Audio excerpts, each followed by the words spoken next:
Chair Esquivel, I think we can go ahead and begin. If the board members want to go ahead and take their microphones and cameras live at this point, you should have control. And then I do have one request. There is an individual who came in with an email address or a name of boone.matthew that we can't correspond to any of the speakers who've requested to speak. If you could send an email to janine.townsend@waterboards.ca.gov, we'll get you tied up with your speaker card so that you'll be able to speak on the item you wish to address the board on. And with that, Chair Esquivel, I think we're both streaming on the Cali PA system as well as YouTube at this point, and you can begin when you'd like. Thank you, Michael. I may be having some video or audio issues here, so I may have to restart Zoom here in a moment. It keeps kicking my camera off, but I'll go ahead and try to start if everyone can hear me and see me okay. It's choppy. It's choppy for you. Yeah, you may want to restart your system, Chair Esquivel. Yeah, I'll be back. Vice Chair, or well, I'll just be right back. I should be able to come right back in. Yes.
And for folks who are just joining us, we're waiting for Chair Esquivel, who's having a couple technical issues, which there's a little bit of irony in there.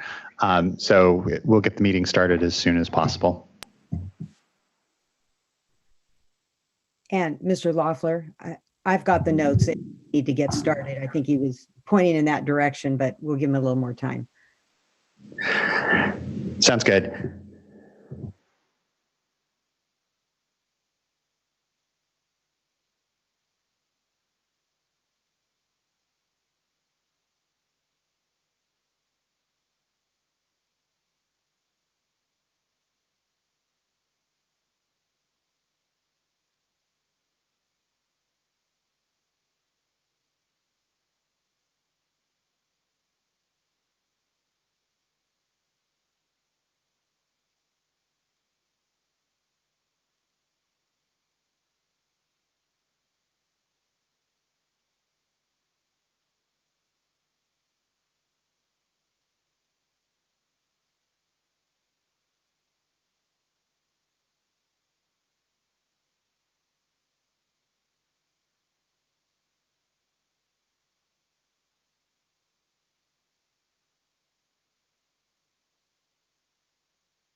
So Chair Esquivel, at this point, you should have co-host status. So if you've resolved your technical issues, we're not seeing you glitch out. So that's promising. Thank you. I think I'm good now. Sorry, I wasn't able to unmute myself there for the last moment. Okay, we can get started now. I apologize to everyone. Such is the risk of these platforms, and I appreciate everyone's patience as we start a few minutes late. Good morning. My name is Joaquin Esquivel. I'm chair of the State Water Board. Today is Tuesday, June 16th. It is 9:38, and I would like to call this meeting to order. I'll begin by introducing my fellow colleagues on the board. With me here today is Vice Chair Doreen Diadamo, Board Member Tam Dodak, Board Member Sean McGuire, and Board Member Laurel Firestone. Also here assisting today is Executive Board Staff Eileen Sobek, our Executive Director, our Chief Counsel, and Chief Coordinator of any bugs that come up in this meeting, Mr. Michael Loffer. We have our Chief Deputies, Eric Oppenheimer and Jonathan Bishop. Assisting the board today is also our Clerk of the Board, Janine Townsend, and assisting her is Margie Argill. I also want to let you know this meeting is obviously being webcast and recorded, so when you speak, please say your name clearly into your phone or your microphone. And also, as you well know, as a result of the COVID-19 emergency, we are conducting today's board meeting via web conference. In order to comply with the video gathering limitations and physical distancing requirements as authorized by the governor's executive orders, there is no physical meeting room. For people who only want to listen or watch the meeting, the board's customary webcast is available, although I believe we're using the YouTube platform currently and not Cali PA's traditional one. We are receiving presentations and public comment through a Zoom meeting platform here before us. If you intend to present or comment or think you might be interested in doing so, you should already be here in the Zoom meeting room with us. If you haven't and need or would have a desire to, and you're watching the webcast, you'll need to get the link from the board's website for the Zoom platform. It's on the notice for today's meeting, but you will also need to send an email to commentletters@waterboards.ca.gov. Include comments, speaker comment in the title, and you will be given a password to join us here. Once you're on the platform, you're going to be on mute. You will not be able to share your video. You will be invited to do so once your opportunity to provide your comment is provided. So with that, thanks everyone again for the patience this morning, and we can move on to public comment or public forum. As those of you who haven't tuned into board meetings may not know, but otherwise, public forum is an opportunity for individuals wishing to address the board and able to do so on items that aren't before the agenda. And so I believe we have a few public commenters today. I want to thank Michael for the timer. I believe those of you just on the webcast may not see it. Those here on the Zoom platform, there is a timer here. So when your time for comment comes up, it'll be ticking down to keep everyone on track and fair here. And also the next upcoming speakers will be shown so you can prepare yourself before you're called. And with that, we can move on to public forum then.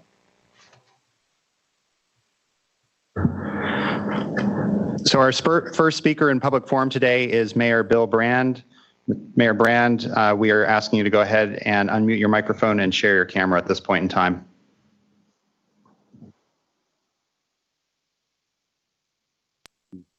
Okay. Do you see me and hear me? Hello? Yes. Great. Well, good morning, Chair Esquivel and other board members. My name is Bill Brand. I'm the mayor of Redondo Beach. I'm here to talk this morning about the potential for extending the once through compliance deadline, once through cooling compliance deadlines for AES Redondo Beach. Ex parte communications were not allowed on this subject. So that's why I'm speaking to you also under public forum, so I can at least have a one-way dialogue to explain some of these complex issues. I had a presentation. I don't know if it got through and can be shown, but we'll see. Oh, there it is. So the power plant sold on March 27th, 2020 to a consortium of 11 LLCs and one individual. It's a big development. AES has owned that plant since 1998. A bunch of money fell on the table for these potential extensions for the once through cooling, tens of millions of dollars. And AES is working with the new owner to try to share some of that. And the city certainly isn't part of that. But they do have a covenant that was recorded with the deed, gives us the option to buy 15 acres for $2 million if we can do that by December 2023. And they have an open space covenant that's highly, highly conditioned, which I'll talk about. There's really no deal here that the city or any agency considers of any value, primarily because the site's already zoned 100% open space, and a public vote is required for a zoning change. So we don't need these covenants, certainly any highly conditioned. The entire site is already zoned for 100% open space. We did have a deal, a written agreement with the new owner and AES to sell us 25 acres for $2 million an acre, which we saw as a way for us to catalyze and initiate a movement on redeveloping this site, but that deal was removed from the table. So when the idea of these extensions came up, they pulled that deal from the table. And yeah, anyway, next slide. It's complicated, but some of the conditions, and you'll hear a lot about this open space covenant because you got over 700 comments about this. And I read some of the comments, and the ones who are in favor of it, which are very few, think that somehow we're going to get, 25-acre public park here, and nothing could be further from the truth. The park land is highly conditioned. The location of the park land is determined by the grantor, which would be the new property owner. What they consider open space, what they consider open space are things like, I lost my presentation. Some of the things they consider open space are parking lots, rooftop decks, balconies, things like that. They determine what is open space, which is just never even heard of before, really. And it's ultimately a private park. So there's nothing in it for us as a community that is any public use. Excluded from open space are streets, driveways. What a concept, exclude streets and driveways and service roads from open space. And by the way, the grantor determines the operating hours. And right now it's an hour before sunrise and an hour after sunset. So as you can see, this is really ultimately a private park. So next slide, please. There's a good shot of this power plant. You can see it's in a very densely populated area. That yellow outlined area is the right-of-way land for the Southern California Edison Power Corridor. We're working with them, and we'd like to purchase that also. We have a lot of support from the other state agencies, such as the Coast Conservancy, Wildlife Conservation Board for habitat restoration and open space. There's a good shot. The next slide is a good shot of the power line and the power plant cluster that we're hoping to remove. That's PCH where that orange bus is. And next slide, please. You can see these are upset conditions, which we have to endure in this very densely populated area as part of the California coast. Hermosa Beach is the most densely populated area on the entire coast. There's another upset condition on another day on the next slide. I know you've seen these photos, but we really, really want to drive home the point that this is quite a nuisance for our community. But of course, and go to the very last slide. This was slide number 8, and it was part of a presentation by the California Public Utilities Commission presented to your SACWIS subcommittee, State Agency on Cooling Water Intake Structures, State Advisory Committee on Cooling Water Intake Structures back in January. And sorry for my scribbling, but I was taking notes. And I took a photo of it for you, and it should be in your packet eventually. And as you can see in the very first year, in the upper left where I circled, that's the megawatts needed to ensure grid reliability, 2,750. And if you add up the other 3 power plants, which there's no opposition to extending, Huntington Beach, Los Alamitos, and Ormond Beach, you come up with 2,883 megawatts. So you have 133 megawatts of excess surplus supply in the first year. So you do not need to extend Redondo Beach Power Plant, and you still have surplus capacity in the first year. And that's an extremely important point. And I know that your guys' main charge is to be able to ensure grid reliability. When I spoke with the deputy director of the PUC after this presentation, I said, look, you have excess capacity without extending Redondo Beach. He said, well, we'll have some other concerns and probably need more. So on that point, I will just tell you, the power agencies and Mayor, I apologize. I don't mean to be rude, but you have hit your 5 minutes, so I just wanted to flag that. So perhaps. Okay, I'll wrap it up. Thank you, Chair Escobar. I will also tell you that recently the California Coastal Commission sent a notice of violation to AES for installing their pumps, and they're going to have a very hard time operating given that recent letter, which you will see from your sister agency. Thank you very much. I appreciate your time. It's complicated, and thanks again. Thank you as well, Mayor. I really do appreciate you taking the time and providing additional comment to us today. Thank you. Next up, I believe, is Mr. Robert Gaddis.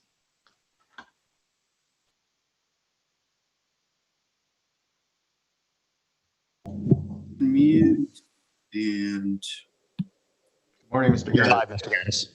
good. I'm live. Okay, you can see me and hear me, I assume. Correct. And we'll put the 5-minute timer here. Hopefully, you may be able to see it on your screen. And thank you. That's okay. I only have 3 minutes of comments anyway. But greetings, board members. I'm Rob Gaddis, resident of Redondo Beach.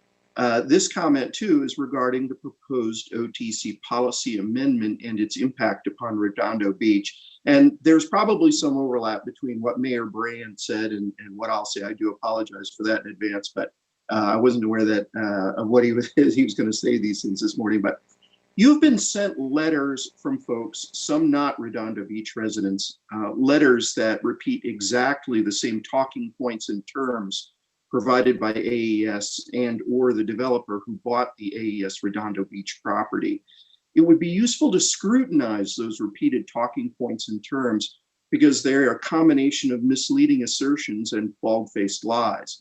First, there is no deal now between the city of Redondo Beach and the developer who now owns the AES site.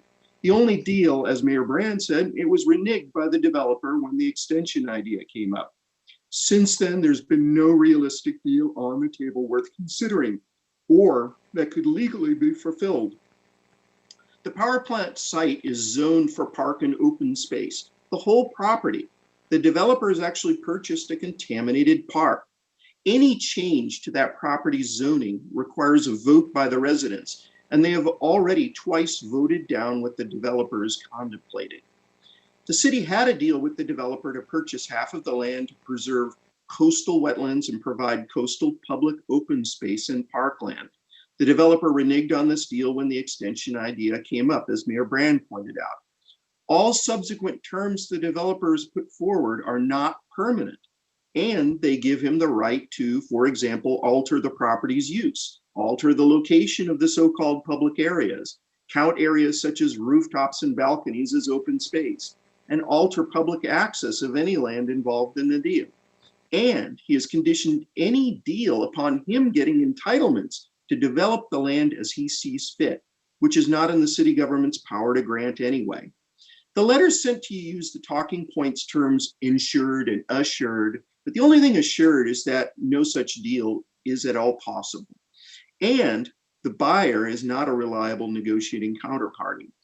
Furthermore, the AES/buyer talking points repeated in these letters insult this board by asserting that a $14 million remediation is a concession to the city in exchange for the city standing down on opposing this extension. This is asserted as if this board is naive in these matters and unaware that a coastal power plant sold by a Fortune 500 energy company wouldn't have a mandated remediation. This is also asserted as if the city would trade the health and lives of its residents for a dollar figure. Writers of these letters have cut and pasted untrue and misleading talking points without knowledge of the issues at hand. Residents of Redondo Beach are poisoned by this obsolete power plant that is unnecessary for grid reliability. No sitting elected officials here support the extension for good reason. We ask you not to extend the operating life of AES Redondo. Thank you. I appreciate it, Mr. Gaddis. Much appreciated. Thank you. Quickly checking in with Mr. Loffer. It is looking like our next two public forum speakers may not have made it onto the platform. And so, Chair Escobar, we do still have one individual who came in with a Boone.Matthew name. Okay. Does that apply to either one of our public forum speakers? Okay. So neither of the public forum speakers has checked into Zoom. So if you'd like, you can proceed with the regular agenda at this point. Okay. Yes, we'll proceed. Thank you. Well, next we will move on to item number 1, which is consideration of the previous board meeting minutes. Entertain a motion. I'll move for adoption of the minutes. Second, but just want to note that I had suggested a minor correction, which Ms. Townsend made. So I believe that's what's before us. Okay. Could Great. you share the minor correction? With Ms. Townsend, all I did was just note that under the Sigma item, it was noted that staff made presentations. And so I suggested that Director Carla Nemeth be specified as presenting in addition to staff. Thank you. I will amend my motion to include that revision. Second. Thank you. Ms. Townsend, can you please call a roll call vote? Certainly. Board Member Dodek, Aye. Vice Chair Diadamo, Aye. Board Member Firestone, Aye. Board Member McGuire, Aye. and Chair Esquivel. Aye. Thank you. Thank you. It carries and the board meeting item is adopted. Next, we'll move on to item number 2, which is our update on board actions in response to COVID-19. I think Ms. Sobek, you're here to provide it. Good to see you. Great. Thank you, Chair Escobar and fellow board members. A very short update today, no formal presentations. We will probably have lengthier presentations and updates at your next board meeting. We are expecting in the next day or two to send out a memorandum about the return to the office protocols. It's mostly about building safety and cleaning measures that would accommodate staff of up to 25% to return to the office. But I want to make it very clear that we are not we don't really have any plans to have 25% of the staff return. It's just making sure that we have the rules of the road out there when we do start stepping up staff. It gives us a little bit more room to bring staff back if it's necessary. But I think that we're very mindful of continuing the work from home telework policy as long as possible to make sure that the curve is really flattened and declining. And so the very specific guidance we're giving to staff, both at state board and regional boards, and this is supported by Cal EPA and Secretary Blumenfeld, is that if teleworking is working, that we're going to continue and urge all staff to continue to work from home whenever possible. We have provided 2 masks to all staff, everybody who's going to be working in the building. We are having some problems getting other PPE, personal protective equipment that is necessary for staff for field work and inspections, but we're working with our emergency response team to work through the State Operations Center to help us get that gear as necessary. Obviously, we won't send people out to do work in the field if they are not personally protected or can't protect those with whom they'll be interacting. So that's sort of it on the internal front. Externally, the Office of Public Participation is working to translate a lot of the documents that relate to potential or the prohibition in the executive order to water connection cutoffs and reconnection fees. And our plan is when that material is all translated into Spanish to start a bit of an information blitz with the Spanish media to try to get the information that actually about the prohibitions and about the ability to report to the board and have the board follow up. So we are trying to be mindful of the direction you gave us at the last meeting to try to see if we can obviously well, to see if there's actually more cutoffs and fewer reconnects than we know about, try to just enhance the knowledge base out there. So we'll be also working with our EJ partners when we get those materials, and we'll give you a report back on where we are with that in 2 weeks, the next board meeting. The Division of Water Quality is working on a survey to build off of the survey that we have sent out with respect to drinking water systems. So they're working on that. They've also contacted CASA that was considering sending out its own survey. So we'll be working in tandem with them to be able to enhance, make sure that we get their input on the survey questions to prevent duplication and try hopefully to get a good response rate. So again, we'll be reporting back on where we are on that, and hopefully we'll get that out relatively quickly. And then I guess the last thing is we are going to touch back with the various associations such as Aqua that helped us think about the drinking water system survey to try to figure out how to get the response rate on that survey picked up and amplified.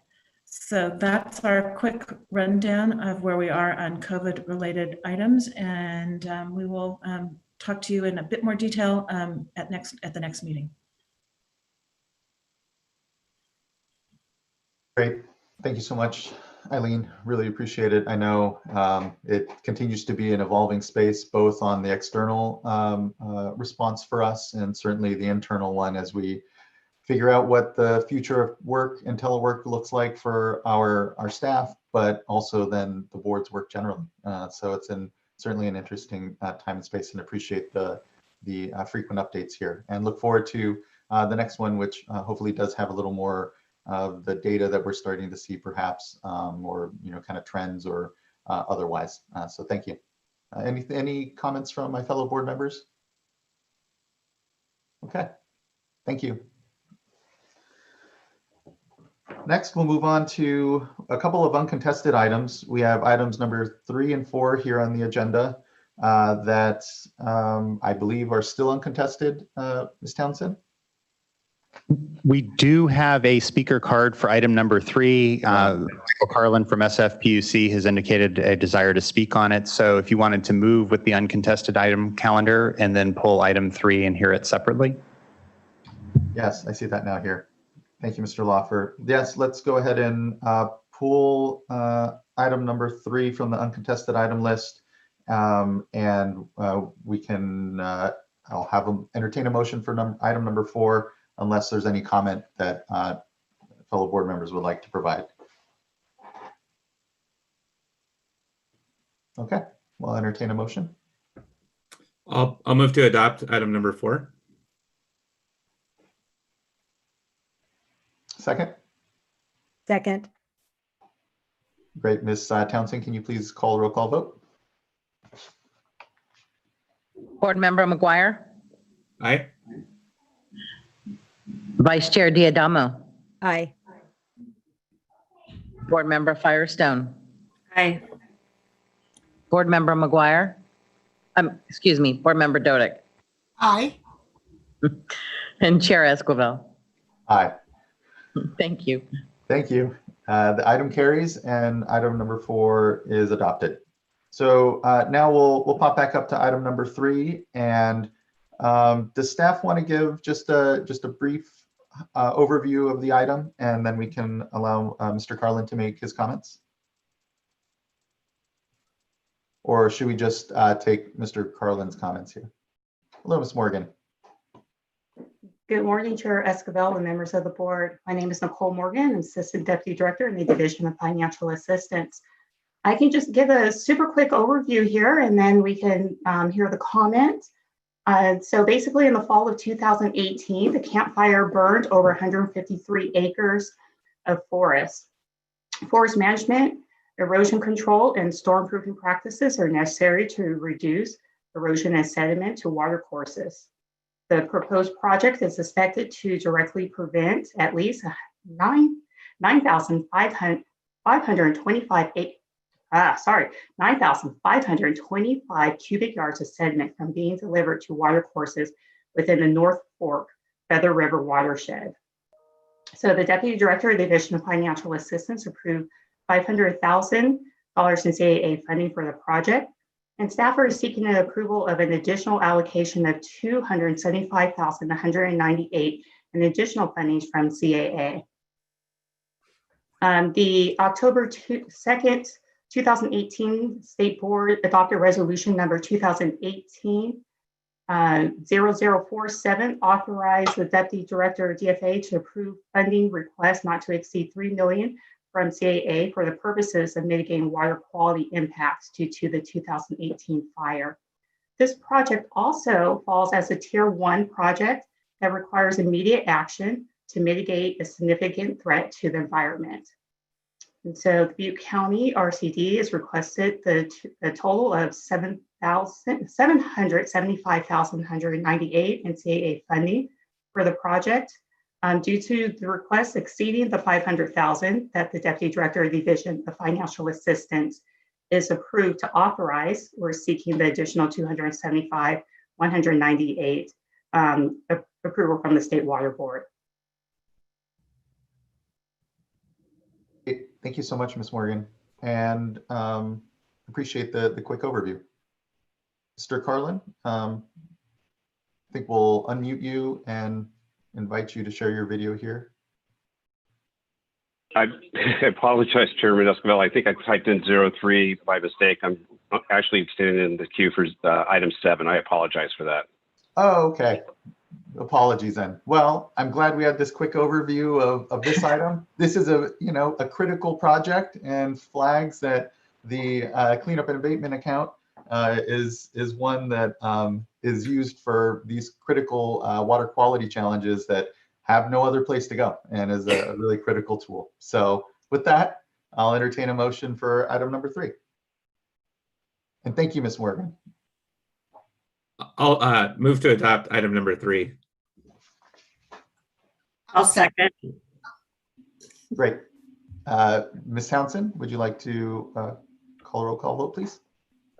Board Member McGuire, Aye. Board Member Firestone, Aye. Board Member Dodek, Aye. Vice Chair Diadamo, Aye. Chair Esquivel. Aye. Thank you. Thank you as well, Ms. Townsend. Item carries, item is passed, and item number 3 is adopted now. So thank you everyone for your work on those.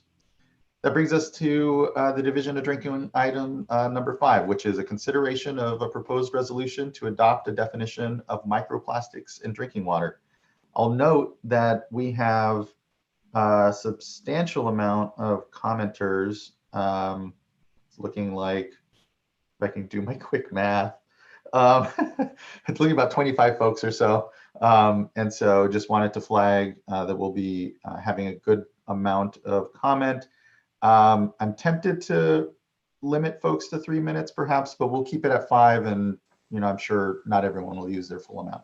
With that being said, I'll turn it over to Mr. Scott Coffin to go over the item before we have discussion.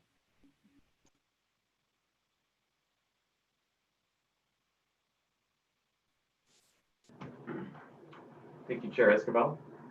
If you could bring up my slides. We're doing a screen share of the slides. They're working on it right now. Hold on one second, Dr. Coffin.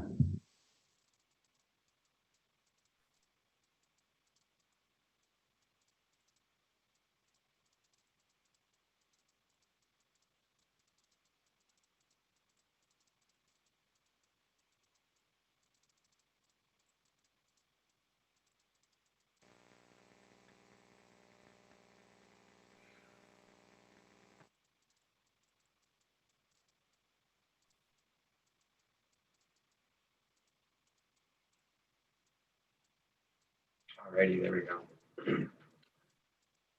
So today we'll be talking about item number 5, which is a proposal to adopt a definition of microplastics in drinking water. A little bit about myself. My name is Scott Coffin. I'm a research scientist here in the Regulatory Development Unit at the Division of Drinking Water. I've been studying microplastics for the past 6 years and did my PhD looking at the environmental toxicological effects of microplastics. Next slide. A little bit about my team before I get started with the details of the definition. Pictured here is my direct supervisor, Melissa Hall, as well as her supervisor, Mark Bartson, the chief of the technical operations section. His supervisor below him, Robert Brownwood, chief of the program management branch, as well as David Rice, our attorney for water rights in the Office of Chief Counsel, as well as Darren Polimas, the deputy director of the Division of Drinking Water. Next slide, please.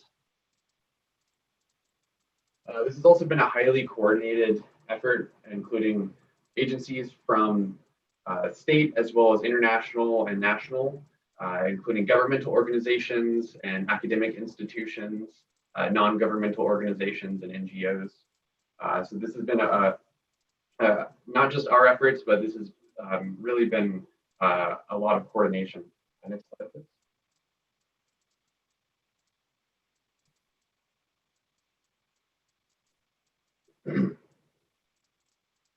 So what brings us here today is to discuss California Senate Bill 1422's requirement for the State Water Board to define microplastics in drinking water by July 1st of this year. It's important to also recognize additional requirements of this bill, which by July 1st, 2021, will be required to adopt standard analytical methods to measure microplastics in drinking water, as well as adopt requirements for 4 years of testing and provide public disclosure of those results. Also, we can consider issuing a notification level or other health-based guidance level to aid consumers in interpreting these results and provide accreditation for qualified laboratories. Importantly, this statute permits implementation of this section through board adoption of a policy handbook that is not subject to regular rulemaking requirements of the Administrative Procedure Act or APA. So the definition will lay the groundwork for additional requirements of SB 1422, including what types of particles we want to develop analytical methods for and consider human health effects for. Next slide, please. So a little bit about these additional efforts, since they're currently underway. We're collaborating with the Southern California Coastal Water Research Project, or SWIRP, who is conducting an interlaboratory method validation for the development of a method to measure microplastics, not only in drinking water, but also in dirty water, as well as fish tissue and sediment. And this involves over 35 laboratory participants from 7 different countries. It's one of the most ambitious studies of its kind, and we'll be unveiling the results from this study on October 5th through 6th at a public workshop, be live webcast and recorded, as well as the same week following the method workshop, we'll be discussing the health effects with invited speakers from around the world experts on both the human and ecological health effects. So the definition will, again, lay the groundwork for the types of particles that we consider in both of these workshops. Next slide, please. A little bit about the formation and process of this definition. Starting in November of 2019, we started drafting the definition after interagency coordination and discussions of different aspects, the microplastics definition. A version of this definition was then sent to expert peer review from 5 renowned experts in the field who evaluated the scientific basis for the definition. In March 24 to April 24, we opened the definition up to 30-day public comment period. And on April 7th, we conducted a staff workshop to discuss the proposed definition. All of this information is available on our program webpage as shown below. Next slide, please. So the definition proposed on March 19 is shown here. This was largely based on the European Chemicals Agency definition with very slight modifications. I'll go ahead and read it. So microplastics in drinking water was proposed to be solid polymeric materials to which chemical additives or other substances may have been added, which are particles which have at least 2 dimensions that are greater than 1 micron and less than 5,000 micrometers. Polymers that are derived in nature that have not been chemically modified other than by hydrolysis are excluded. And we further define what each of these terms means below. Next slide, please. We received 5 oral comments during the staff workshop on April 7th. An additional 22 written comment letters were received during the 30-day public comment period. with the commentators shown here. If you'd like to review the comments as well as the response to comments, that's also available on our program webpage. Next slide, please.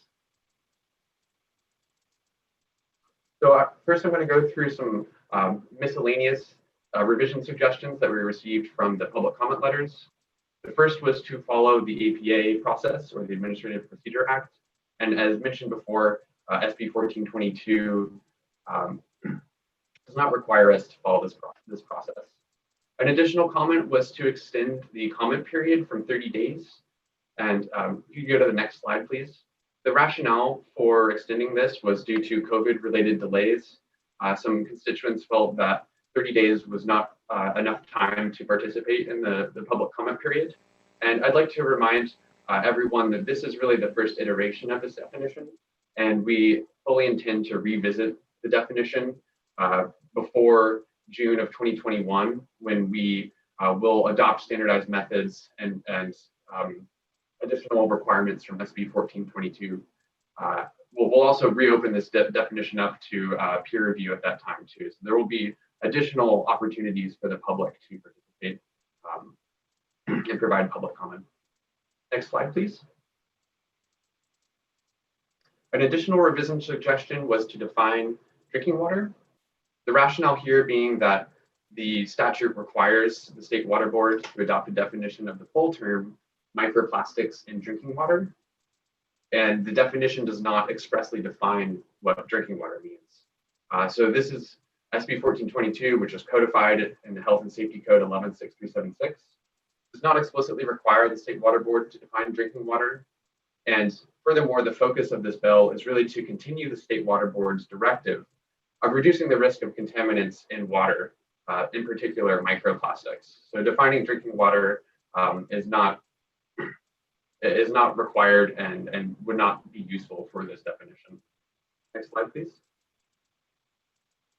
So before I go into the nitty-gritty of the definition, I think it's important to recognize that microplastics is an extremely diverse contaminant suite made of thousands of different polymers, shapes, sizes, colors, and really represents a universe of possibilities of different particles. Next slide. We'd like a definition that can encompass this universe of what scientists consider to be microplastics, with the understanding that there will never be a single method that can characterize this whole universe. Next slide. More likely, methods will be focused on particular aspects of these different particles. So it's important that the definition comes first and remains a theoretical definition, while the methods come after based on the study objectives. Next slide. So we'll go into the details of the revision suggestions from the public comment period now. Starting off with the dimensions, I'm going to go through each of these revision suggestions. So the first was to require 3 dimensions be defined for the particles instead of 2. Next slide, please. The rationale for this was that in our original definition, which required that only 2 dimensions meet the stated size dimensions between 1 and 5, 1 and less than 5,000 micrometers. You can see here a theoretical fiber, microfiber, is portrayed as a cylinder. And a cylinder has a length, a height, and a width. The height and width are identical.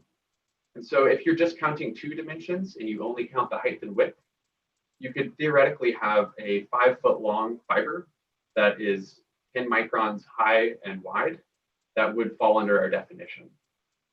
Next slide, please.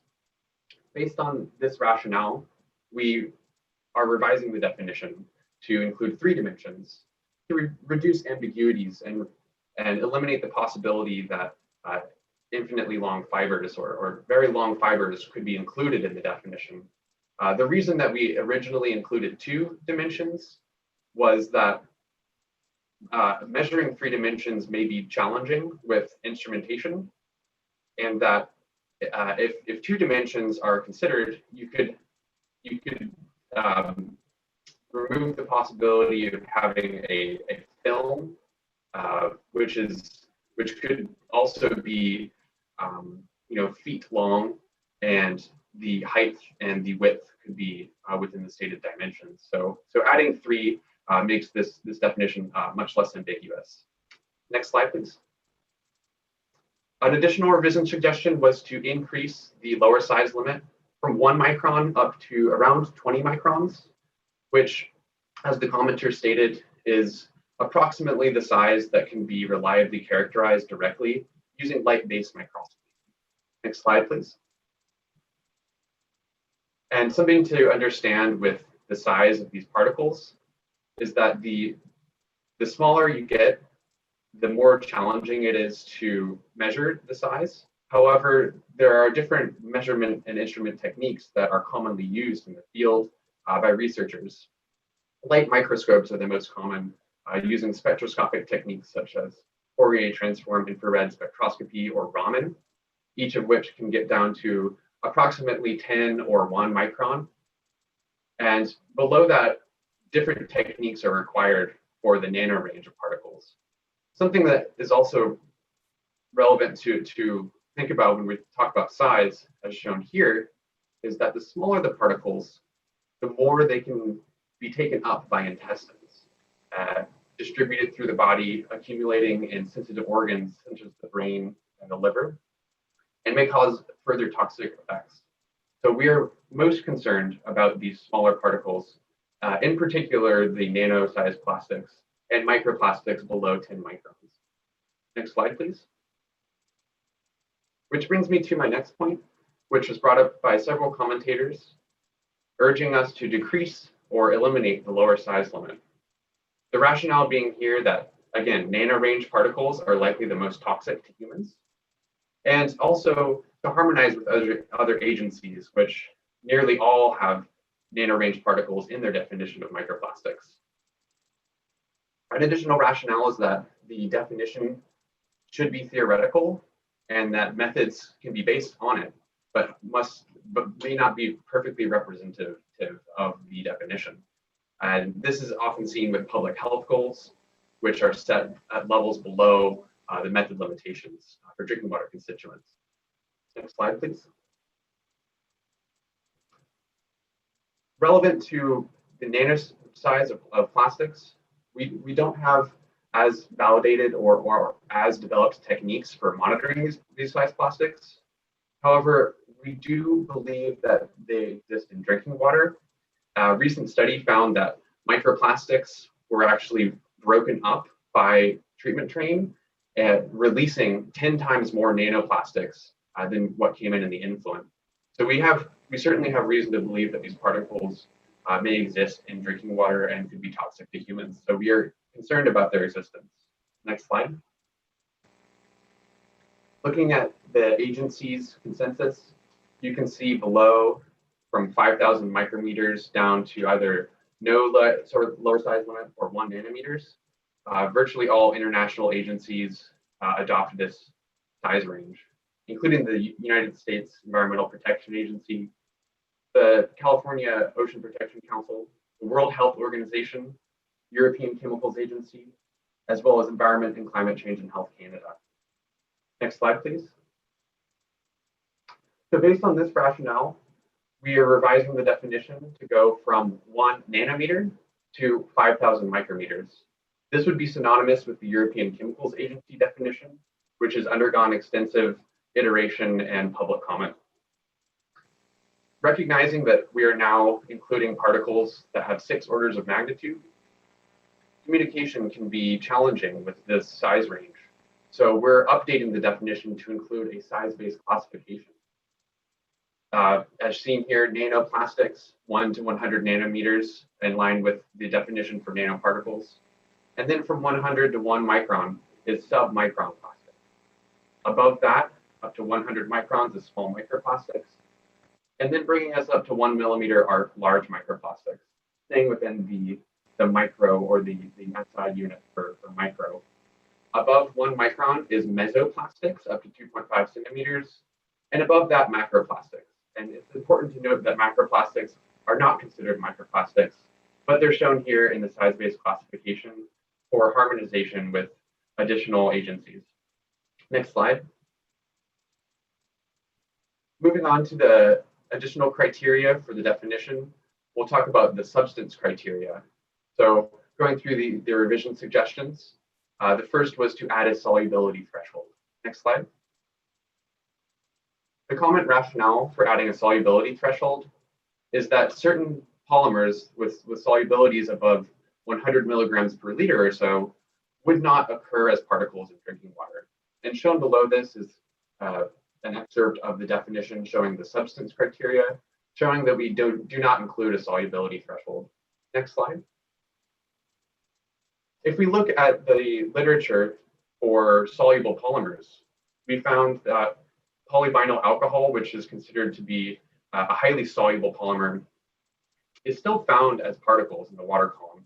Approximately 1% of all microplastic particles across 20 reviews or 20 studies. In sediment, we find much more, 11% of all microplastic particles.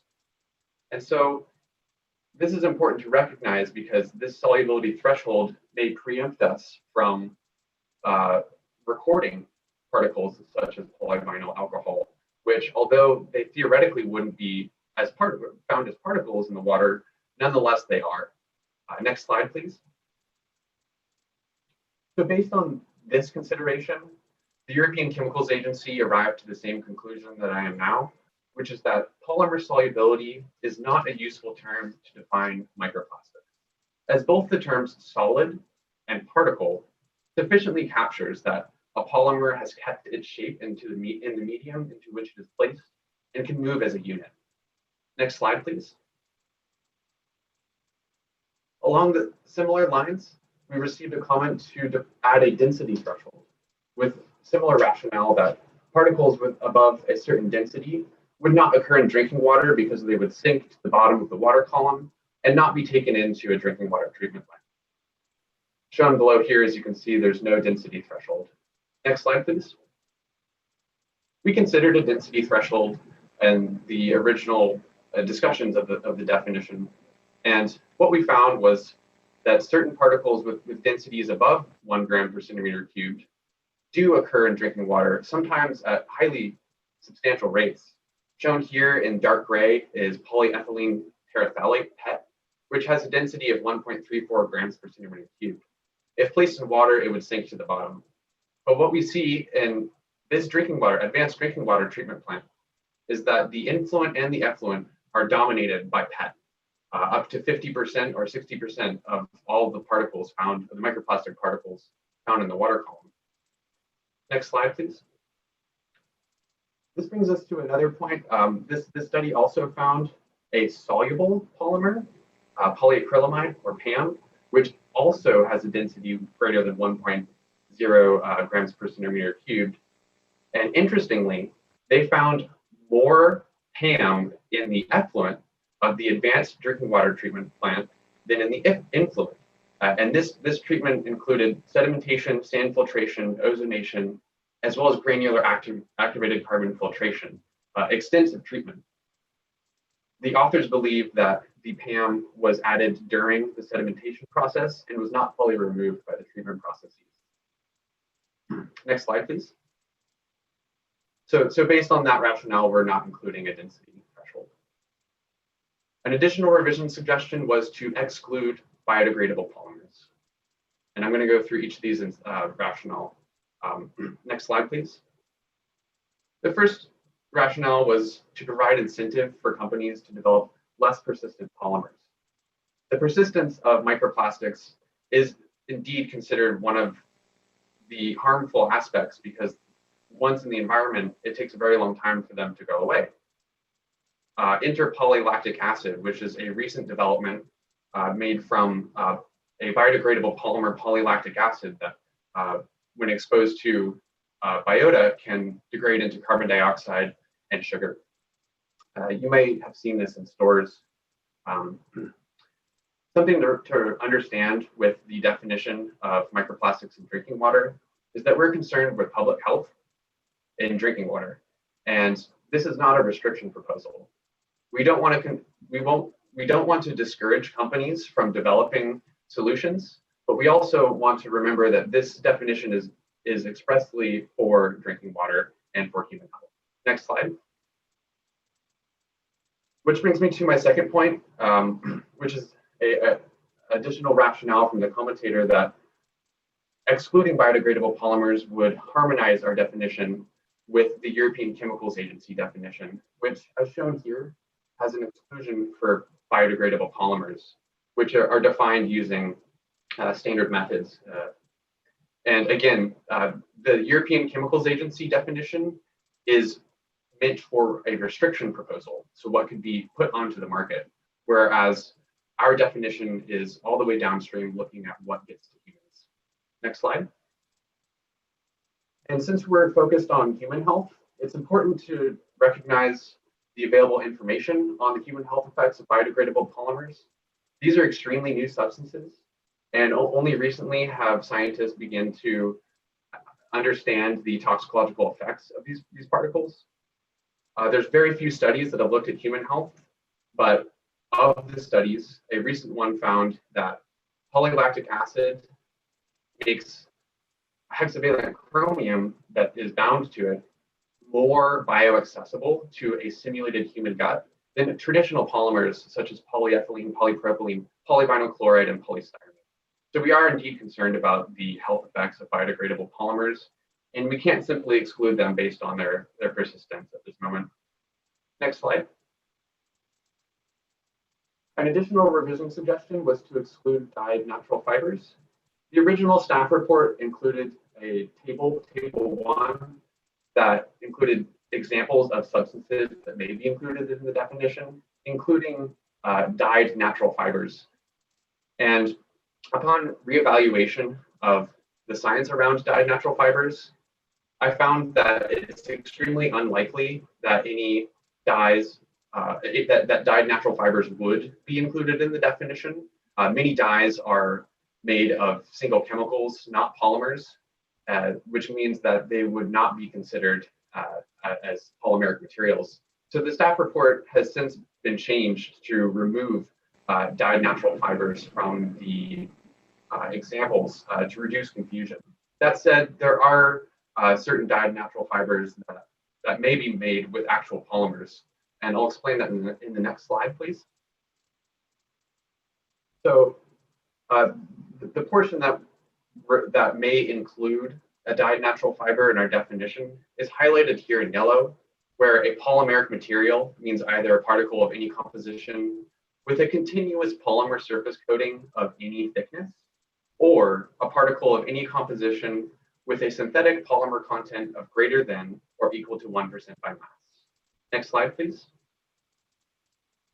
Something to understand about how natural fibers may be dyed.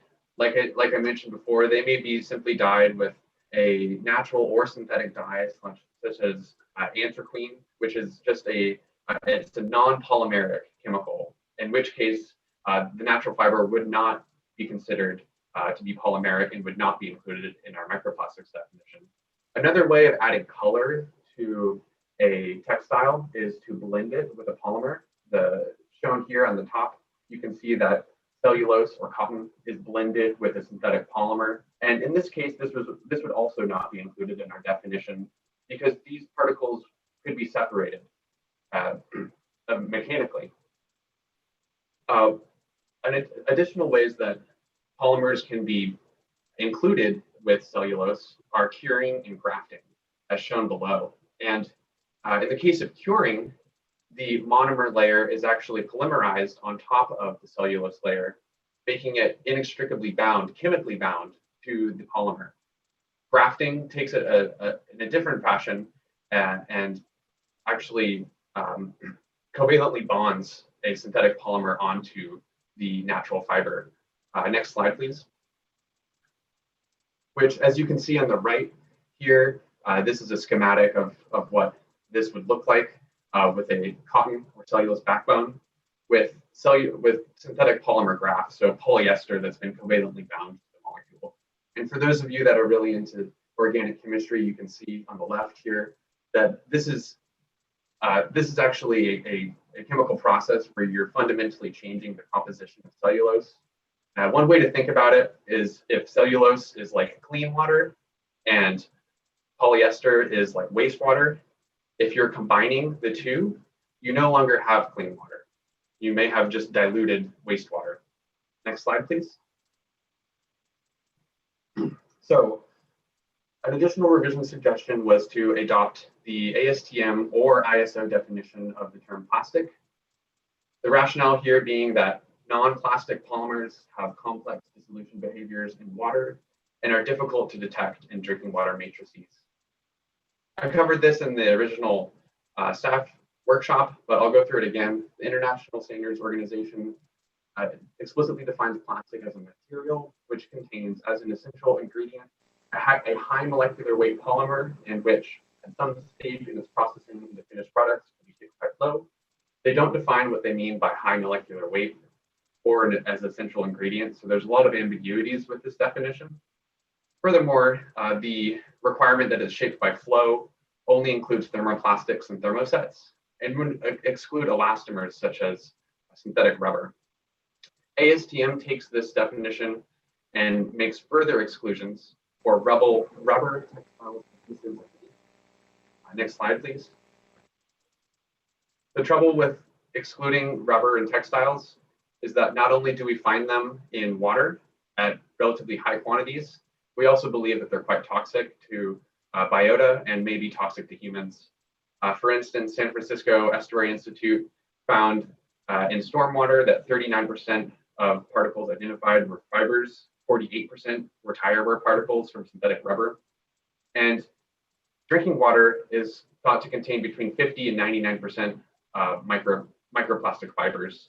So excluding fibers and elastomers such as tire wear particles would be inappropriate and may prevent us from identifying some of the most harmful particles that we consider to be microplastic.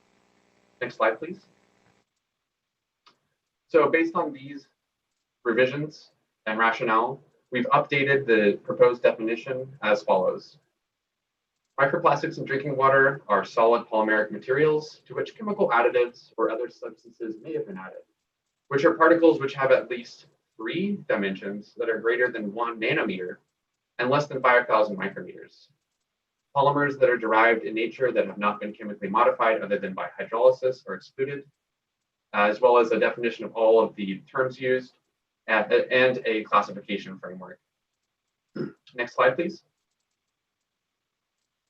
So I'd like to remind everyone again that this is really the first iteration of this definition, and it's a rapidly moving field, and we anticipate that in spring of next year, we will revisit this definition, as well as including additional expert peer review to evaluate the science behind the definition. At a similar time, we'll also be considering additional SB 1422 requirements. Next slide, please. So if you have any more questions or would like further information, you can go to our program webpage shown here. You may also direct inquiries directly to me at scott.coffin@waterboards.ca.gov. And with that, I'd like to thank everyone for their attention and patience, and we can take any questions from the board members.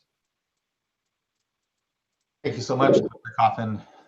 Really appreciate what has been incredibly thorough work, and I know bleeding edge insofar as not having any other states at this point having adopted a definition for drinking water such as this, and having to rely really on an international community and body and science and discussion, and appreciate that much of the definition is based off of the European Commission standard as I understand it. So just appreciate, again, the great work and synthesis that I know has gone on to this. Mr. Bohemus, anything to add? And or fellow board members, appreciate any questions you may have. I think Mr. Bohemus might go ahead and do it, but I just received from the clerk to the board a change sheet. And so if one of you, Scott or Mr. Bohemus, might walk us through the changes. Yes, no, I'd like to express that we have introduced a change sheet here based on some recent comments received in my individual discussions with fellow board members. So I would like to introduce a change sheet. I will go through what's in that change sheet for you. And Mr. Lawfer, I don't know if he's able to bring it up at some point. Do that. Yeah, it should be coming up onto the screen in just a moment. Mr. Polhemus, Margie's working on it. Okay, I will read it through here. So we'd like to introduce two new whereases. The first one would be introduced at number 6. We're going to introduce a number 6 and a number 7, and then renumber the existing 6, 7, 8, and 9 accordingly.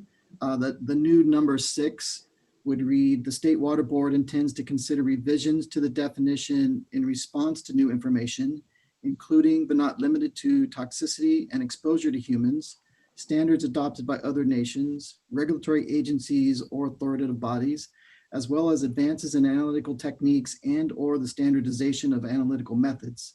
Upon adoption of a standardized method as required by Health and Safety Code section 116376, the definition may be revised. And then a additional new number 7, although the State Water Board adopts this definition for drinking water as provided by Health and Safety Code section 116376, it does so with the intent to harmonize this definition with other definitions used in other matrices and regulatory areas, and with the understanding that the definition may be used for regulatory and other purposes by other agencies as appropriate. And the following would be renumbered accordingly. And there is one other very minor change at the very end of the document. The definition section, all the way to the very, very end. Sorry, keep going. It's at the very bottom of the definition attached sheet. And so what we have done in the very last 2 lines is where there is a definition of submicron plastics. We have inserted a 2 instead of a hyphen. And in the definition for large microplastics within the parens, it was missing a less than in front of the number 1 millimeter. So we've adjusted both of those just to be correct. And so, Mr. Polhemus, there's one for folks following along, because of the way the document came to us. It also appeared that there was a new whereas 11 added just to reference the final response to comments. We did not see that on the posted version, but it was in the version circulated from DDW. So we just want to highlight that that's been called out for folks. Okay, thank you. Thank you, Mr. Polhemus. I think I just want to share with my fellow board members that in discussion with Mr. Polhemus, I in particular was supportive of the addition of the new Resolve 6 and 7, because I think we should always say what we mean and mean what we say, and not try to pretend otherwise. It is, like Mr. Polhemus explained to me, it's outside of our control what other people might do with the definition we approved. But let's acknowledge it. Let's acknowledge where we need to revisit this definition where appropriate, which is in new resolve number 6. And in number 7, that we do have an intention to try to harmonize this within the various programs and be efficient in moving forward. So I toss that out for your discussion and for your consideration, but I do so again with the intention of being as honest and open and transparent as possible with respect to this definition, how it will be used, and how it will be modified in the future.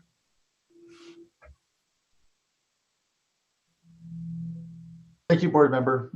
I had some similar discussion. I know there was concern from folks, and I appreciated Dr. Coffin particularly mentioning this in his presentation, that we will, as you said, be revisiting this, that we're saying what we're going to be doing here. We're being very transparent and open about the fact that this is a fast-moving field. We're here to incorporate the best and most verifiable research and data that we can, and do what we always do, which is be a very science-based agency and organization. And so calling out specifically that we will be revisiting, that we will be incorporating new information, and even to the extent that Dr. Coffin had there very specifically, that we'd be here before the board discussing potential revision prior to movement on some of the methodology work. And so very supportive of the change sheet. And these changes, I think that they track with some requests, I think, from what we'll, I'm sure, hear from during public comment to see this as the fast moving and sort of living work that it is. But to your point as well, board member, make sure we're not wasting too much time and ensuring that it's additive, that the work is additive and it continues to harmonize and doesn't create sort of patchworks. And to your point as well, can't control what other agencies may do, but I know there is a robust and will continue to be a robust discussion within the Cal EPA family generally, where to my mind, OEHA and DTSC and Cal Recycle are really also part of this discussion around not just the definition, but how we best regulate and otherwise understand plastics, micro and macro, throughout the watersheds. So thank you. I'll just chime in here as well, Chair, to just indicate that I too reached out to staff and appreciate their work on this. In particular, my focus was on that additional paragraph number 6 on the ongoing work, the commitment to ongoing work and the science, and appreciate Dr. Coffin's your focus in your presentation on those issues as well. Great. Anything, any other questions or discussion from my fellow board members before we start getting to public comment? I will flag that in about 10 minutes or less, I'll be transitioning to another meeting momentarily, handing over the gavel to Vice Chair Diadamo, and we'll be back probably in about 30 minutes, but just to flag there. Any comment from fellow board members? Hearing none, and board member McGuire, I can't see your camera, just in case you were giving us a visual signal. I don't know if you can hear. Can you hear me? Yeah, now we can. Yes. You can. Can you see me? Now we can see you too. Yeah.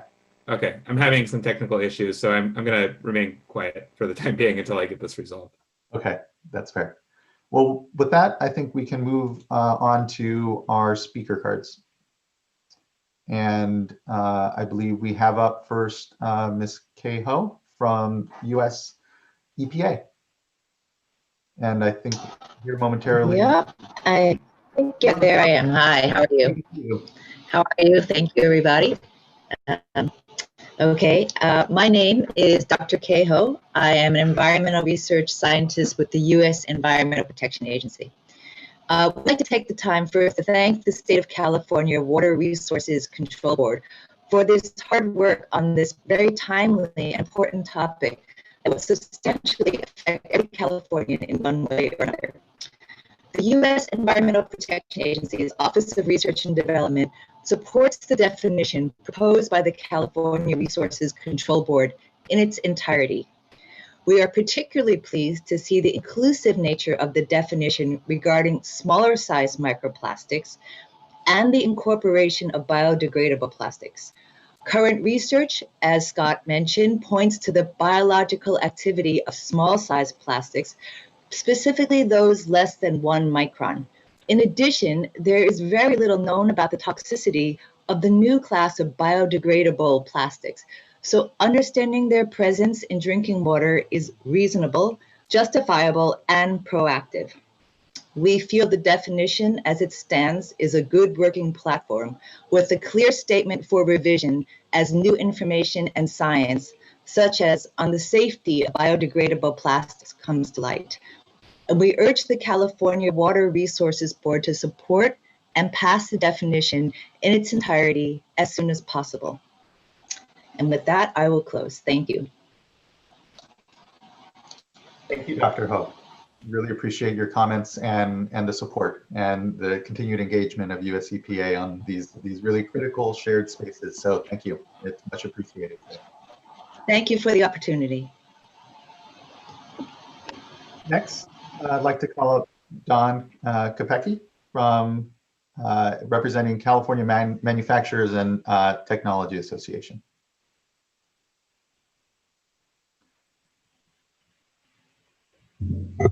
Ms. Kopecki, your microphone should be live at this point in time.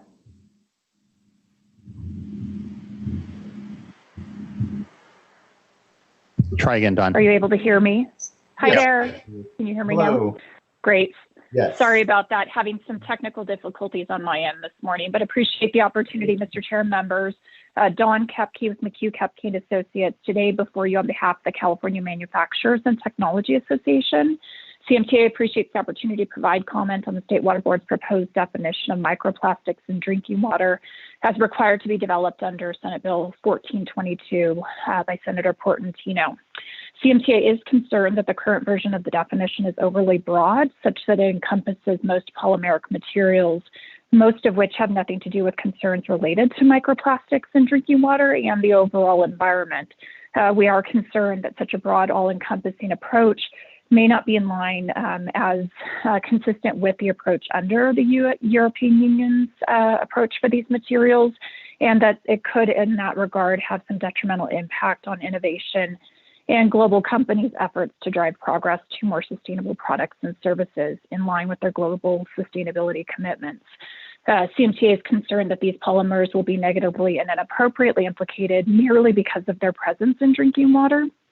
Additionally, CMTA is concerned about the definition's potential future use as the basis for other state water board policies, regulatory programs, and permitting requirements. Given the definition has not been adopted via a regulatory process, which we appreciate was not called for in the statute, nevertheless, it can be revisited as part of kind of discussions at a later time as the evolution of science and analytical technologies kind of evolve and could guide its revision later to incorporate any concerns as the science evolves, which we think is appropriate, rather than starting so broad and potentially hindering global innovation and sustainability realm. We generally support the inclusion of the new language within the adopting resolution and, as proposed in number 6.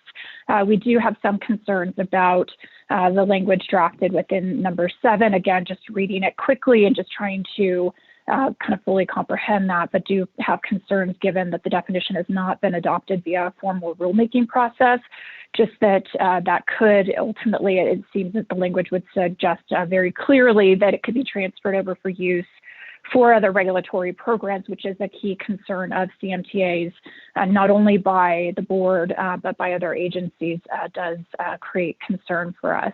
Nevertheless, we do look forward to continuing to work with the board as this process evolves and you look at potential future changes to the definition, and just appreciate the opportunity to comment. Thank you. Thank you so much for your comments. Much appreciated. Next, I think we have Brett Howard from the American Chemistry Council, and I apologize. I believe at this time I'll be transitioning out. So I'll hand the gavel over to you, Vice Chair.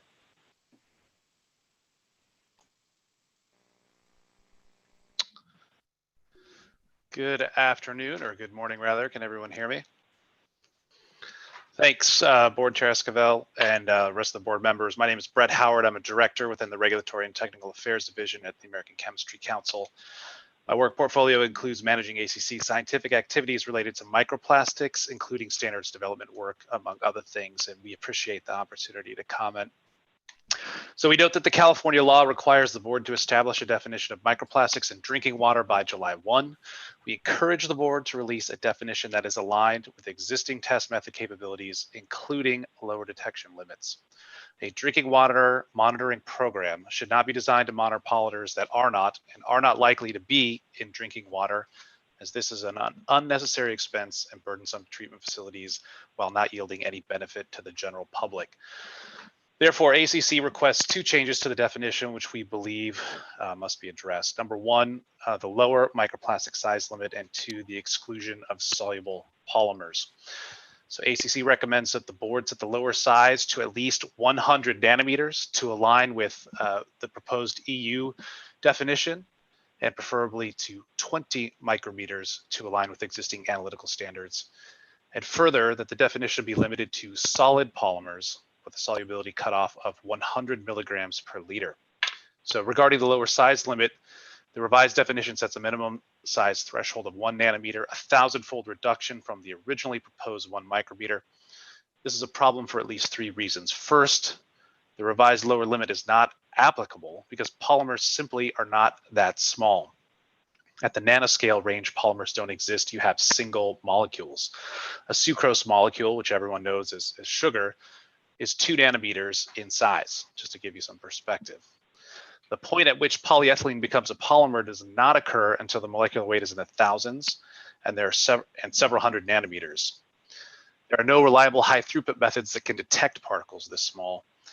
Third, the suggested floor is misaligned with expert developed standards. The draft analytical standards for microplastic detection at ASTM have a lower threshold, 20 micrometers, 20,000 times higher than the lowest threshold for the proposed definition.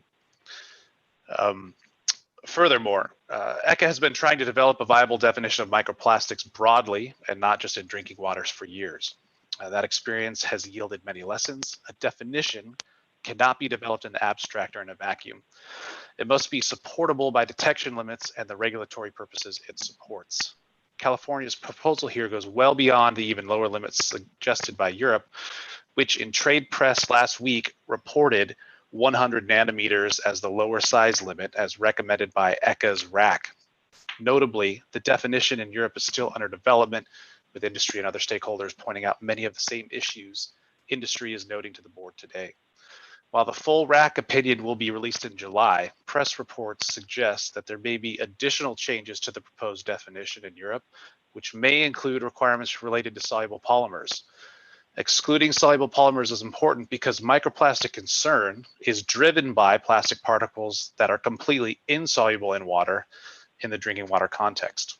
Further, a broad microplastic definition that encompasses all polymers necessarily covers a range of compounds that dissolve or break down in aqueous environments or formulated products. Consequently, any microplastic definition must delineate when polymers break down, dissolve, or biodegrade, and thus are no longer considered microplastics. In sum, the technical issues I've discussed today are or will be incorporated into the EU definition, in part because of the challenges I've outlined. If the board is intent on following the EU lead, we urge them to adopt similar size thresholds and exclusions for biodegradability and solubility. Thank you.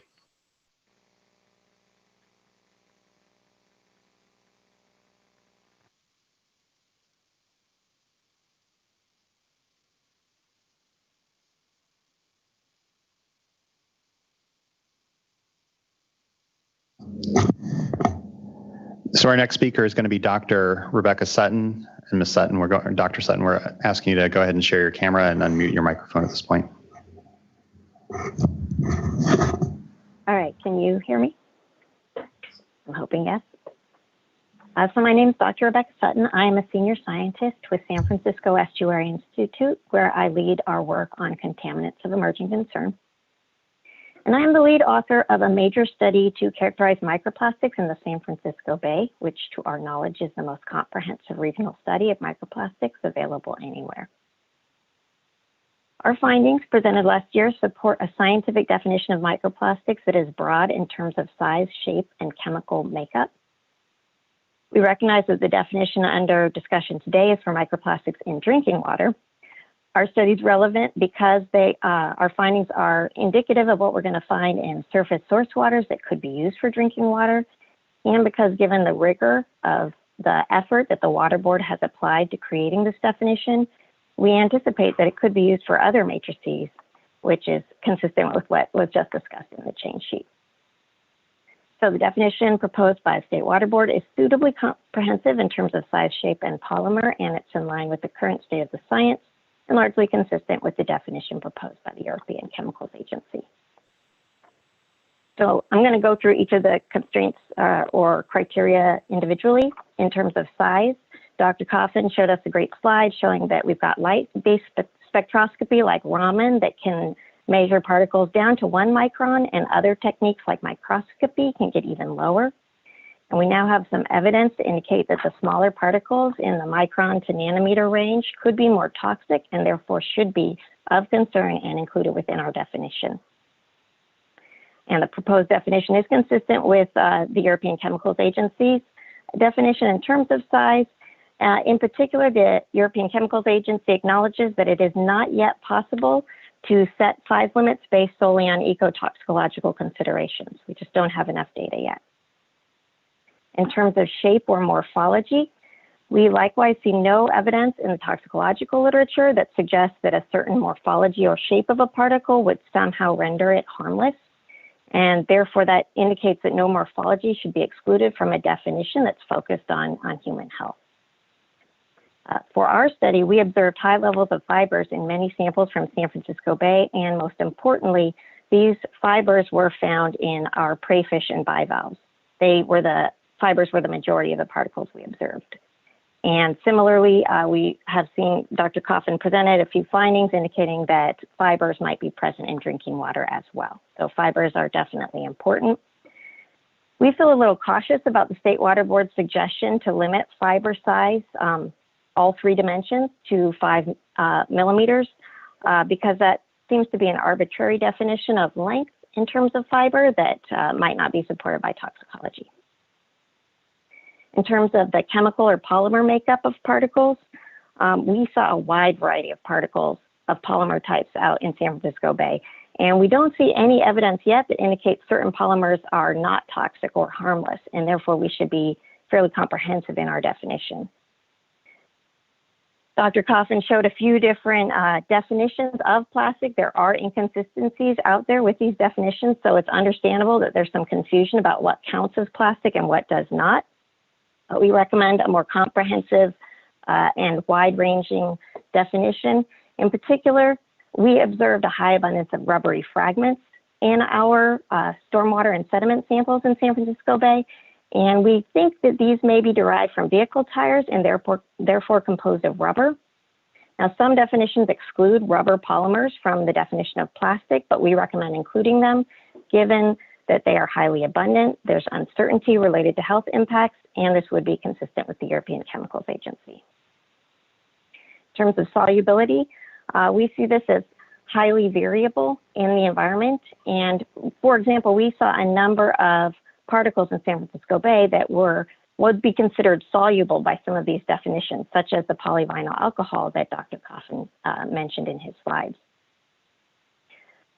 So as a result, we do not see this solubility constraint as a good one to be a health protective definition. Similarly, we do not suggest density as a characteristic to exclude particles because we saw a lot of polymers out in San Francisco Bay, even in the top surface layer of water that had densities higher than pure water. So clearly these particles are moving and being transported through the environment even when they are dense. And that's likely due to the small size and the shape of the particle.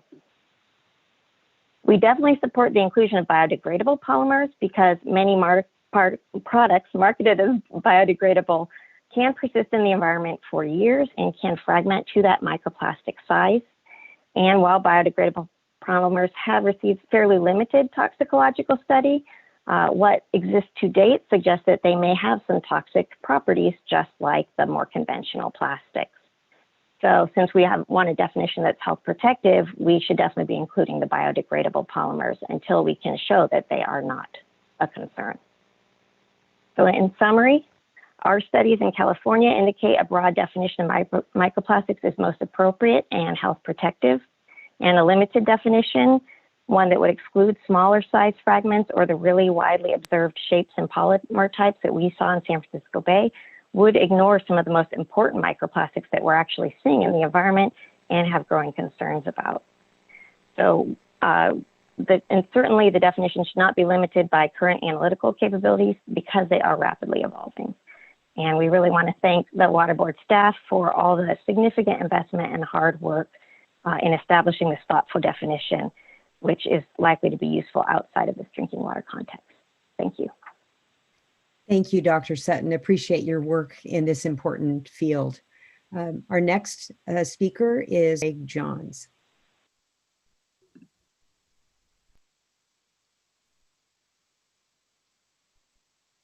Can you hear me all right? Great. Good morning, Madam Chair, Vice Chair. fellow board members. My name is Craig Jones. I'm here today on behalf of and speaking as the program manager of the Partnership for Sound Science in Environmental Policy. Many of my prepared comments now need to be modified based on the change sheet proposal that your staff presented. And I want to take first the opportunity to say thank you to your staff as well as to all the board members who have listened to our comments and have been willing to meet with us on a very complicated, very complex issue related to the development of this definition of microplastics for drinking water. We very much appreciate, on behalf of the Industry Coalition, the suggestion for the change sheet, new paragraph 6 that was presented. I believe, although I didn't get a chance to do a quick enough screenshot and I couldn't find it on the website, I think that it tracks very closely to some proposed language that we had circulated to the board and staff yesterday. So thank you very much for your comments, and we do support that. With regard to change, the paragraph 7 change sheet item, I appreciate Ms. Dodek's statement that it's very important to be transparent in terms of the intent of the board and whether we agree or not agree as to whether these definitions are appropriate and how they should be applied. The fact that you're willing to state that that is an important goal of the board and of you guys as board members is very important, I think, to the regulated community and all interested parties. I'm a little bit confused by some of the language in the proposed paragraph 7. And I recognize this isn't a workshop, and so I also recognize you probably don't legally have to answer the question, but through the chair, if I could, what other definitions that are used in other matrices and regulatory areas are contemplated by the language in paragraph 7?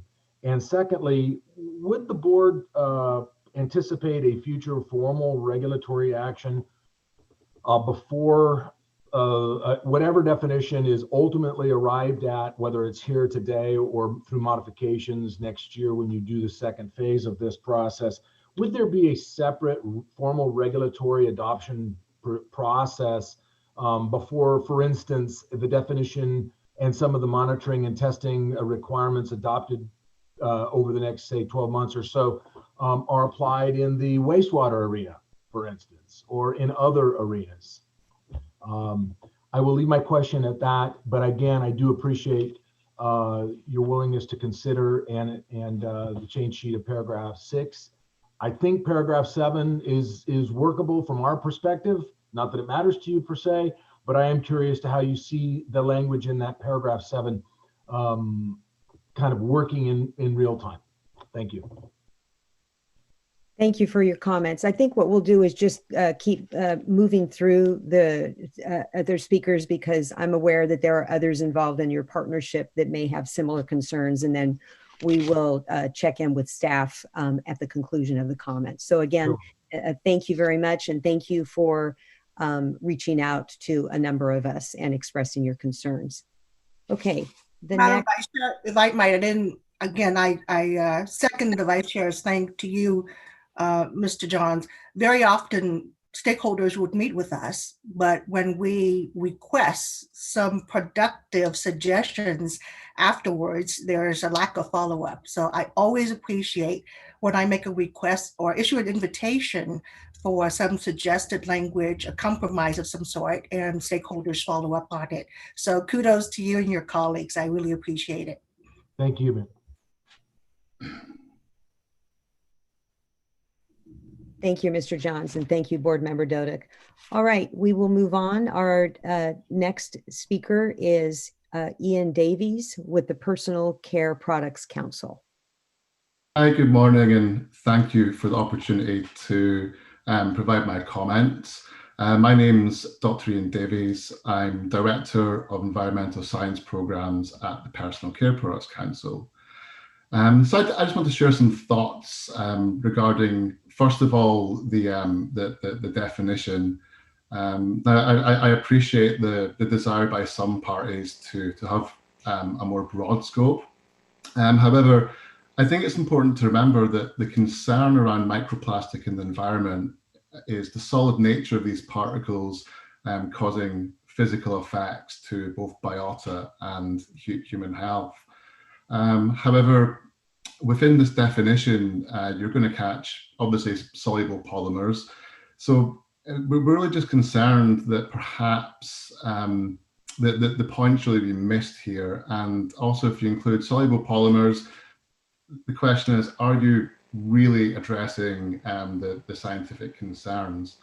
So I think it's important to remember that while all plastics are polymers, not all polymers are plastic. Now, secondly, I realize there has been a spirited debate in the past and ongoing around biodegradable polymers and indeed biodegradable plastic.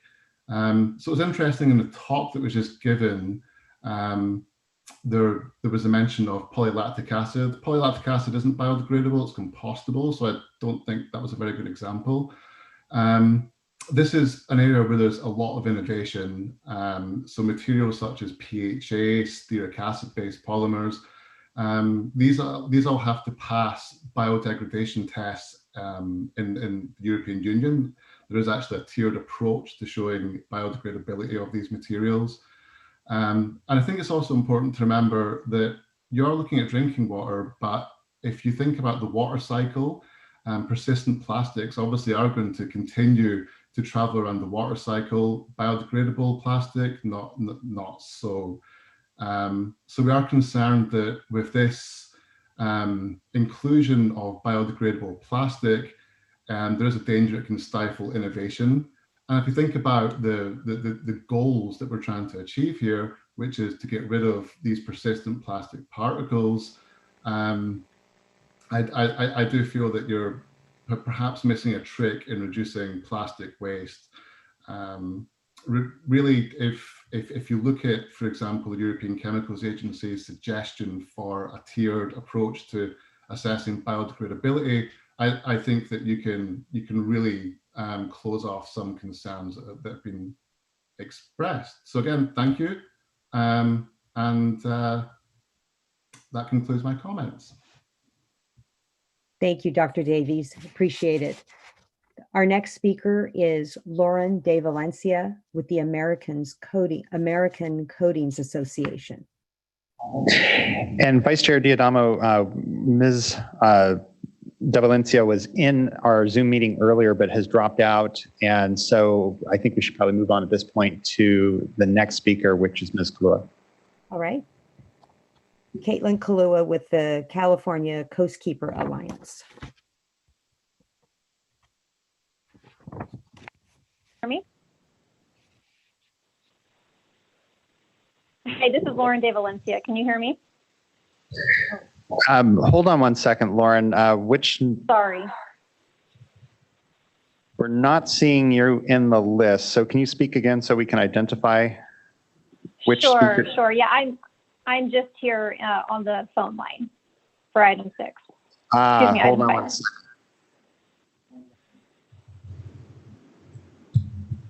Okay, so if Ms. Kalua can hold it off, and we will go ahead and take your camera down for a moment.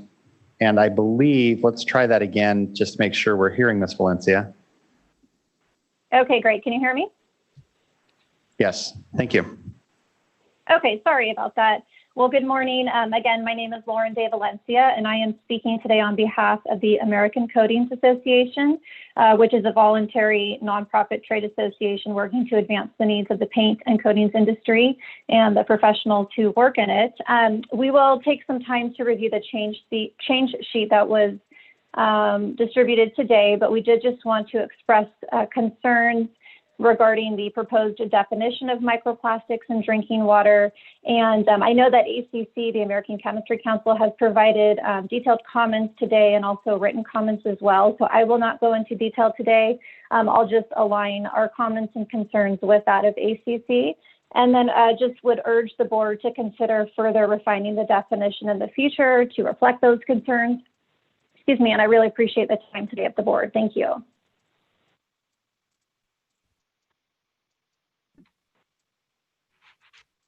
Thank you, Ms. De Valencia. All right, now we'll go back to Caitlin Kalua, California Coastkeeper Alliance. Good morning, Caitlin Kalua, Policy Analyst with the California Coastkeeper Alliance. As has been described in detail today, microplastics are increasingly found in the environment and in the water we drink. We offer the following 2 recommendations to ensure the definition expands rather than limits current methodology to test and detect microplastics in drinking water. First, synthetic biodegradable polymers must be encompassed in this definition. This definition should be defined broadly and with as few exclusions as possible to ensure that policies, regulations, and the standardized methodologies based on this definition capture the wide diversity and range of plastic particles. An overly narrow definition will only limit the methodologies pursued to analyze the presence of microplastics in our drinking water. And we strongly support the inclusion of synthetic biodegradable polymers and natural fibers with synthetic coatings or dyes as proposed by your staff in this definition due to the unknown health impacts of these particles. Second, the lower particle threshold should remain at the 1 nanometer lower threshold limit, if not entirely removed.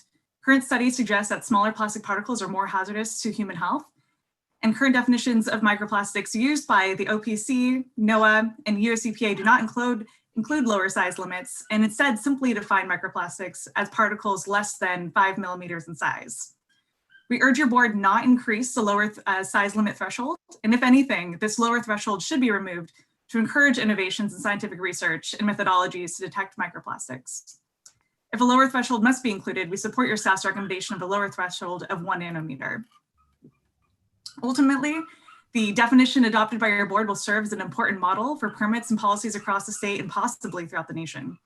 And for these reasons, we request the definition be adopted as is to ensure that synthetic biodegradable particles are accounted for and that nanoparticles as small as 1 nanometer are included in the broad definition that will ultimately expand rather than limit our understanding of microplastics in drinking water.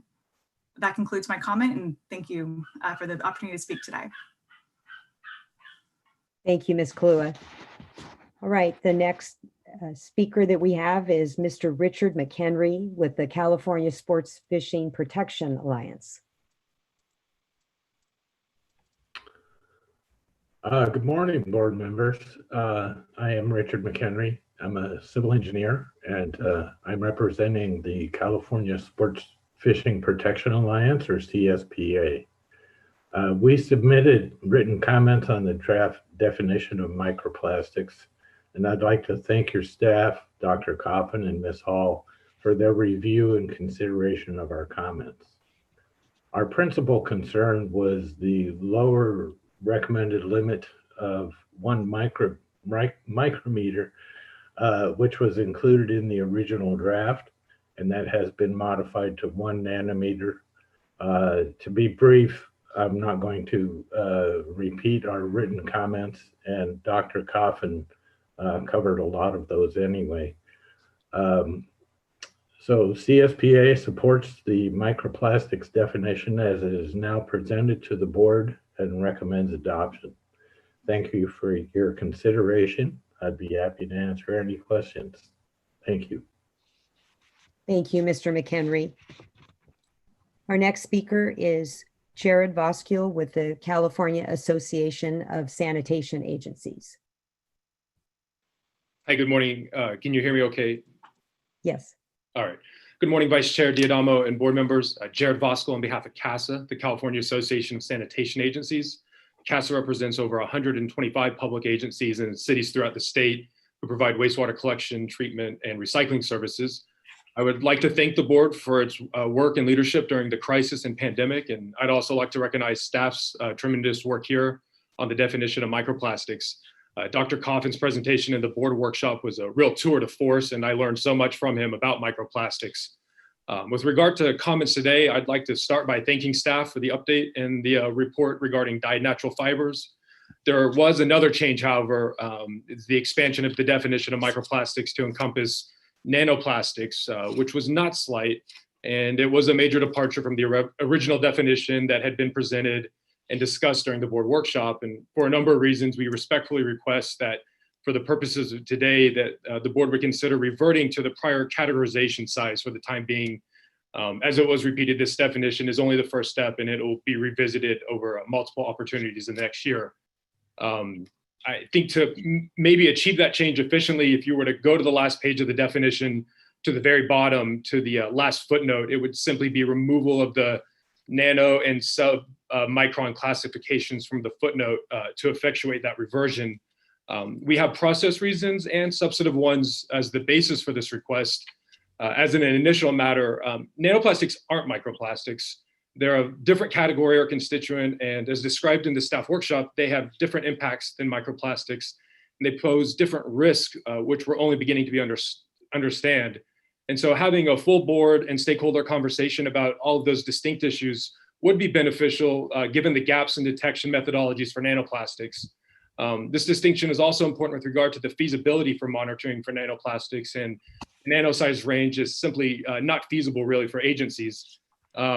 This is a big change for the definition, and it would be the first express inclusion of nanoplastics by any state agency in California. And during the workshop and in comment letters, stakeholders requested that big changes be vetted through a public process, and the staff report was updated to reflect that they would be.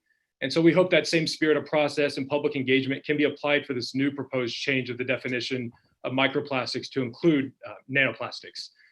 As is, when the documents were released earlier this month, there was no formal announcement highlighting nanoplastics inclusion. There were only 3.5 business days for written comments on the revised materials and 6 days before its adoption. And so these new additions to the resolution for adoption also, one says expressly the definition may be used for regulatory purposes by other agencies. We appreciate Board Member Dodek's observation about the transparency and intent in stating what we mean. We would like to hope that concerns for process for significant changes are also elevated to that level of consideration. To be certain, and as you recall during the board workshop, there were multiple technical comments from the State Water Board staff explaining why nanoplastics had been excluded from the definition. And moreover, SB 1422 requires a standardized methodology to be developed by next summer. And this would be an opportunity for that definition to be changed with that process. I know I'm running short with time. I'll try to wrap up my comments and not exceed the time by too much. But given the robust diversity and suggestions for this definition, we'd like to request that for the time, we use the original definition that was in play up until about 6 business days ago. Nanoplastics and microplastics are very different from one another. Staff shared in the workshop their fate and transport in the environment are dramatically different, as are the analytical techniques. And Dr. Coffin shared they're so fundamentally different, it makes sense to have a different category or different definition for nanoplastics because we don't have methods and there's little known about the health effects. And so to that end, and the earlier observation, to conclude, a standardized methodology for microplastics has to be adopted by next year, and it may become even harder to include a methodology for nanoplastics in that enterprise. And it seemed like it was going to be a challenge enough for light microscope methods for microplastics. And with COVID-19 and ongoing teleworking adaptations and the stretched staff at public agencies, having a year's time for some breathing room with this previously proposed definition would be appreciated and appropriate before introducing a whole new definition. And we'd appreciate deferring that for a little bit longer so we have time for the technology and instrumentation's precision to be increased. So with that, I conclude my remarks. I appreciate your consideration of these comments, and we hope for discussion amongst the board of this request after comments are over. Thank you. Thank you, Mr. Vasco. Appreciate your comments. The next speaker is Darcy Ferrer with the Fragrance Creators Association. Thank you for the opportunity to speak today. I'm the Director of Regulatory Science with the Fragrance Creators Association. Fragrance Creators represents the U.S. fragrance value chain, spanning from raw materials to fragrance blending to consumer product companies. Fragrance Creators values the importance of safe drinking water, as does many people who have expressed this on the phone today. As Dr. Coffin noted earlier, the definition that has been proposed was made public for comment in March through April for the 30-day comment period. Responses to the comments were made available on June 3rd.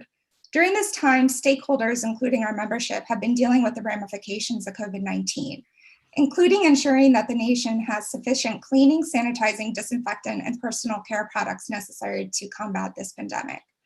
We recognize the strength of a process that is more inclusive and collaborative, given that there are many complexities identifying and detecting microplastics in drinking water. Fragrance creators would strongly prefer that more time, resources, and stakeholder engagement would go into the process to establish this definition and the subsequent monitoring program that will continue afterwards. Our concern with the broad scope of this definition being proposed is that it could have unintended consequences that could hinder innovation. As it stands, this definition could be used elsewhere in California, and given California's leadership, could be carried to other states and jurisdictions without the same limited scope as it is not the intent or mandate for this definition to be used for a regulatory purpose. Therefore, we support the new language in number 6 of the resolution that you proposed earlier today. Within the resolution, it clearly states that the definition will be evergreen. We do have some concerns with the language in 7. We would like to support clearer language in the resolution that this definition is not intended to regulate, and any type of definition for regulatory purposes would go through the typical regulatory process with public comment. Our members continue to research and develop new chemistries in order to add diversity of the palette of fragrances ingredients that are currently used. Core to this R&D is developing potential new, greener, and more sustainable chemistries. Thus, Fragrance Creators is interested in the current development of microplastics definition in drinking water, as it could impact future innovations. If the Water Board proceeds with the proposed definition, we highly encourage the use of resolution language that makes it clear that the definition can be modified and it's not intended to regulate in its current form. Any definition for regulation should go through the public comment process. We believe that California is a leader in the United States, and we ask that it utilize its leadership in a way that prioritizes public health while remaining cognizant of existing science, global efforts, and unintended consequences. Thank you again for the opportunity to speak. Thank you. Our next speaker is, and forgive me if I get your name wrong here, but Bonnie Benewal with the Californians Against Waste. Great, thank you. Good morning, board members. My name is Bonnie Benewal with Californians Against Waste. Thank you for the opportunity to address the proposed definition of microplastics today. I'd like to echo some of the comments from previous speakers, including the California Coastkeeper Alliance and SFEI. I'd also like to commend the staff for doing an extremely thorough job thinking through, researching, and collaborating on this definition over the past several months. As we've heard in this meeting, opponents are now proposing to significantly narrow the definition in a number of different ways, including limiting the definition of plastic to that of under ASTM or ISO, which excludes textile debris, tire debris, and all elastomers. However, recent studies have shown that tire particles are in fact the most common form of microplastic pollution in our water, and there is a growing body of research on the alarming amount of microplastics that are leached from textiles when washed. Narrowing the definition would exclude the most common types of microplastics and would only make the problem seem far more innocuous than it actually is. Furthermore, it would undercut the intent of the original legislation by Senator Portantino, which is about public disclosure and not regulation. The public deserves to know what is in their drinking water, so we stand in strong support of the staff recommended definition. Thank you. Thank you for your comments. Our next speaker is Bruce Magnani with the Biodegradable Products Institute. Hello, thank you, Chair and members. First off, Bruce Magnani with the Biodegradable Products Institute. I want to thank the members and the staff for their willingness to discuss this topic under short time constraints and the transparency and the overall open dialogue that we've been able to have. I think it's been generally a positive interaction. So I want to thank staff and members for that. Listening very closely to Dr. Coffin's presentation and understanding where the staff presentation has evolved to, I was pleased to hear a lot of positive remarks made about the iterative discussions that went on in the European Commission standard about size and density and solubility. And so it still troubles my client a bit that we're starting further down the road on this definition of microplastics in drinking water by not providing the same exemption for biopolymers that the European Commission did in their extensive work. And understanding that this isn't the final discussion on this, and there will be continuing dialogue and potential amendments to this definition, it still seems to make sense to start with a generally recognized definition that crosses boundaries and industries rather than making adjustments to it under the time constraints that were placed on the board and the staff through the statutory requirement. So Mr. Coffin also mentioned that the water board's definition is not restrictive, whereas I believe if I got it correct, that the European Commission definition is restrictive. And if that's the case, I'd like to explore that more moving forward and maybe make that more explicit in how we define microplastics in drinking water moving forward. And with that, I'd like to thank you for your time and consideration and answer any questions if there are any by the members. So thank you. Thank you, Mr. Magnani. I appreciate your comments. Our next speaker is Heidi Sanborn with the National Stewardship Action Council. And actually, Vice Chair Diadamo, Ms. Sanborn has not been able to join us in the Zoom meeting. So I believe our next speaker is Mr. Jepson, who we are offering the chance to share his camera and unmute his microphone at this point. Hello, my name is Steve Jepson, the Executive Director for the Southern California Alliance of Publicly Owned Treatment Works, affectionately known as SCAP. Thank you, Vice Chair Diadamo and Board for the opportunity to comment today. I want to start off by complimenting Scott Coffin on his work on this initiative and clear presentations on the topic. I also want to thank the microplastics team of the State Water Board for addressing some of our previous comments. We wish to echo the comments from my colleague Jared Voskuhl with CASA regarding the nanoplastics elements. Our main concern now is with the recent change to include nanoplastics in the definition of microplastics. The change to include nanoplastics was made at the last minute, and we haven't had time to evaluate the effects on our sector and the science.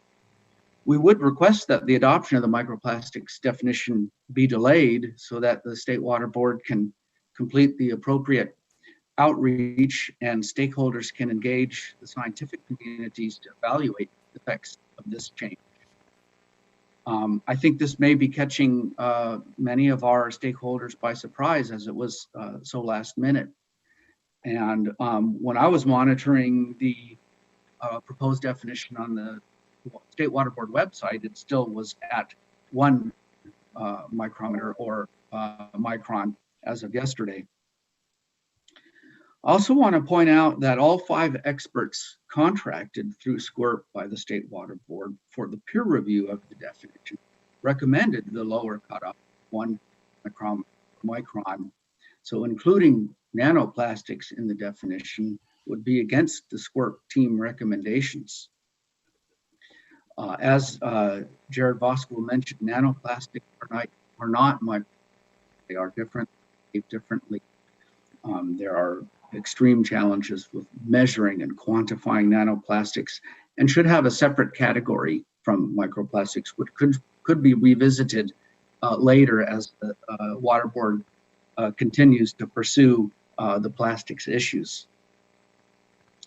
So finally, understanding that there is Senate bill pressure to adopt a definition soon, at a minimum, we request that the State Water Board create clear and separate definition and category for nanoplastics. So there's absolute clarity with the definition and it would minimize confusion. Also, the State Water Board needs to be explicitly clear that monitoring and regulatory using this definition of less than 1 micron, the nano size element, should be clearly separate because it's not feasible for our agency to measure these nano. We'd welcome the opportunity to work with the State Water Board microplastics team on some language refinements that would address our concerns. And thank you for the opportunity to comment today. Thank you, Mr. Jepson. Mr. Loeffler, I'll defer to you because we've got a change going on in the order here. So I'm not sure who's next. Sure. So at this point in time, our next speaker is Miho Lagare. And at this point, we will go ahead and offer Miho the chance to unmute microphone. Hi, this is Miho. Hello, Chair Esquivel and board members. My name is Miho Lagare, and I'm the Plastic Pollution Policy Coordinator with the Surfrider Foundation. The Surfrider Foundation is dedicated to the protection and enjoyment of the world's ocean, waves, and beaches through a powerful network of activists. Regarding the definition of microplastics in drinking water, we believe that protecting the public health and environment needs to be a top priority. As stated in the proposed definition, evidence concerning the hazards and exposure of humans to microplastic is nascent and rapidly evolving. And we are in support of a framework that incorporates and updates the definition as new research and results are made available. Furthermore, we agree that the proposed definition of microplastics in drinking water should be deliberately inclusive and with as few exclusions as possible. What we do know is that plastics can cause negative human health impacts, including DNA damage, endocrine disruption, cancer, and diabetes. We are in support of the expanded definition of including greater than 1 nanometer, as similar concerns exist regarding enhanced toxicity and bioavailability in drinking water for particles and smaller. There are also scientific papers showing that plastics the size of 1 nanometer and smaller are found in animal samples such as oysters, mussels, and zebrafish. We also think it's important to include biodegradable polymers and natural fibers with synthetic coating and/or dyes due to the unknown human health impacts at this point. And regarding biodegradable polymers, products labeled biodegradable are not standardized and may not meet biodegradable requirements or may not fully biodegrade unless sent to an industrial composting facility. Therefore, many products labeled biodegradable may not break down in the natural environment and toxic residues may remain that will leach into the water column. We are also concerned with excessive use of pesticides and the climate change impacts of developing bioplastic resins, such as polylactic acid or PLA. This expanded definition aligns with agencies already successfully using similar terms, such as the Ocean Protection Council, NOAA Marine Debris Program, U.S. Environmental Protection Agency, and the European Chemicals Agency. The ASTM and ISO definitions are too narrow and should not be used. For example, the ASTM definition excludes rubber, textiles, adhesives, and paint. So as the first regulatory agency in the world to specifically define microplastics in drinking water, the board's decision will have far-reaching impacts, and with extreme uncertainties surrounding this issue, we urge you to be precautionary and inclusive and support and pass the current definition. Thank you for your time.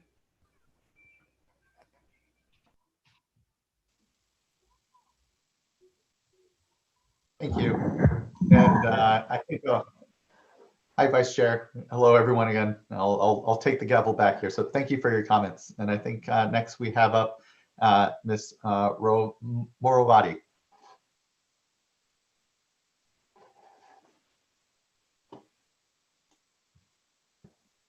Hi, everybody. I'm Sheila Moravati. I just want to say thank you all so much. Thank you to the board members for the opportunity to comment on this. I am the founder of an organization that really focuses on individual behavior, and we specifically have a very big goal to get people to trust their drinking water again and stop using single-use plastic water bottles. So I just wanted to come in and let you all know that I'm strongly in favor of the definition as it is now, it allows people more opportunity to trust their water and learn that everything that's in it is really clearly being described.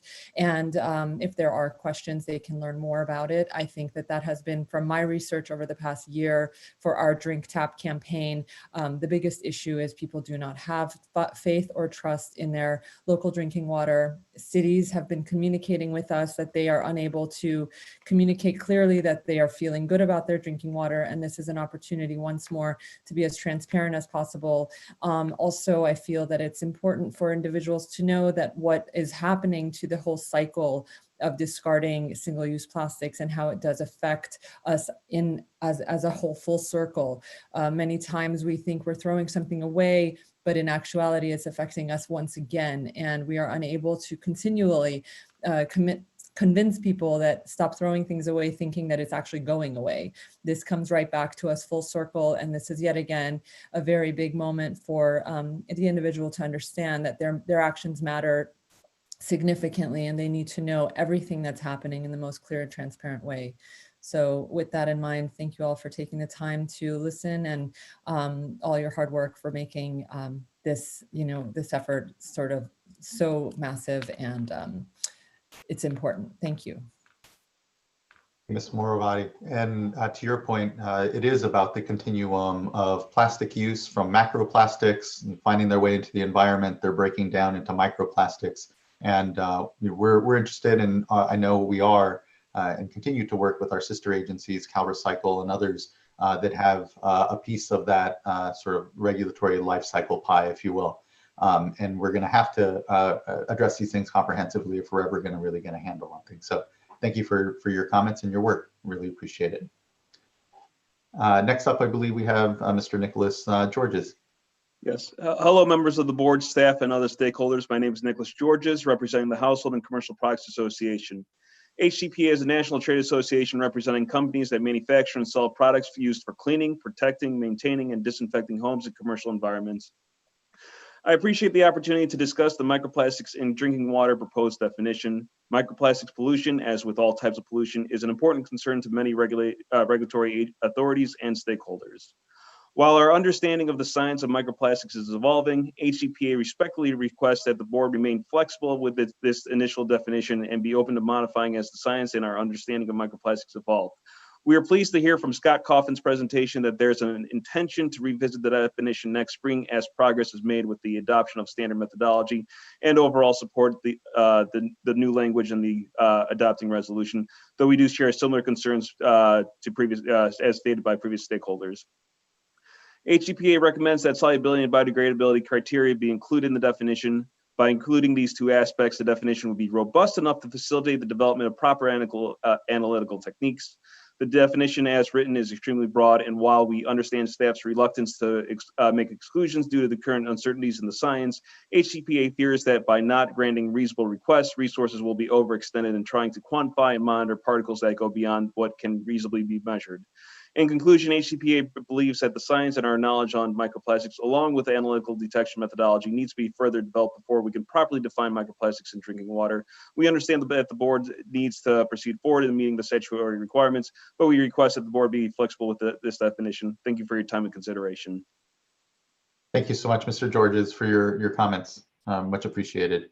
What we're going to do at this point is take a break. I think we need to get just a 10-minute break in here. We can come back, we'll say at 11:50, and then we'll plan on having a late lunch. So we'll plan on a 1 o'clock lunch break at this point. And I'm hoping, we'll see. I'm hoping we can get through the item. Just to flag for everyone, we have about 11 additional commenters to go, and then discussion, and then we'll see if we go to vote. So just a flag for everyone, that's the general, we'll try to get to a 1 o'clock lunch, and we'll take a 5-minute break now. 8-minute, I guess, as the case may be. So we'll see everyone at 11:50.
Well, hello, everyone. I think we're slowly gathering back here.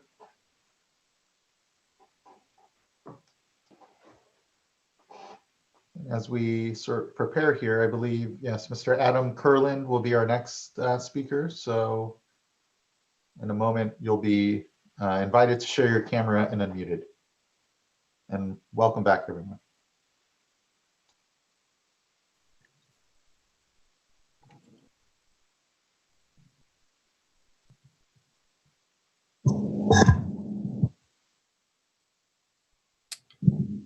Hello, Mr. Kurland. Hi, everyone. Good morning. My name is Adam Kurland, and I'm here with the Orange County Coastkeeper. Orange County Coastkeeper's mission is to protect the region's water resources so they are swimmable, drinkable, and fishable for present and future generations.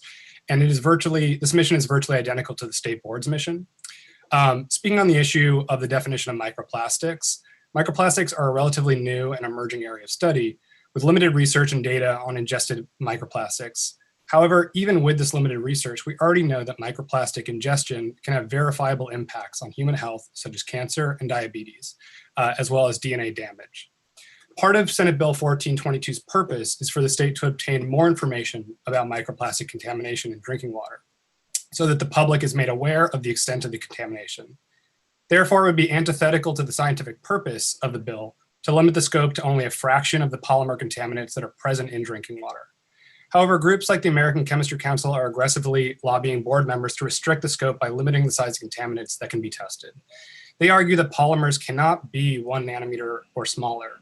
That is not true. Scientific papers have shown that plastics the size of 1 nanometer and smaller to be found in animal samples, including fish and bivalve species, such as oysters and mussels. Groups are also trying to limit the definition to exclude tire dust, adhesives, paint, and polycrylonilide, a substance commonly found in drinking water, which is used by the oil and gas industry in the hydrofracking process. To allow for such a definition would signal that business interests prevail over the consideration of human health. The ACC is also trying to eliminate biodegradable plastics from the definition, claiming that they may no longer be present in drinking water by the time the source water is transmitted to persons for consumption. That is not true. Products labeled biodegradable are not at all standardized. Some products labeled biodegradable may not even break down in a natural environment.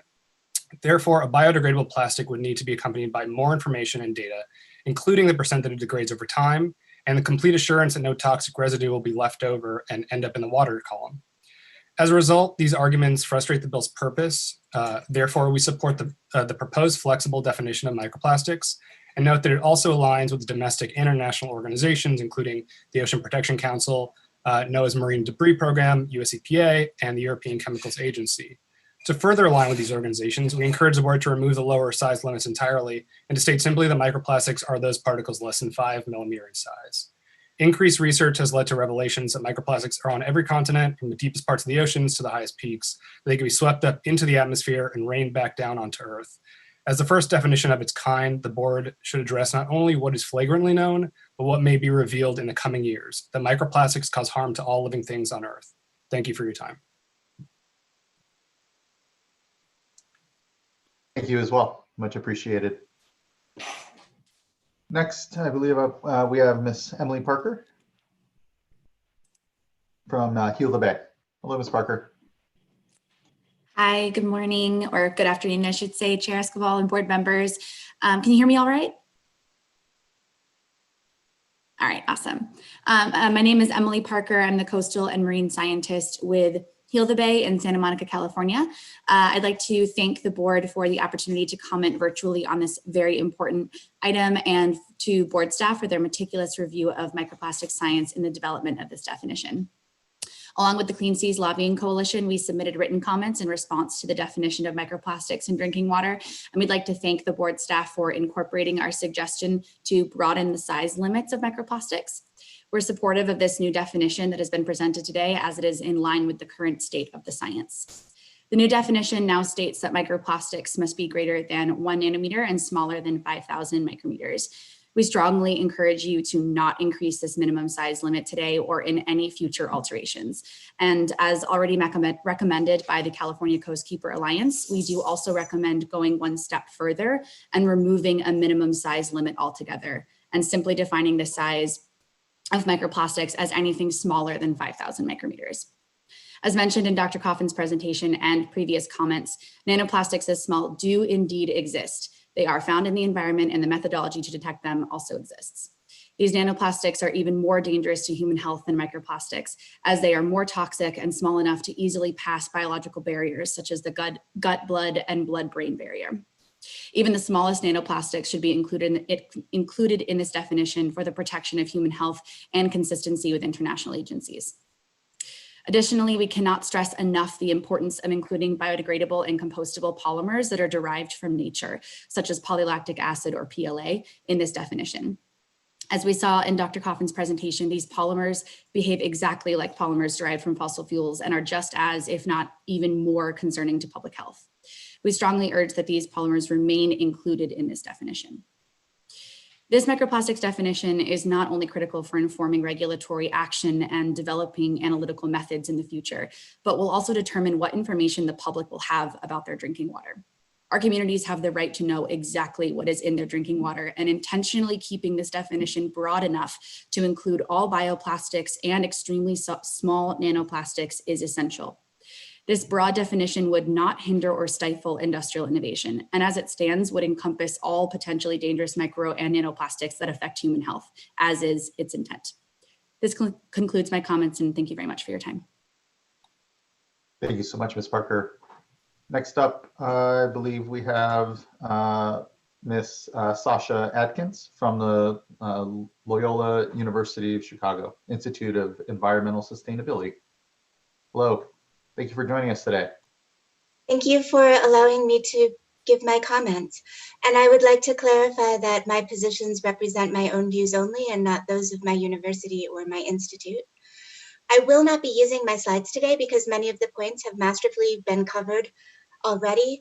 I would just like to add that I really encourage the board to consider keeping tire dust and other non-plastic elastomers, synthetic rubber in the definition.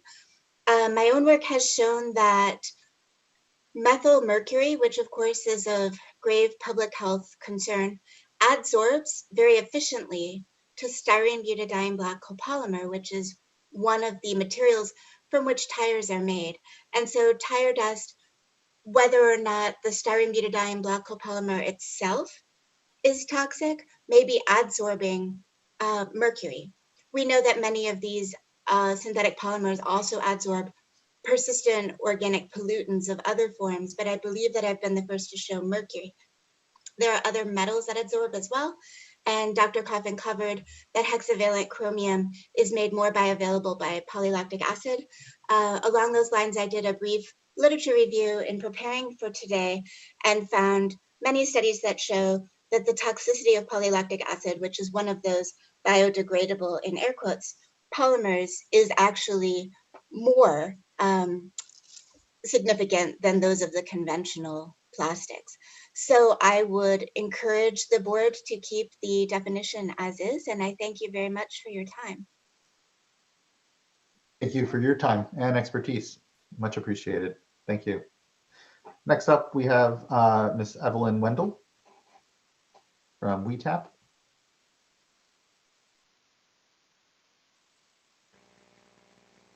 Hi, can you hear me? Yes, we can. Okay, great. Thank you for the opportunity to speak today. I appreciate it. So as you determine what types of particles to look for in drinking water and learn from and determine the human health effects, including the effects on children, I want to encourage and I support a broad definition that will expand our safety concerns and not limit our progress. I strongly support Scott Coffin's language. We have learned that we need to lean towards the side of precaution and not assume public safety is inherent in unknown and complex chemical compounds. We need to stay closely connected with the public health community. Hindering innovation with regards to industry is not and should not be your main concern at the Water Board, but health and human safety should be your main concern. We look to you for our protection broadly and specifically. One example I want to highlight today is that the industry convinced the US for decades that PFOS and PFAS, et cetera, were safe. And we all know now what happened with this, and that now the entire world is contaminated with these forever chemicals. Only recently have we been able to find the human health impacts of these forever chemicals, and it appears now that microplastics is also ubiquitous and forever in our environment, and the definition should evolve as public health studies evolve as well. Public health is our brother, our sister, our mother, our father. It's really everything. Since tap water gets a bad rap because it's subject to so much more testing and reporting, and transparency should not be a detriment, I want to highlight that the bottled water industry uses this to their advantage. We already know that bottled water has far more microplastics than tap water. In other words, as Scott Coffin shared so eloquently in his thorough presentation in April, when we open a plastic lid from single-use plastic, up to 1 million microparticles fall into that bottle. I want to remind the Water Board that if we share single-use plastic water with community members for needs you determine, perhaps this should be revealed also, and further testing is encouraged and transparency is also shared with them from drinking water from single-use bottled water provided by state agencies. This is also another opportunity to consider delivering drinking water in trucks instead of in single-use plastic, which contains millions of microparticles in each bottle. I kindly suggest that the Water Board act extra carefully and consider our children's development and focus on human health impacts first and foremost. I also want to stress the need to focus on communication.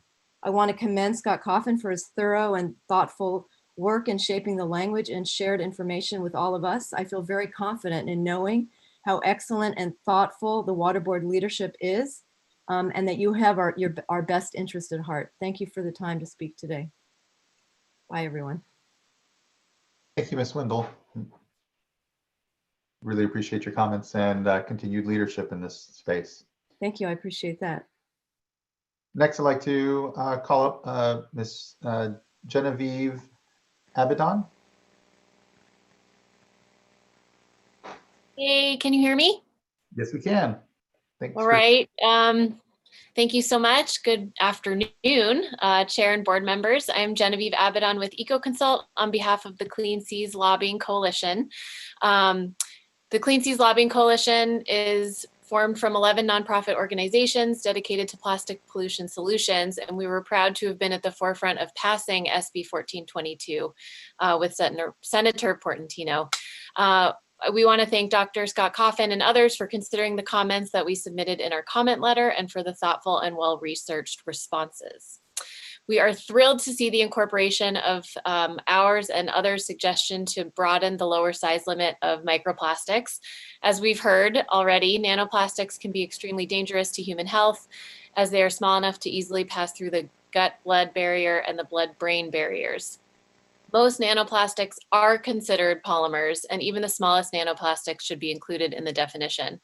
While nanoplastics are commonly defined to be greater than 1 nanometer, we recommend that the definition include micro and nanoplastics greater than 0 and up to 5,000 micrometers, so as not to be limiting.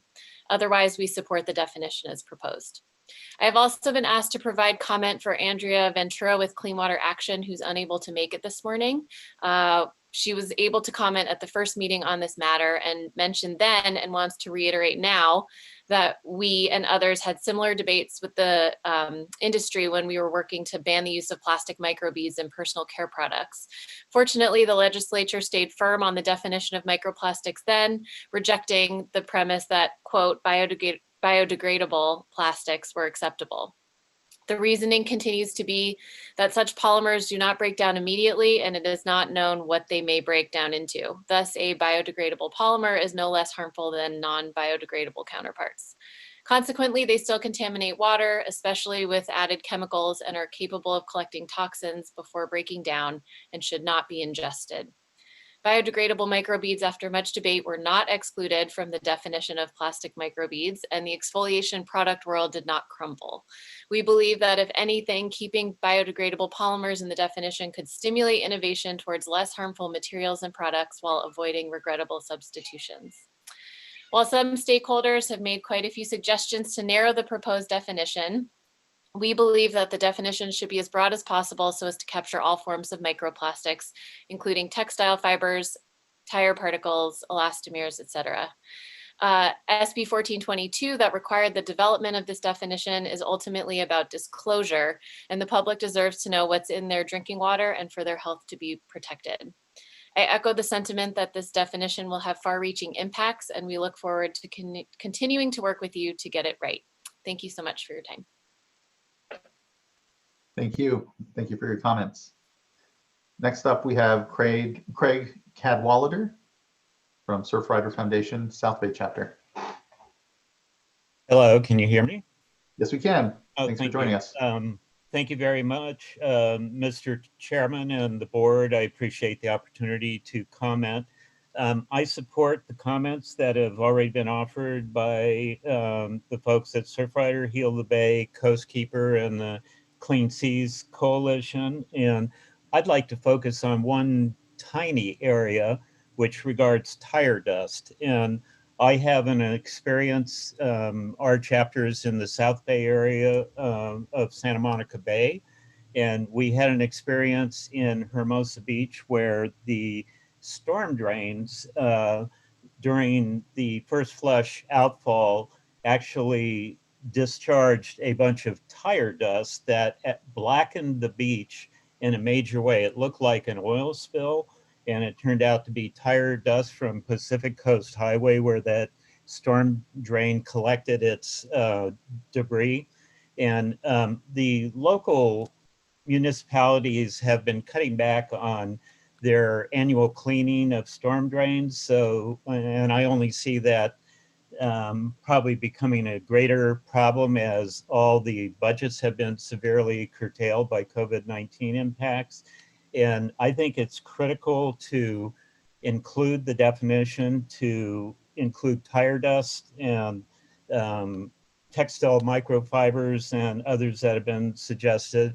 And I think it was shocking to see this, the beach blackened, and I can only imagine what sort of impact that had on marine life, as well as the degradation to human well-being and peace of mind to see that on the beach. So please include the tire dust and textile microfibers in the definition. And I very much appreciate the opportunity to comment and keep up the good work. I hope we can protect the public and the environment with appropriate definitions. Thank you. Thank you for your time and your comments today. Next up is Isa Elgbedi. Sorry, I apologize in the last pronunciation there. Actually, Chair Esquivel, we have 3 speakers who have not checked into the Zoom meeting or previously were in and have left either because of time commitments or otherwise. Our next speaker who is currently in the Zoom meeting is Holly Wire. And after that, there are no additional speakers on this item that are in the Zoom meeting. Okay, fantastic. Thank you. Ms. Wire. Good afternoon. Thank you for the opportunity to comment today. I'm Holly Wire. I'm here with the California Ocean Protection Council. We are a small policy body that's nested within the Natural Resources Agency, and we've been charged by SB 1263 to develop a statewide microplastic strategy, which is essentially a comprehensive research plan for microplastics in ambient waters. Overall, we really support the definition that's been brought before the board today. I do have one small comment that is on the size-based nomenclature within the definition, and that's essentially to take the size class from mesoplastics to have it go from 1 millimeter to 5 millimeters, and then have anything larger than 5 millimeters be macroplastics. Part of our reasoning for this is that the state board's definition for trash in the trash amendments is 5 millimeters and greater, and that includes trash that's made of plastics. And I think that this would make the definition for microplastics both more consistent with the trash definition and also more internally consistent. Thank you for the opportunity to comment, and I really appreciate it. Thank you so much, Ms. Wire. Really appreciate your comments as well. Next and last, it seems we have Ms. Heidi Sanborn. And actually, Chair Esquivel, Ms. Sanborn, Ms. Elgageba, and Mr. Keller have not checked into the Zoom meeting, and so that actually concludes our speakers for this particular item. Okay. Thank you, Mr. Laufer. With that, kick it over to fellow board members for any thoughts. I certainly we're hearing a concern, and I heard it from the plastics industry and others that feel that biodegradable plastics are a safer alternative. That the definition, if it's so broad, may throw cold water on the innovation happening on the plastics front. Here again, I think the European and would flag that, of course, that these biodegradable plastics were excluded, it seems, from the European Commission standard, which our standard is largely based off of. I would ask maybe Dr. Coffin to remind us perhaps what the difference was in the purpose of the European Commission standard, and how it might be a little different as to how we're seeing it, perhaps, as we say, downstream at a drinking water level. And what I would say, again, is the need to be a little more protective then and include it, because it is such a fast-moving space around the science and protection, and don't mean to throw any cold water, if you will, on any innovation that I know is really critical in the plastics industry if we're going to continue to figure it out how it is that we tackle the challenge of macro and microplastics. So, Mr. Coffin, could you maybe, that's one point that I did hear again and feel is worth maybe just kind of explaining there, because I think it's the only real significant difference from, as I understand it, from the European Commission standard and what we're adopting here. And again, going to what others are indicating are what would see as a difference in a nanoplastic size is actually consistent again with the European Commission's work. But with that, I'll let Dr. Coffin maybe help us understand that a bit.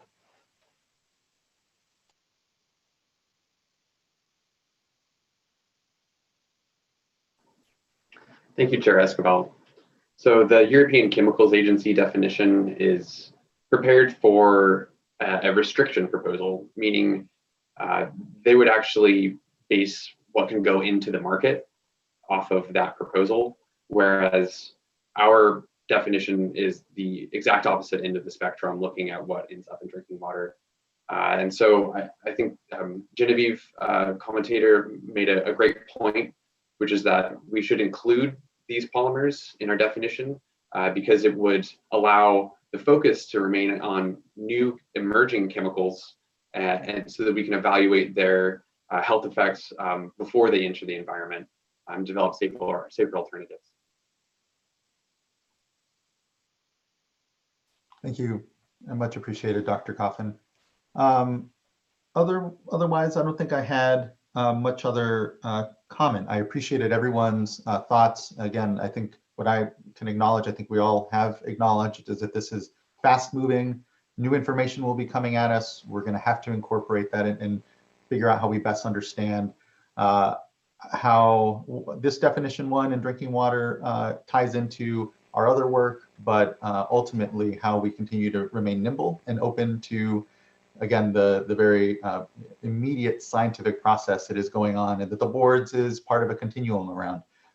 And we appreciate the opportunity to try to, for the first time, again, synthesize what a definition would be here on the drinking water side. We appreciate the leadership of the legislature as well, directing some of this work, and understand that, again, this isn't our only opportunity to get it right. We'll continue to iterate and specifically come back next year. So those all, in addition with the changes that I think synthesize some of the other, again, comments we were hearing, the need for clarity and transparency of purpose here, but then also of opportunity to check back in was appropriate. And so support, again, the change sheet as proposed, but open up to any questions or comments from fellow board members that they heard or feel that we need to make sure we kind of get a better understanding of before we might move to adoption here. I have a couple of questions. So first of all, I just want to indicate that I'm very thankful of all the work that staff did on this and in being responsive with the change sheet. I'm very much in support of the change sheet, but I continue to have sort of a gnawing feeling about process. And so I think it'd be helpful for me to hear a little bit more from staff. We, of course, are following the legislature's direction here with the time frame. And so typically we would probably take a little bit more time. And so one of the concerns that I have, especially with broadening the definition to include nano, that was done in a very short time frame.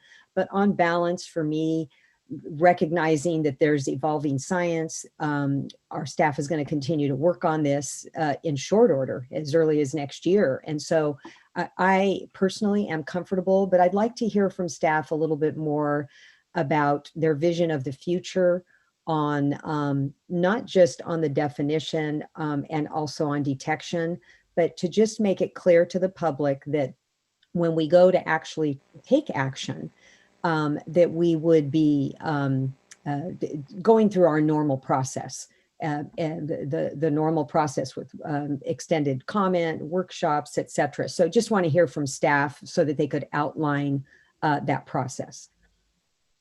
Sure, I'll take a first start at this. So I guess the way I boil this down is this very first definition is creating the scope by which we want to look for microplastics and nanoplastics, which is why it's incredibly broad. It's really about just starting to understand and take a look and see what is there. We don't have a lot of health information yet. We don't have a lot of other things that would needed to proceed into a regulatory process. So I think people are jumping a little bit ahead of the chain here. And so by adopting this definition, it just makes a statement that we want to explore testing methods to be able to see what we can find within this size range. Then next year we come back with whatever methods we can develop. And as Scott indicated, those methods that we have been working with SCORP on won't cover the entire spectrum of this definition.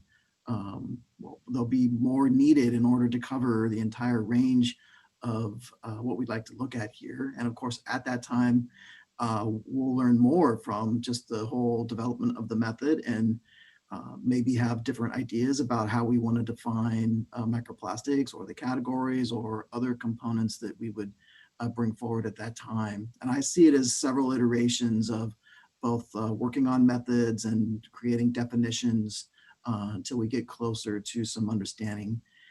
The key part of having the definitions is that people can work from a common language about what's going on. And that's part of the reason we added those categories as well, because the broad spectrum we're talking about here does need some delineation between the different sizes. They're very likely, if they do have health impacts, to have different impacts just based on size and physical nature. There could be chemical components and all these things we simply don't know at this point to go forward. So I would envision, that, the legislation has us come back next year to adopt what methods we can for detection and start to do some testing and a testing program. And again, those are exploratory to try to understand the realm of what's there. We're years down the road from then understanding whether there's health impacts. Do we need to do further regulatory processes? And all of those will go through the full rigmarole that they always do, the administrative procedure process and all of that in order to have a full public hearing as they proceed. So I think I sense some trepidation from folks, but I think they're reading more into this very beginning step of, hey, we'd like to look and see what we can find and then explore whether we should be concerned or not. And hopefully we find nothing to be concerned about. If I may follow up on that, along the same line, and in response to comments from Craig Johns, I asked staff to take a look at the language for the proposed new Resolve 7 and tighten it up and clarify it a little bit. And I believe staff has some proposed changes to that. Yeah, I'll let Mr. offer.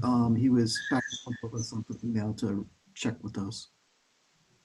In particular, I wanted to emphasize that however this definition might be considered for use in other regulatory programs, that it would have to follow the necessary legal requirements associated with that particular purpose. So Mr. Lawfer, if you could help us out with that additional language or revised language. Sure, and we're bringing it up on the screen right now so that everyone can follow along. So we'll just bear on one moment here.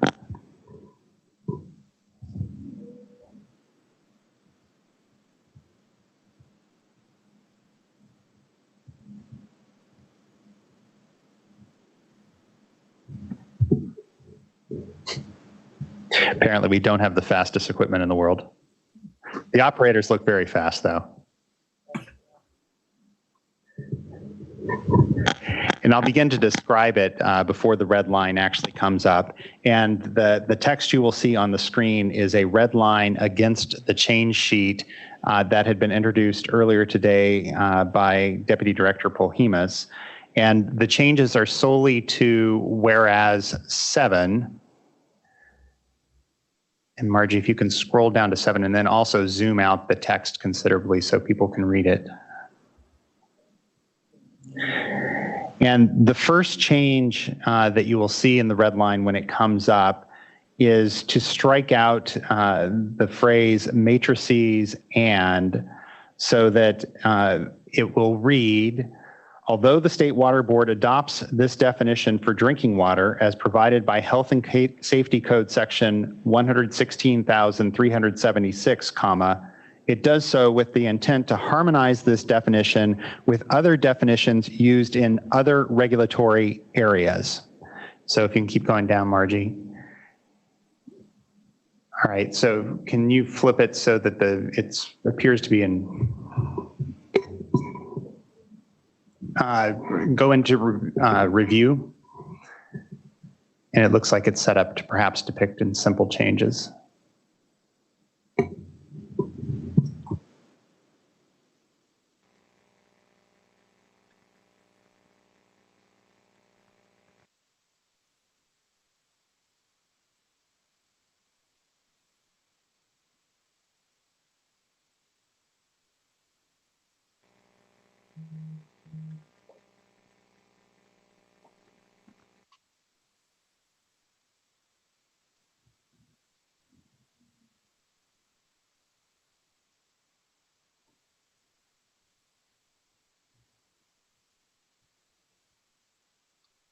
Well, as Mr. Lawfer is pulling it up, I can continue to read.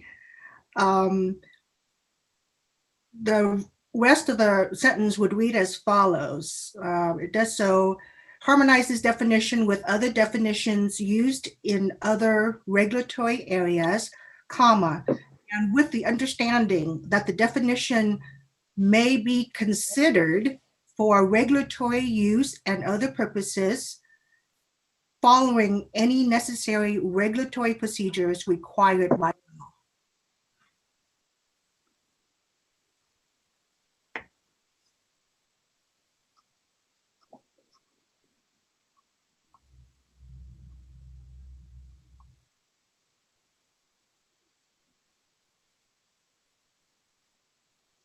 So the key change here would be considered for regulatory use following any necessary regulatory procedures required by law. Ah, there we go. And I'm going to trust that Member Dodek read it accurately into the record, but everyone on the screen now, you should be able to see in track changes format. Red strikeout changes reflect changes to the change sheet that had been circulated this morning. And then the underlined red text depicts the additions to the change sheet that was circulated this morning.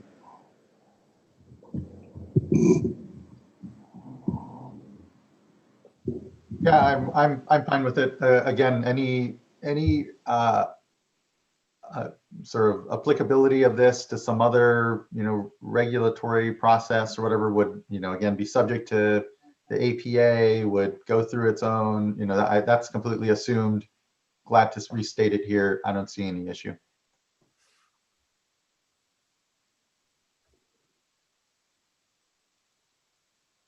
Otherwise, I concur with the comments previously made by the chair and the vice chair, and also add my thanks to staff for the work and to stakeholders for being so engaged on this issue and being so collaborative. And that's kind of collaboration we're going to need as we continue down this path on this very complicated matter.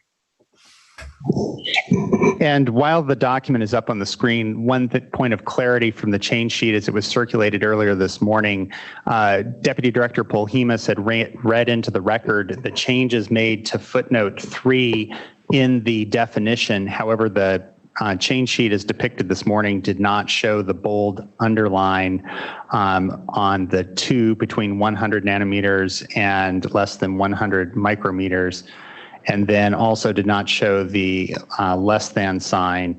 And for purposes of clarity, and Darren, you may need to help me out here, because the changes were depicted with underline, was it supposed to be a less than or equal to 1 millimeter or just less than 1 millimeter? No, correct. I was going to make that point. It's just less than. The underline is strictly there as Microsoft Word's editing component to show that it was changed. Yes. Since we're on footnote number 3, Miss Holly Wire with OPC had made I think a very helpful comment about the size distinction between mesoplastics and macroplastics. I was actually going to ask about this because I was confused, because it seems like if anything greater than 5 centimeters is a macroplastic, then anything less than 5 wouldn't be considered one. So it wouldn't be a microplastic, which is the definition we're preparing today. So can I just ask staff to weigh in as to whether anything 1 millimeter to, I guess, 5 centimeters should be a mesoplastic, if that makes sense? Yeah, if Scott could come back and address that for us. The rationale for the framework was to harmonize with world agencies that are trying to speak the same language. So yeah, if we include mesoplastics or anything above 5 millimeters as macroplastics, as Holly suggested, I think that would be perfectly fine and would reduce confusion within our own agencies. Okay. Well, I'd like to just offer to make that correction or change then, if other board members are comfortable with that.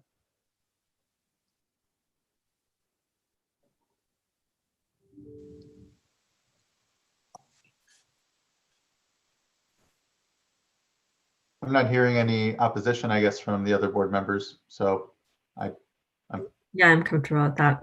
Yeah, I'm fine with whatever Dr. Coffin is comfortable with then as well. Okay. And since I guess I have the microphone a little bit, can I also offer? I really do appreciate all staff and Dr. Coffin and other staff work on this. And the change sheet today, with the additional changes that have been made to the resolution language, number 6 and number 7 in particular, with Board Member Dodek's amendments are very helpful, and that helps alleviate some of the concerns that I had about resolution item number 7. And then just to tee off Mr. Polhemus with your caveat and rationale for why we would consider, a broader definition for microplastics in this case makes sense to me. Is really helpful actually to hear your explanation for that. But I want to flag just a small concern. Part of the legislation actually also included potential development of health risk levels, like a notification level. And that I think is on the same calendar as developing the standard methodology even, which would be for next year. So I would just like to clarify with you, as you've said, we're still trying to understand the science. We don't understand the health effects right now. There's really a long way to go here. And even as we start to look at different types of microplastics, whether it's elastomers or biodegradable plastics or tire particles, I think all those could potentially have different health effects that we just don't understand yet in different environments. And so Can you just clarify for me whether there's an intent to look at a notification level or some other health advisory within this next calendar year, or perhaps could that happen in subsequent years as we start to get some of the test results back and better understand some of the science? Yeah, so I'll just speak from our current understanding at the moment. And I know the legislation does ask us to contemplate that, but based on the evidence we have to date, we would be a long ways from being able to make a true determination as to issuing a notification level or health-based findings. So I truly believe we are at just the early investigative realm here. And I think you're right. As we learn more, we're likely to speciate this out into different things where there are concerns. And of course, our intent would only be to try to address specific places that have shown health impacts or concerns. And so there would be further clarification at that time. And, you know, we would follow our notification levels along whatever the health-based science is indicating at the time. But right now, there's simply a paucity of work that allows us to make that kind of determination. So it's not in the main works. Now, of course, we can all be surprised within a year's time, but knowing how science runs and the time it needs to do the full studies, that would seem pretty much impossible. Thank you. That's very helpful. So, I do think I echo Board Member Diadamo's comments about process and wanting to understand what this next year does look like, because I think it can go by very quickly, and it's easy, given the broad nature of this definition, it's easy to bite off a huge project here that I think could take many, many years to, fully address. So I will be, if not today, then in the near future, I will be interested to know kind of what the thinking is behind the standard testing methodologies and the sampling approaches, and what the priorities will be in terms of looking at different size breakpoints, nano versus microplastic particles. Maybe we start with microplastics and reserve nano because of their difficulty in measuring for the future, and then consider that in the revised definition and classifications and things. So again, you don't have to have this answer today, but I will be interested to hear more about that in the near future. Yeah, no, we'll be excited to be able to do that. We're going to learn a lot this next year, and this time next year, we'll be back with, I'm sure, a completely different understanding, which will be great. Yep.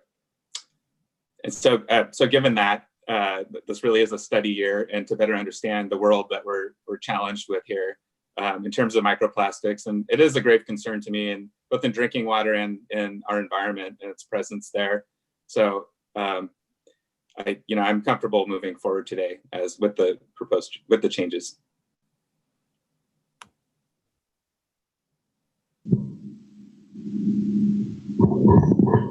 Board Member Firestone, I think we've had an opportunity to hear maybe some thoughts from you. Yeah, no, I don't have anything else to add from the comments of the other board members. Appreciate it. Thank you. I appreciate that. And Board Member Meyer, you said the concern is this maybe sort of a years long, process, and it will be. I think it'll by necessity be a number of years that will be the board will be grappling with this discussion, figuring out how best to respond, and I think really leaning as well on the expertise of the Office of Environmental Health Hazard Assessment, who are experts in toxicology and understanding and reviewing the literature and continuing to signal to us when and how or what the status is of our understanding, and when there's enough evidence to begin to move toward a notification level or an MCL and maximum contaminant limit. Years down the line, easily, I can see that being, given that even with known compounds, PFAS, et cetera, that we're pursuing now, those are also on years-long timelines. And so here being even more at the beginning of even our understanding of their prevalence and what is out there, it'll be a process, and others can take comfort that it will be with workshops and continual discussion, and that even here, where the APA not required insofar as the legislative direction that we were given here, I felt, again, and acknowledge the great work of staff that have been very open and tried their best in a limited amount of time here quickly to synthesize how best to start a definition. And I think it's been open and acknowledging that we need to create this space of just greater understanding and that includes the industries that are producing the plastics themselves. And I think that I hope that we continue to build that trust before the board in this discussion. And we acknowledge, I think, again, that this is going to be years as long and discussion and subject to lots of further opportunity for participation and better understanding. I'll entertain a motion then, if there's no further debate amongst us here. Move for adoption of this item with the change sheet as modified during our deliberations. And to be clear on that particular point, sorry, let me get the camera back up in here. We're talking about a modification that would make macroplastics greater than 5 centimeters. Is that correct? Correct. And then that by extension, would mesoplastics go from 1 millimeter up to 5 centimeters? I think so, but I'll defer to Dr. Coffin if he has a different idea. Yeah, so I think what Holly was requesting was that we have just a break at 5 millimeters. And so I just sent the revised wording. So changing large microplastics from 100 microns to 1 millimeter and just bringing it up to 5 millimeters. And then mesoplastics would be 5 millimeters to 2.5 centimeters. And then above that, macroplastics.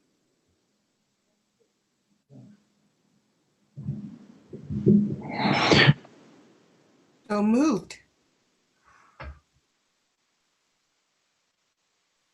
Was that sufficient, Mr. Loffer, or would you like to get? I'd like to read it into the record one more time, and I also want to make sure that we're not ending up with any kind of gap as we do this.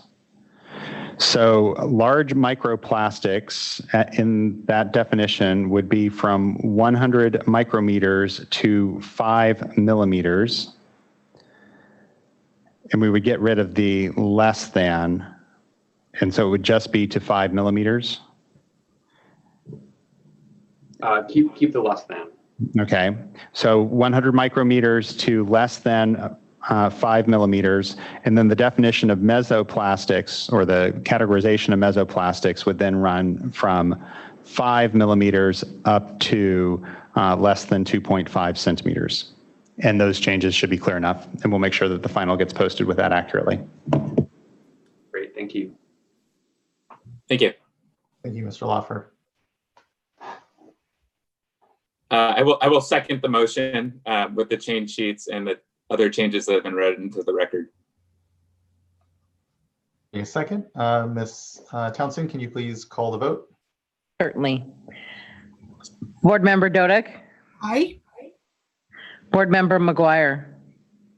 Aye. Board Member Firestone? Aye.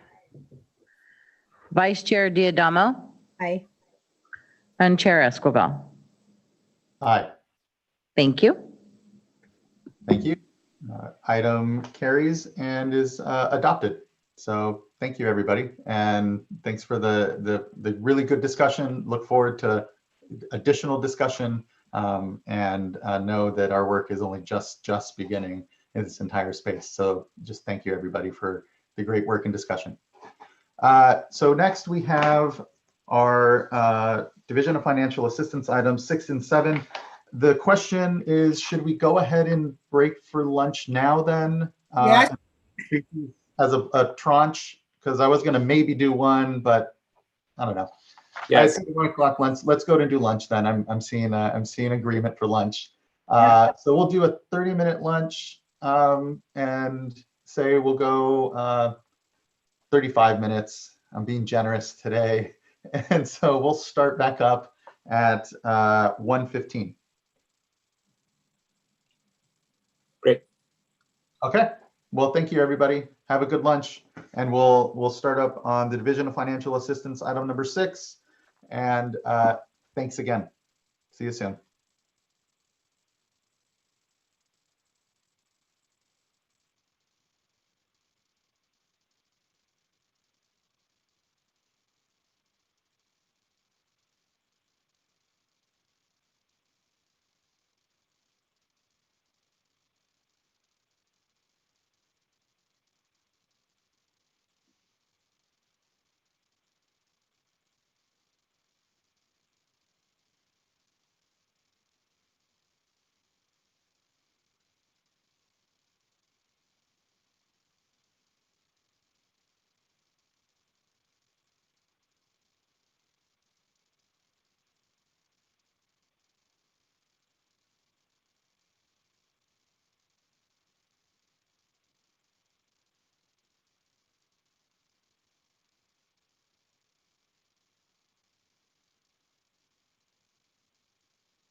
Hello and welcome back, everyone.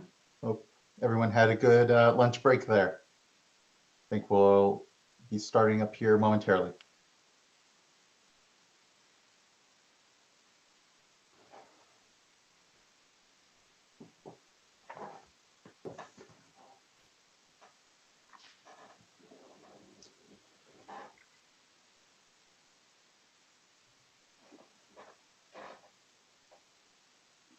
All right. Excuse me. Good to see everyone again. And we're now proceeding to item number 6, which is consideration of a proposed resolution to adopt the state fiscal year 2020-21 drinking water state revolving fund intended use plan. We'll give a moment for our colleagues on the program to pull their cameras up. I should also check in with our room, our hearing room, Mr. Loffer and Townsend. You guys So it looks like we have all the staff on and we're in the process of making them or Janine's in the process of making them co-hosts so they can begin their presentations. And I believe that Margie's prepared to bring up the first PowerPoint.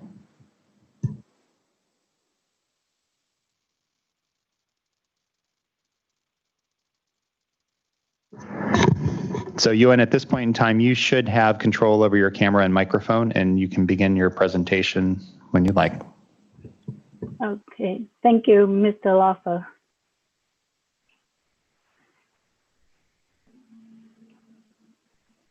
So good afternoon, Chair Escobar and fellow board members. My name is Yuntin Lei. I am a senior engineer with the Division of Financial Assistance. With me are Ms. Julia Nick from the Office of Chief Counsel, Mr. Christopher Stephen, and Ms. Bridget Chase of DFA. Today, we will present item number 6, the draft 2020-2021 Drinking Water State Revolving Fund Intended Use Plan to seek for approval for adoption. And I can assure you that my presentation will be short and lighter than the one in the morning. Next slide, please.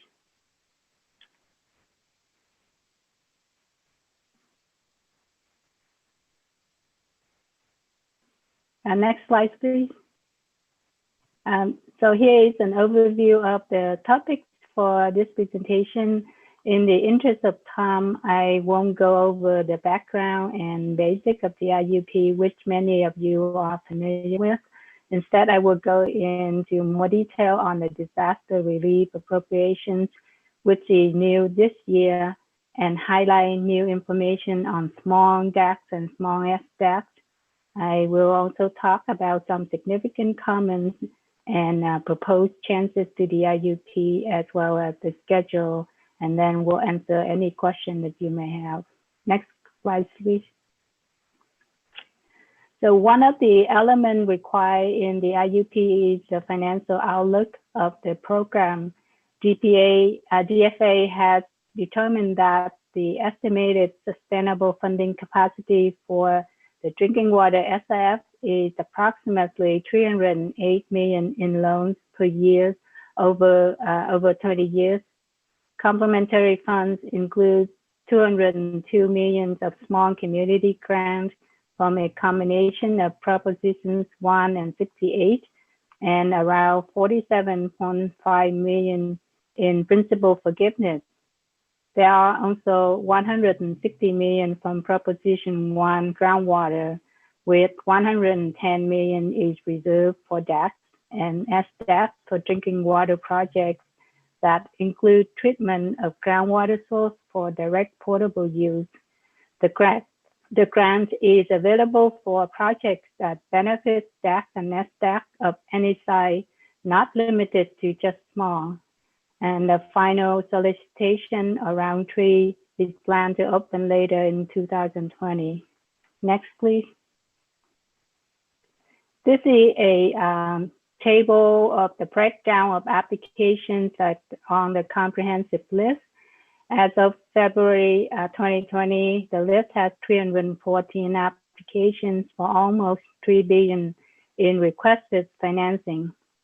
Of these, we have 235 projects from small DAC and small S DAC requesting for 460 million.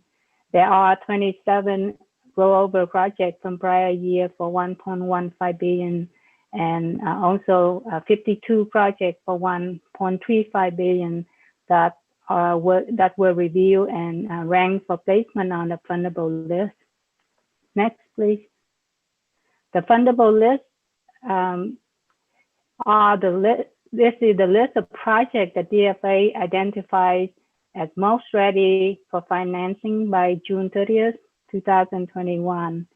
And all the small DAC and small SDAC projects are automatically placed on the fundable list. Others were reviewed and ranked, and some will be selected for placement on the fundable list. And to increase the loan demand and maximize financing capacity for the drinking water SF program, the Deputy Director may add loan projects that are ready for financing to the fundable list or bypass projects not making sufficient progress. However, the priority is always given to small DAC or SDAC that meet SF loan when they are ready for an agreement. Next, please. So here a summary of the fundable list for the non-small DAC or SDAC projects. We have 39 projects with 27 rollover and 12 new projects with an estimated request loan of 2.2 billion, mostly for the large water system construction projects. The 65 million grant are estimated funding for some specific projects. Next, please. Now I want to go over the additional supplemental appropriation for Disaster Relief Act. This year, we are submitting a supplemental IUP to apply for ASADRA, which became law on June 6, 2019. ASADRA provides additional funding for water and wastewater infrastructure affected by specific natural disasters. For California, it is for wildfires in 2018 calendar year. For this, California can apply for about 41.9 million for drinking water and 183,000 for clean water SIF. Due to the extensive fire damage to public water systems, the State Water Board will transfer the clean water SIF allocation to the drinking water SIF program. And for ASADRA funding, all existing requirements for the drinking water SIF program apply. The term will be 30% in principal forgiveness and 70% for loan at 0% interest, regardless of the water system size or income level. However, the funding will be capped at 10 million per system. Next, please. The ASADRA preliminary fundable list currently includes 44 potential projects from 17 entities for a total cost estimate of 194 million. Projects will be prioritized based on complete application as of September 30th, 2020. So if the requested funding is more than the available funds, priority will be given on or based on whether a project is ready to start construction by December 31st, 2021. Projects from small DAC or small SDAC will be given priority and how the project is ranked per the drinking water SIF policy. So, and if the requested funding is less than available funds, DFA will execute on the agreement for all complete application and continue to assist others to complete the application. New or additional application may be accepted, and then funding will be provided based on readiness until all funds are committed. Next, please. What is new with the disadvantaged community? This year, DFA will prioritize projects that address the most serious health human risks, or project in category A to C and consolidation projects. And the maximum grant per project that was previously 5 million is removed. And rather, we are focusing on the cost per connection. The maximum per connection will include any technical assistance funding, planning grants, and construction grants for all of the projects the community receives in a 5-year period. We have included a higher cap for the category A to C projects at 60,000 per connection. And for projects in category D to F, the cap is at 45,000.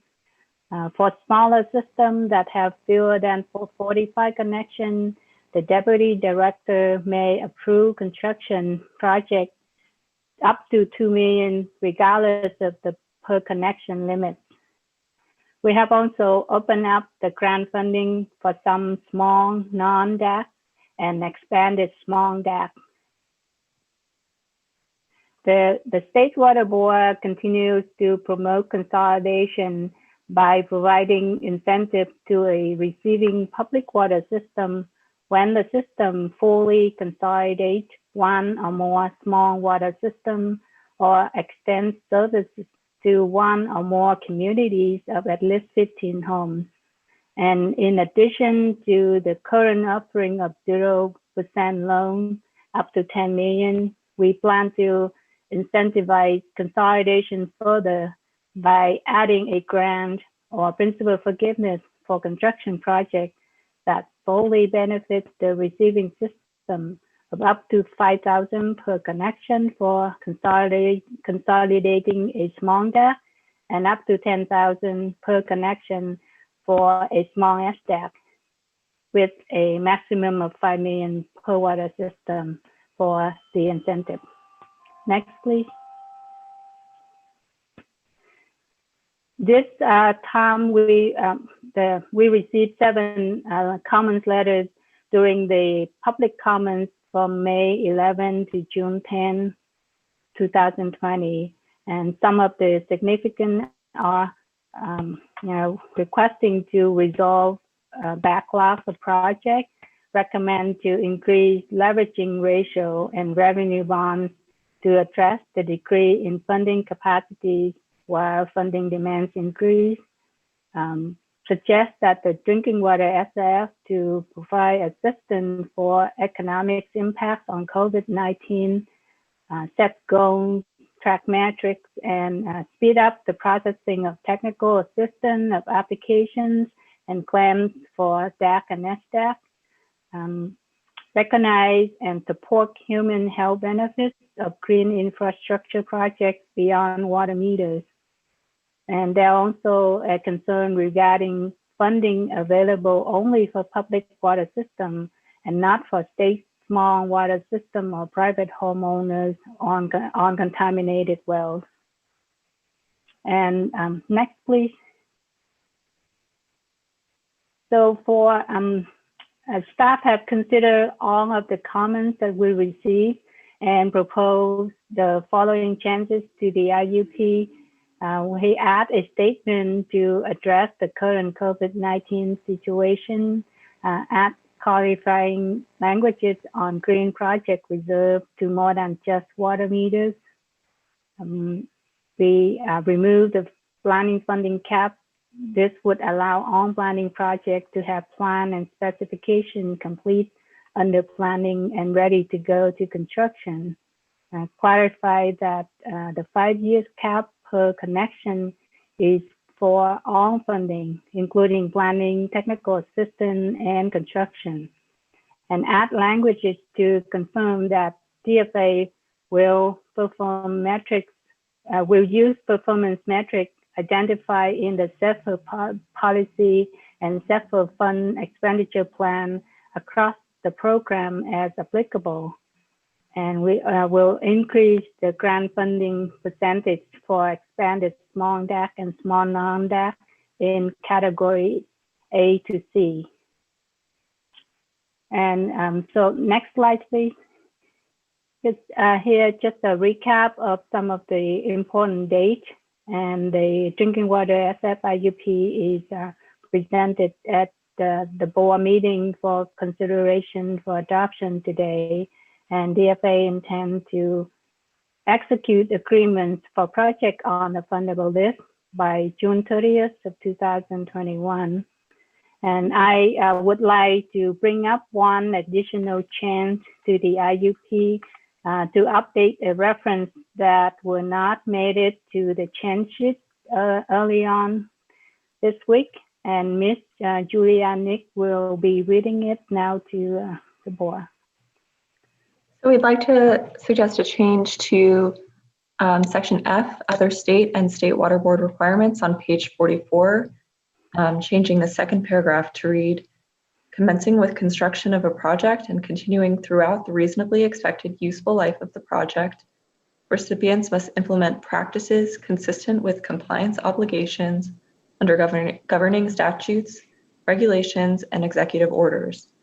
More information about water conservation can be found at the State Water Board's website at www.waterboards.ca.gov/waterissues/programs/conservation portal/california-statutes.html. All right, thank you, Julia. So with that, we are ready to answer any question you may have. Thank you, Ms. Trinley. Any questions off the bat from fellow board members? I know we have, I think, a handful of speakers here. So any comment? Okay, hearing none. Then let's move on to, first we have up Adam Quinones of the Association of California Water Agencies.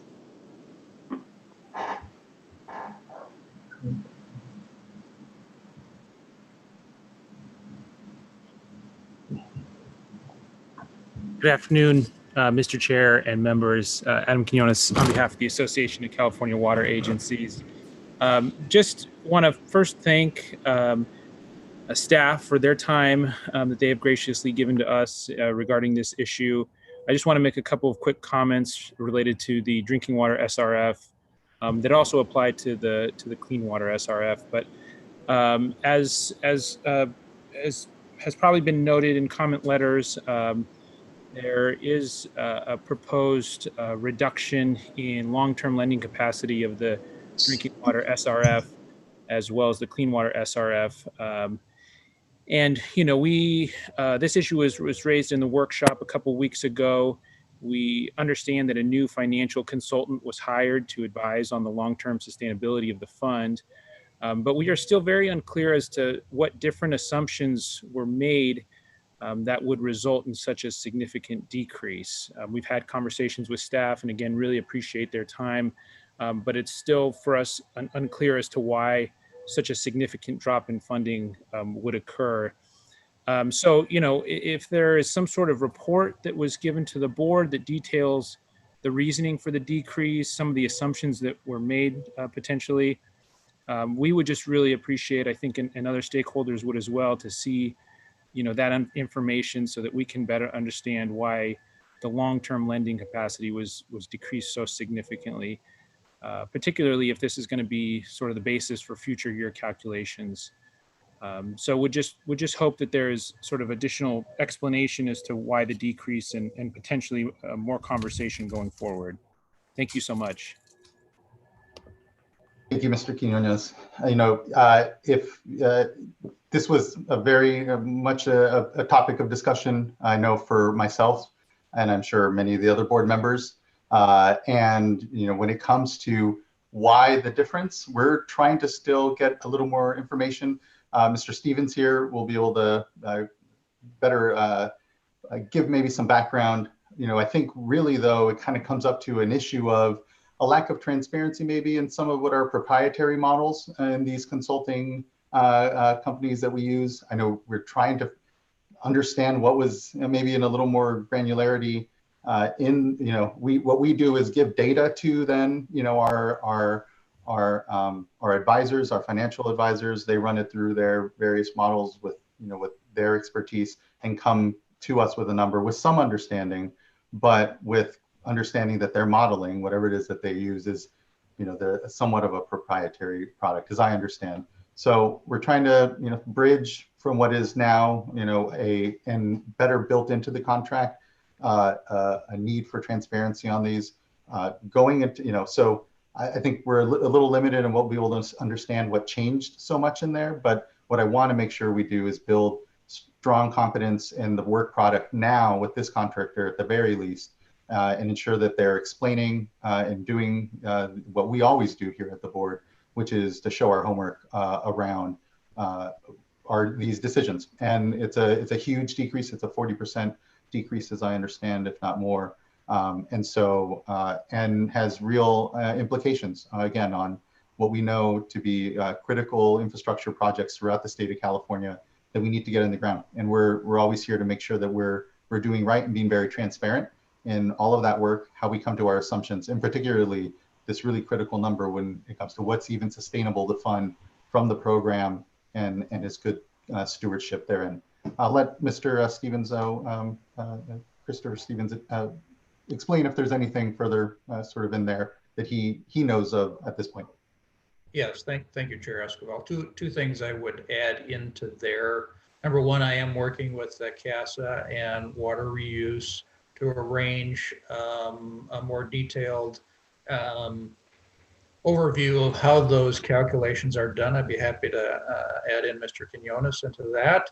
I think we're trying to set something up for next week. We've had some discussions about 2 weeks ago with the financial advisor, which is Hilltop Securities. And so I'm more than happy to include Mr. Quinones in that, as I say. And then number two, the updated financial capacity was really, for both programs, was not the primary factor that went into the recommendations. On the clean water side, and I'm jumping a little ahead here, that was not the primary factor that was behind our recommendation on the cutoff score. And on the drinking water SRF, it's not really limiting, as Ms. Wintrin-Lay explained. We have a pretty open-ended fundable list on the drinking water SRF. We're trying to find more projects to finance and be more successful with that. And so I'm not trying to dismiss the concern there about the drop in the capacity, but as I say, it wasn't the limiting factor this year anyway. The helpful distinction, again, that it's not necessarily a limiting factor in the moment here. And I know that there were other things like fiscal implementation and otherwise that created a backlog in some of the programs that we're trying to work through. But all the more reason I think that we have the time and space here to get confidence in the number and the model and get as much information out as we can, knowing that it will become a very important, if not in this year because of other limiting factors, a very important number in future years. Thank you. Thank you. Any other comment though from fellow board members on that item? It is not an insignificant thing, and I know it shares here on the drinking water side the same discussion on the clean water. But okay, thank you again. Next we have Cliff Moriyama who will be representing Irvine Ranch Water District. And so Mr. Moriyama has not joined us today, so our next speaker is Mr. Patterson. Mr. Patterson, your microphone should be live at this point along with your camera. All right, thank you. Good afternoon. As mentioned, I'm Don Patterson. I'm the Director of Finance with Las Virgenes Municipal Water District. I wanted to thank you for the opportunity to provide comments on the drinking water SRF program. And actually my comments also really go along with the clean water SRF program. And we've submitted a letter with much more detailed comments. And over the past few years, LVMWD has actively participated in discussions and workshops with other stakeholders and board staff to improve the SRF program. And we do appreciate the efforts that have been taken to date.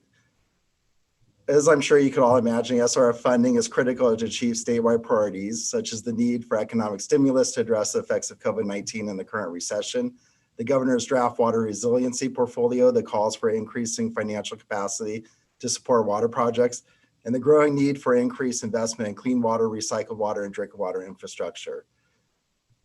With that, we are concerned that despite the increase needed for funding, as was indicated during the presentation, there's $2.96 billion in request. The program continues to fund less. My first bullet point under here was just discussed in detail that we share the concern that was expressed by Aqua about the reduction in the annual funding capacity assumption going forward. And we are struggling to understand what assumptions were made to reduce that resulted in that reduced funding capacity going forward. We are participating with CASA, and we are scheduled to participate in the meeting next week with your staff and Hilltop Securities. So hopefully at the end of that, we will have a better understanding as to the reduced capacity, and it could either provide further input or buy off on the assumptions that were made that resulted in that decreased capacity. And we're also concerned about how the project continues to fall behind in its ability to execute agreements. As noted in our letter, in fiscal year 17-18, there were 72 agreements executed worth $336 million in funding. In fiscal year 19-20, so far, there's been 33 agreements with $144 million in funding. And we understand that over the years, there's been various staffing issues. There was the implementation of Fiscal, but we think that that really all speaks to working with stakeholders to really develop ways to increase the program efficiency. We brought up ideas previously with staff, such as streamlining the application process, including perhaps a pre-application so that both your staff and agency staff can determine the eligibility and competitiveness and allow, really those projects that are most competitive to move forward. We have the idea of continuing to work to minimize volumes of amendments. And one thing that we think is very important is that the IUP includes various program goals and performance matrices, and we would like to see more formal reporting of those program goals and performance matrices for the previous year when the new IUP is presented. And most importantly, we think that there needs to be significant steps taken to increase funding capacity. Various ideas that we've discussed with staff before is looking at more creative ways to increase funding capacity, such as matching cash flows to projected project delivery, partially funding projects, and looking at different borrowers differently. It's not really a one size fits all. In some SRF programs in other states, for example, higher creditworthiness borrowers help fund and provide more financing for disadvantaged communities by paying a slightly higher interest rate in exchange for reduced coverage and covenant requirements. So looking at more creative ways like that to increase project and program leveraging would incrementally increase funding availability to everyone. So in summary, the SRF program is a powerful tool to address the state's water infrastructure and water quality needs. And we believe the focus must be placed on addressing the backlog of projects, efficient program management, and creative ways to increase leveraging. And we look forward to continuing to working with board staff to understand the latest financial models and to support efforts to improve the program. Thank you. Thank you for the support, Mr. Patterson. It's appreciated. And as always, open to creative ideas. I know we as board members are, and know that our colleagues in the program administration are as well, and look forward to continuing to iterate. I know there's a lot of creative work out there, including also potential state application to WIFIA at EPA, US EPA, in a way that can, again, further grow the pie. And I know that for some, it's also a matter of seeing that we need to better leverage the program, go to the market, expand our capacity. And I know, there's a discussion there to be had certainly amongst the board and everyone as to how conservative we run the program, or how much we leverage it out now versus perhaps other points in the future when a crisis or something really points to it, which I'm always willing to entertain whether that's the moment we're in. But again, appreciate the collaboration I know this work is not easy or simple sometimes, but these are some of our strongest tools at the state board. And our Division of Financial Assistance by staffing being our largest, I think sometimes it's easy to forget the amount of infrastructure that the board helps facilitate. But without local leadership bringing projects forward and helping collaborate in the space, they don't happen. So again, just thanks. Appreciate the comments. Believe you were our last commenter on the drinking water IUP. Do I have any comments from fellow board members or further consideration, thought, questions? Yeah, this is Laurel. I share the frustration with the reduction in capacity that was already discussed. So, I think our hope is that there's a way maybe there's funding that comes from the federal side that could supplement. And certainly if it sounds like, and I think staff have committed to, bringing the IUP back for amendment and updates if we get additional funding, or if we get through the applications faster than we think. And I have a, I think comment, maybe a question, but I think I got confirmation from this from staff ahead of time, which is, and this applies to both drinking water and clean water, is just, I think given the COVID-19 impacts on revenue coming in for systems, and especially, for those that have outstanding loans, I think there's always the opportunity to approach the board about refinance options, so that if there's sort of temporary challenges, that water systems face in operations, and the hope is those are temporary, that, that's something that we consider, and staff can work through with applicants as needed, or with folks that are, that currently have agreements, and staff should jump in if that's not the case. And then I think my other comments are really more around clean water, so I'll wait till we go over that one. I think the only other thing to mention here is that, I think, again, for both drinking water and wastewater, I know we've been really impacted last year with the fiscal changeover.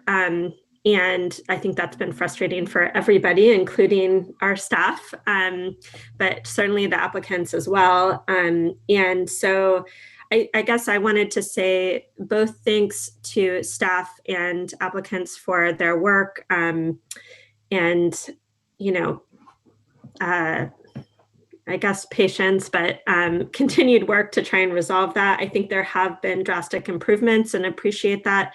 I think continuing to update us, the board and the public, on how the efforts to improve reimbursement and processing of agreements and applications continues to improve would be really helpful. And maybe that could be included in executive director reports or other kinds of reports to the board, where we could kind of help to follow how those efforts are improving.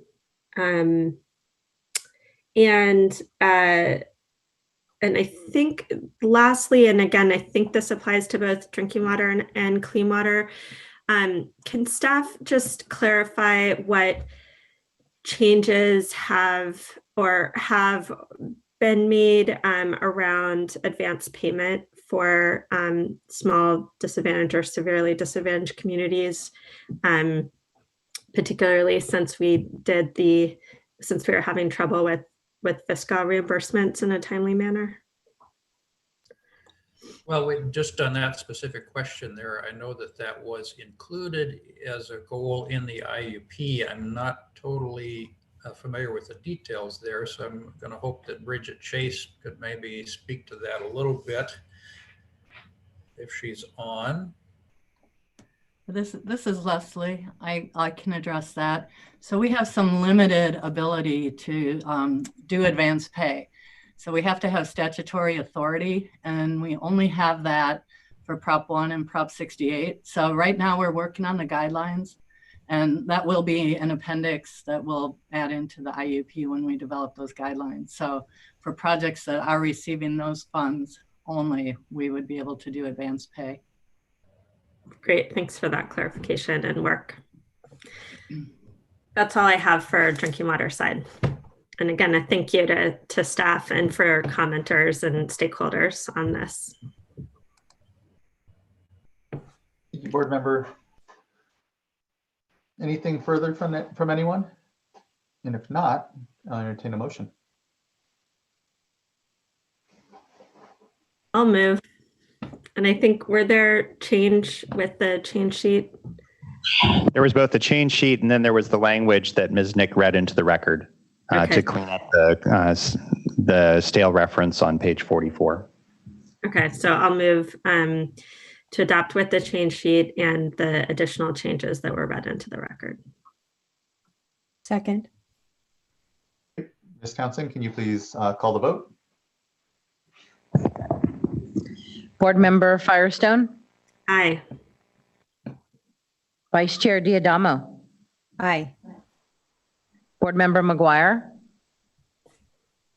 Aye. Board Member Dodick. Aye. And Chair Esquivel. Aye. Thank you. Thank you as well.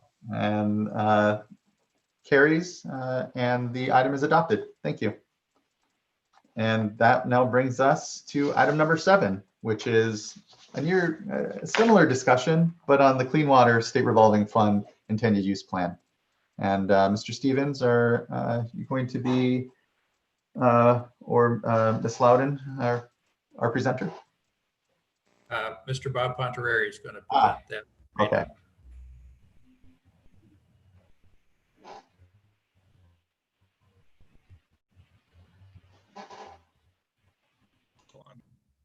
You can hear me now, right? Yeah, we can. All right, thank you. So good day, Chairman Esquivel and fellow board members. I am Robert Monterey, Senior Engineer with the Division of Financial Assistance. I'm here to present item 7, the Clean Water State Revolving Fund Draft Intended Use Plan for state fiscal year 2020-21. Also here today is Matt Wilson with the Office of Chief Counsel, and Christopher Stevens, the Assistant Deputy Director of the Division of Financial Assistance. Next slide, please. This is an overview of our presentation today. I hope to go over the financial outlook, the financing demand of the program. We'll talk about the lending capacity of the program, the development of the fundable list. We'll go over the financing scenarios that were developed. We'll talk about the rollover project roadmap. We'll discuss staff recommendations, talk about significant comments that were received, and there's also a change sheet, and we'll go over those changes. And then we'll briefly touch on a schedule, and then we'll open it up to comments and questions. Next slide, please. Sustainable loan capacity is intended to be our estimated long-term goal and is currently estimated at $586 million. The division has other loan and grant funding programs that were made available by the various propositions like Prop 1 and Prop 68. Most of these funding programs have funding limitations. So the Clean Water SRF is often used to fund any remaining funding needs of water and sewer agencies. This year, complementary funding is estimated as indicated here. So complementary funding for the small community grant programs, there's approximately $107 million in grant and principal forgiveness. Principal forgiveness is limited to those folks that are severely disadvantaged and disadvantaged. Also available from the water recycling funding program is approximately 40 million in grant funds, and there is a per project limit of 5 million on the grant funds. Additionally, there's 48.4 million in loan funds available. Next slide, please. Current financing demand, as you can see, the SRF program is a very popular program. The estimated financing demands are as follows. So we have 60 applications that are considered rollover projects from the previous fundable year, and they total about 2.6 billion. We also have 105 applications for small disadvantaged communities, totaling about 296 million. This year, we had 66 projects that were subject to scoring, and they had a funding demand of about 1.9 billion. We had 10 projects that were not scored, but wanted to remain on the comprehensive list, and they totaled $182 million. So the total for the program include 241 total applications and a funding demand of about 4.9 billion. Next slide, please.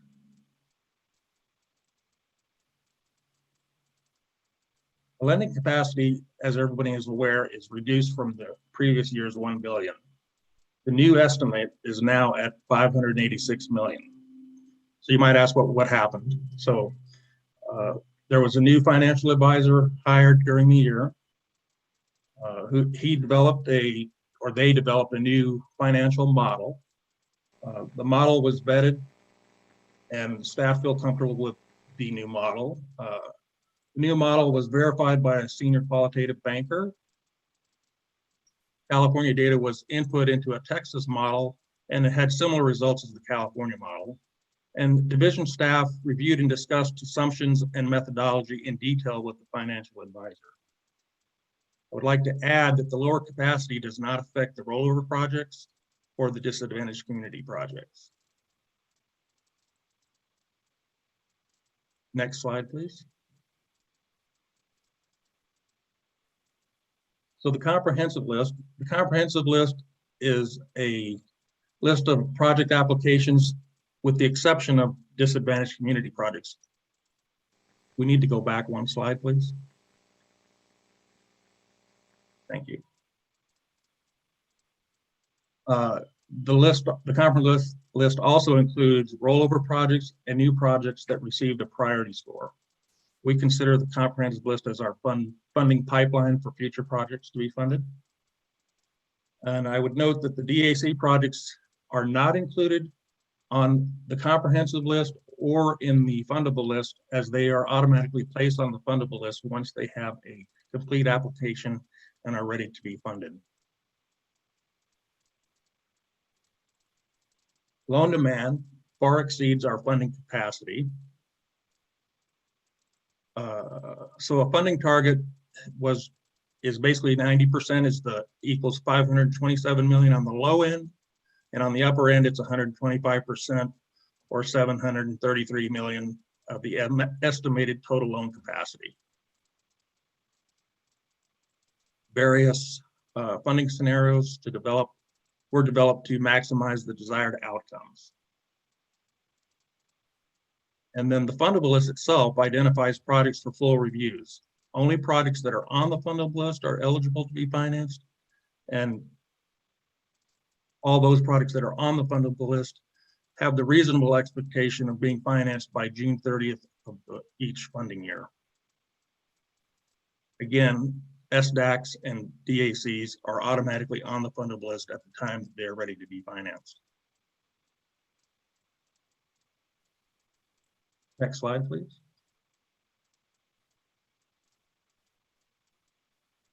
This is a comparison of the various funding scenarios that were developed. It also has the loan capacity range overlaid. So if we look at scenario A includes all projects that received a cutoff score of 14 or higher. And I would note that there were no 15s or 16-point projects. So there was a total of 5 projects totaling 303 million in funding demand. And you'll notice that they did not scenario A does not reach the minimum score or a dollar amount on the sustainable loan capacity. So moving on over to B, a cutoff score of 13 or higher. So basically it includes the 13s and 14s. There were 23 projects totaling $910 million. And you'll note that that actually exceeded the upper limit of the range. Then we'll look at scenario C. Scenario C included all projects that had a cutoff score of 12 points or higher. That would, there were 36 projects totaling $105 billion. And that scenario obviously is way above the funding capacity.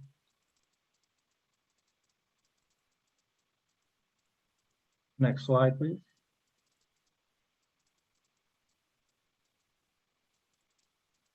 So two goals were identified. One would be our staff were, two goals were identified. One was to reduce the rollover project backlog and to add projects that staff reasonably felt could also receive financing by June 30th of 2021. So if you look at scenario A, it adds 5 projects, which is the least number of new projects, while scenarios B and C add 23 and 36 projects respectively. So looking at funding capacity implications was not necessarily our highest priority because funding target is intended to be a long-term average. Scenario A is less than the estimated loan capacity, while scenarios B and C exceeded the capacity. If DFA was to recommend the 13s as the cutoff score, it would exceed the funding range unless projects are partially funded. And the program has executed new agreements well below the long-term average for the past 2 years. So we'll put more emphasis on the number of projects than the actual dollar amount this year. Next slide, please.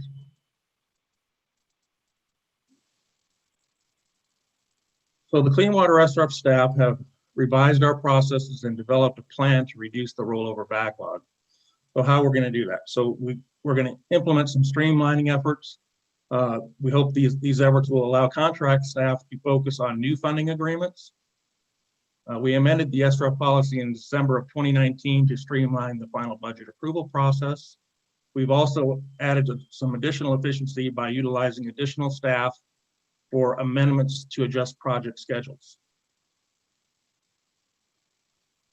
The rollover reduction plan, or roadmap as we call it, is developed and it utilizes a team-focused approach. We set review completion date targets. We meet monthly and coordinate all the reviews. We monitor the results and adapt as needed is the plan. And we're also going to put an emphasis on those applicants that are on the list that are sort of non-responsive. So we hope to have more information on that, but we will be reaching out to all those applicants and trying to get them moving.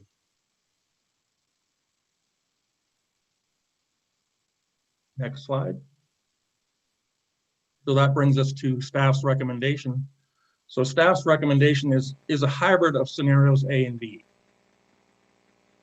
The cutoff score is 14 points and includes an option for the Deputy Director of DFA to lower the cutoff score to 13 if good progress is made on clearing the backlog of rollover projects. Also, with the implementation of option B would be at the full funding amount requested without the use of partial funding. So in other words, we would fund up to the $910 million. The change sheet was developed to provide clarity to the additional projects that scored 13 points. So basically what that does is if the Deputy Director believes that some but not all the projects that score 13 can be executed by June 30th, then the division may propose an amendment to this IUP that prioritizes the additional projects to be added to the fundable list, and that item would be brought back before the board. So the implementation of that option. So the option is to include the 13s is scheduled for October of 2020. So hopefully by the 31st of October, we would announce which way we're going. Staff will notify applicants via the LIRIS email list. And again, just to reiterate, all the disadvantaged community projects are eligible for automatic list placement.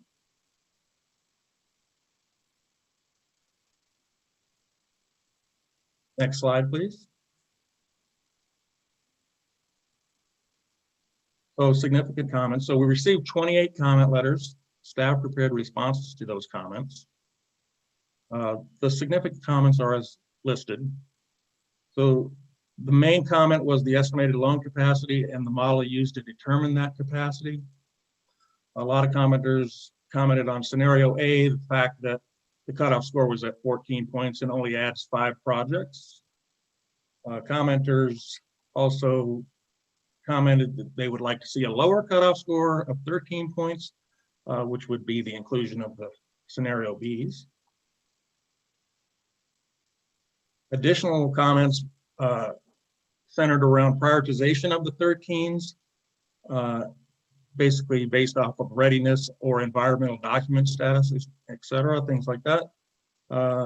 And we received a lot of comments concerning the COVID-19 impacts to the economy and the impacts to the local agencies themselves. Several commenters just wanted discussion about the possibility of any federal stimulus funding packages, but any of that would be speculative. But we did add some language in there that said that we would do whatever we need to and bring items back to the board as necessary to implement those programs. And then we received a few comments on the on-site wastewater treatment system policy centered around project eligibility. Next slide, please. So we did develop a change sheet. It identified the items listed here. So we added language to cover the COVID-19 pandemic impacts to water and sewer agencies. We did receive a comment on the Clean Watershed Needs Survey, and so we wanted to clarify that that was a federal survey and that the last one conducted was in 2012. They skipped the funding year, the survey year of 2016 for budgetary issues on the federal side, and the next one is scheduled to begin in 2021, and it'll cover the 2020 calendar year. Other changes on the change sheet included the on-site wastewater treatment system policy, just a clarification on the eligibility of projects and our willingness to work with those applicants on those types of projects. Also clarifying language on the estimated loan capacity was included in the change, possible stimulus fund plans, and clarifying language to include projects that with a priority score of 13 points.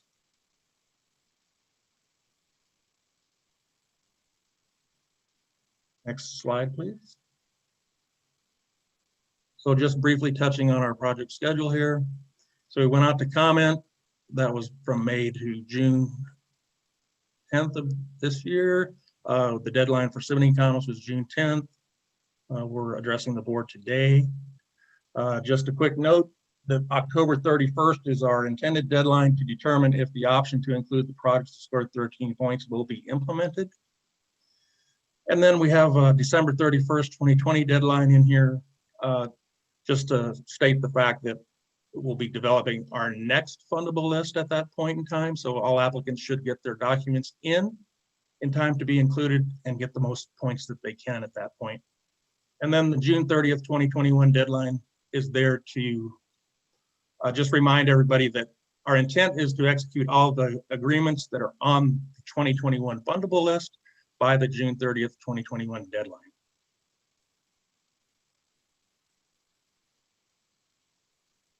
Next schedule, please. Or next slide, please. And so thank you very much. And this concludes our presentation. I'm here to answer any of your questions along with Matt Wilson, and Christopher Stevens. Thank you very much for your time. Thank you, Mr. Pontareri. I have a couple of comments here. I'll just kind of start off. I know ultimately it is a balancing act that we're, as always, called to do here on what is reasonable, what can be expected, or what we can do. You know, I'm sensitive to, well, one, again, the change in the contractor and what it means for the sustainable, funding level. That's less in play this year because it is the backlog at this point that we're trying to clear through. And so, but it's still there as sort of, a consideration for the board before us. I can see where the just adding 5 projects to an already large backlog is a more preferred, probably the more reasonable space. I think still, I appreciate the flexibility then and the option to still consider where we are in the fund, how we're getting dollars out, and how we're able to what we can be expected to act reasonably do within the year. I guess my question would be, if it is a matter of processing, or I don't know, but is there, I know in the slides and in the discussion and the proposal, it was determined that you wouldn't look at partial funding. You'd only really look at full funding and the amounts. Do you know if we have any, and if there's any benefit, I guess is the question, to seeing if there are projects that would accept partial funding, or would consider that, and would that be any benefit as maybe some sort of further hybrid option in there, or if there's really, or if it doesn't really get to greater delivery of dollars to these really critical projects. I'm really sensitive, and I think the board is as well, has been, to the circumstances that the COVID-19 response and economic downturn, what it means, and how these tools really, these financial tools really do mean jobs. They do mean economic activity and productivity in the greatest ways, and so far as providing clean drinking water and cleaning wastewater in our watersheds. And so that all to say, I'm comfortable being a little more aggressive in that space. And again, I guess my real just specific question is it beneficial to maybe provide some partial funding to at least projects that would want to kind of take that or offer it up, and does it provide some benefit to us? Yeah, the downside of partial funding is that whether we provide 100% financing or 50% of the financing for the project, there's still the same work associated, the same due diligence that we have to go through. And so we don't benefit on the workload side. Yes, there's less of an outlay of dollars from the SRF program, and maybe we could lay those dollars out to more projects. But if we can't actually finance the agreements for those extra projects, then we haven't really gained anything at the end of the day, unfortunately.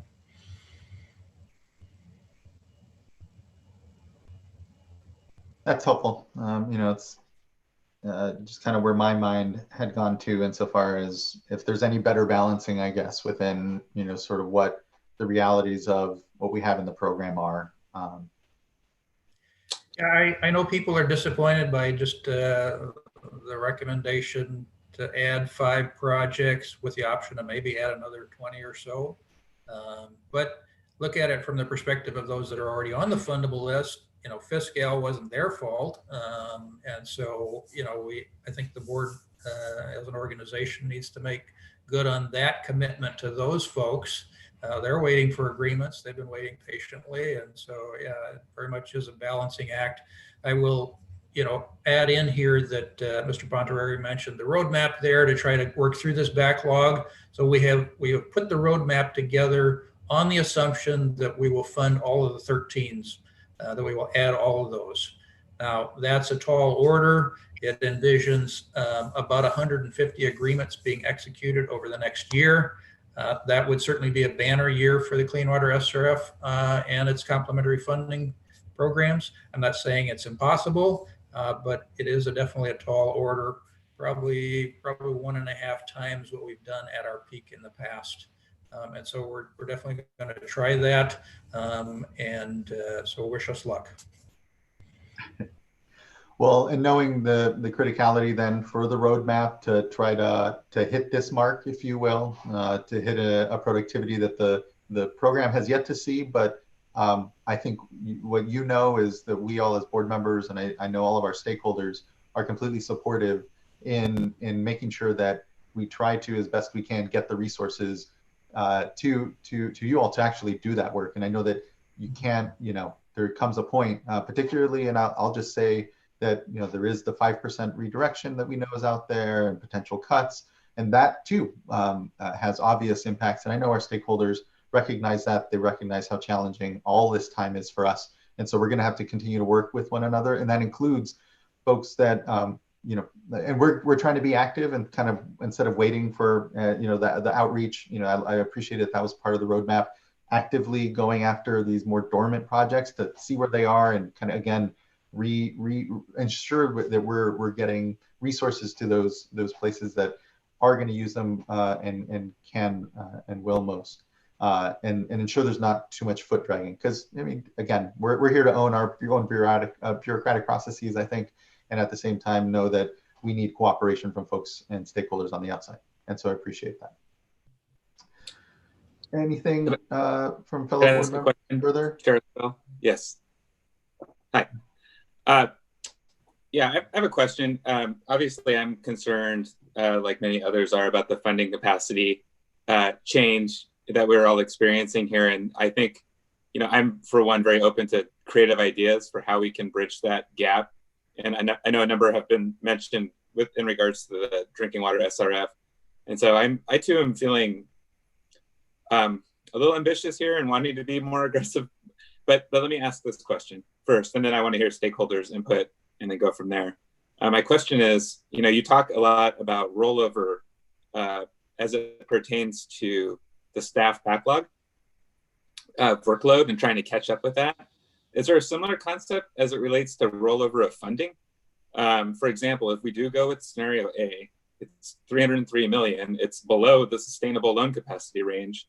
So is there a opportunity, I guess, for that difference, that gap, I suppose, the lower amount that we're funding to then roll over to the following year if we are able to catch up? Or can you just clarify how that would work? Sure. So two things I'll say in relation to that.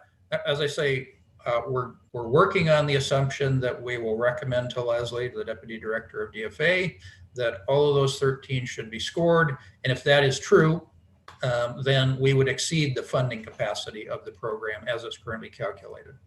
The other thing I would mention is, so over the past 2 years, we've recommended to the board fundable lists, additions to the fundable lists based on that previous capacity, which was $1 billion per year. And I believe both of those years it was at the higher end of the range. So both of those years, I think we recommended 1 there's that 60 rollover projects for $2.5 billion. We're not recommending that be revised. That's staying there. So we're trying to recommend to the board projects that maximize the funding capacity, the lending capacity of the program each year. Yes, if this year we're comfortable with recommending that we exceed that funding capacity because we have had a slowdown, and you saw that in the comments on the previous item there. We were down in the number of agreements for the clean water SRF this year as well. So that's why we're comfortable with recommending that we exceed the capacity this year. Okay, I think that helps. Yeah, I'll keep noodling on that. Thank you. Could I toss out something else for us to noodle on as we hear from stakeholders? Like the chair and like Board Member McGuire, I too would like us to be as creative and aggressive as possible. I recognize, however, that we do have limitations. Most of it has to do with staff resources. I also know, however, that we have very engaged stakeholders who want to collaborate with us. I remember reading, I think it was a letter from CASA and water reuse. They suggest things such as pooling resources, potentially looking at consultants, just just thinking outside the box in order to help us move forward a little bit faster. So one of the things that I would like to explore, and we can discuss during our deliberations later on, is the possibility of not closing off on the options of like partial funding or any other creative approach, just in case we're able to, through staff discussions with stakeholders, come up with ideas to supplement resources and find ways of moving a little bit faster. That I know will take at least several months for you to have that dialogue. And I encourage you, I know that Mr. Stevens in particular has been reaching out to stakeholders to have that discussion, and that might take a while. And so in the meantime, I would hope that we don't close the door right away. That would prevent innovative approaches should these talks materialize into some creative path forward where we are able to supplement staff resources.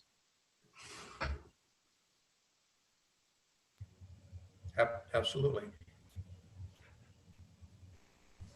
Great. Thank you. Board Member Firestone or Diadama? Any comment before we go to our speaker cards? No, not before public comment for me, thanks. All righty. Same here. Thank you. And I agree. We have a really robust collaborative sort of space that we can better utilize, continue to sort through what are different ways of growing the capacity, lending capacity, but also the efficiencies in the program.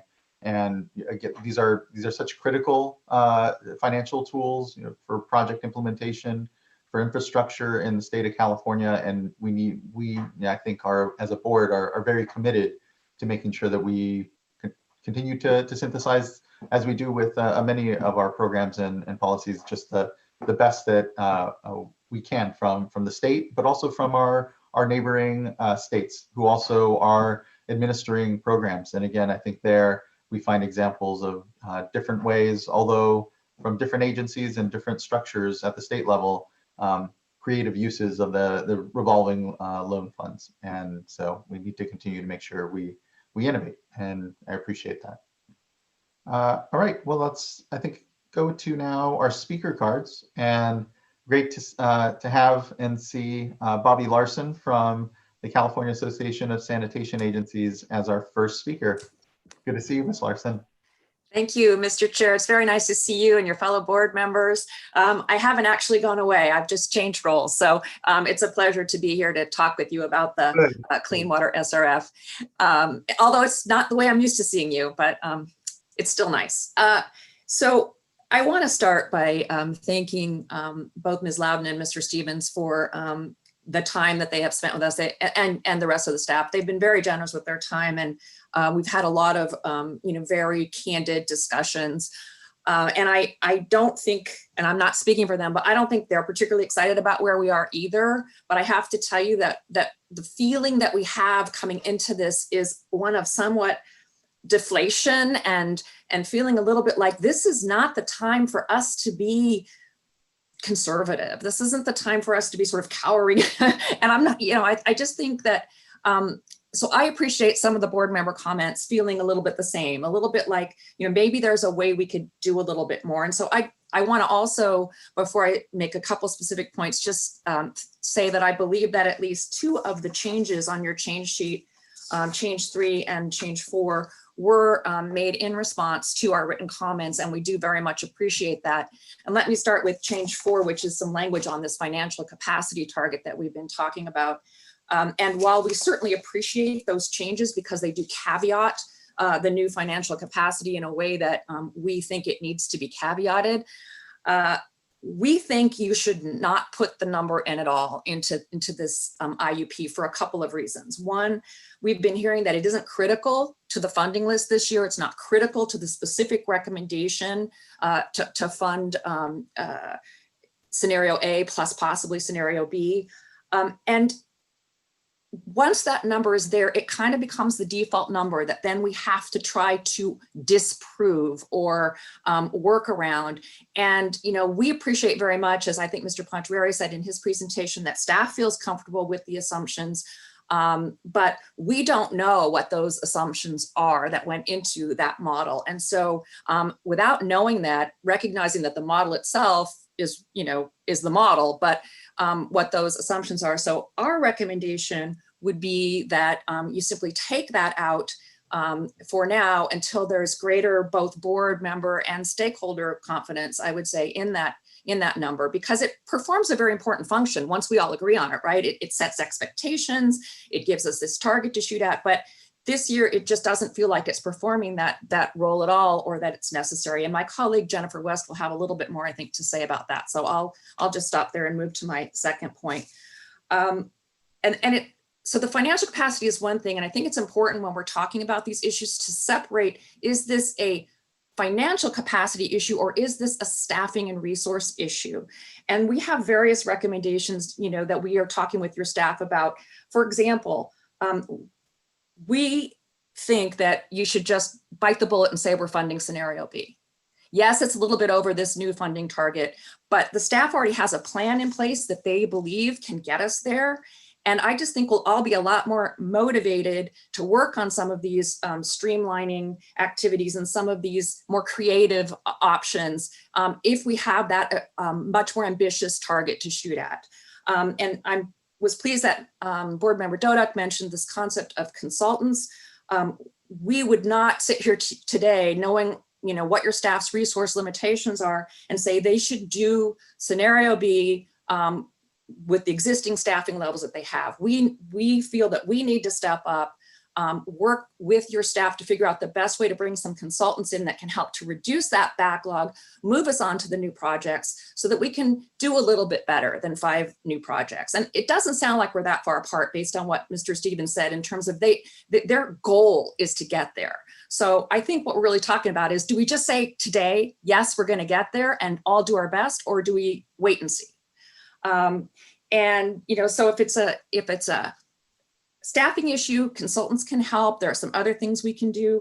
And then if it's a financial capacity issue, and this kind of goes, I think, to the chair's question, I believe it was on maybe partial funding, and we would toss out something multi-year funding. So partial funding means you only get a percentage of your funding, but multi-year funding, if it's a financial capacity issue, if you have a large project, you say in this year's IUP, they're going to get 50 million. In next year's IUP, they're going to get 50 million. It's not guaranteed, obviously, because you adopt the IUP each year, but your funding plan spreads those large costs. They're not going to take that draw all in one year. So we have lots of other ideas. I don't want to take a lot of your time today, except to say that we feel like we all have the same goal. We all want to see this program be as robust and fund as many projects as we can. So I just don't want to see anything in the IUP that we see as kind of limiting that. And I think mainly it would be including that reduced funding capacity target. And if that could come out and we could continue to work our way through scenario B and some of these creative options, I think we would really have achieved something. So thank you very much. I have a follow-up question on that, actually for staff. So when I remember in talking with staff, you know, and stakeholders, there's been this idea around multi-year funding agreements. And what I heard from staff is that, you know, one of the reasons not to do that was to not bind the hands of future boards. So not try to commit future years funding now. But I'm wondering if it's just, you know, 2 years of funding rather than 1 year, or multi-year that's like a short amount of time, say 2 years, that allows us to address the, you know, this unique circumstance that we're in with drastically reduced capacity. That would that also help with workload for getting out of this backlog, because you could do, you know, not having to do quite as much double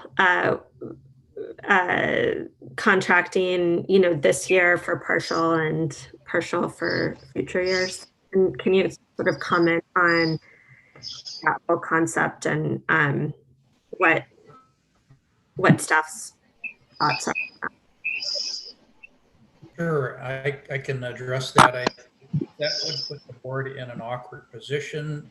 We do fund projects on a cash flow basis, and so it's not as though there's a pot of money this year and all that pot of money is committed. And then we have a new pot of money for next year that we commit.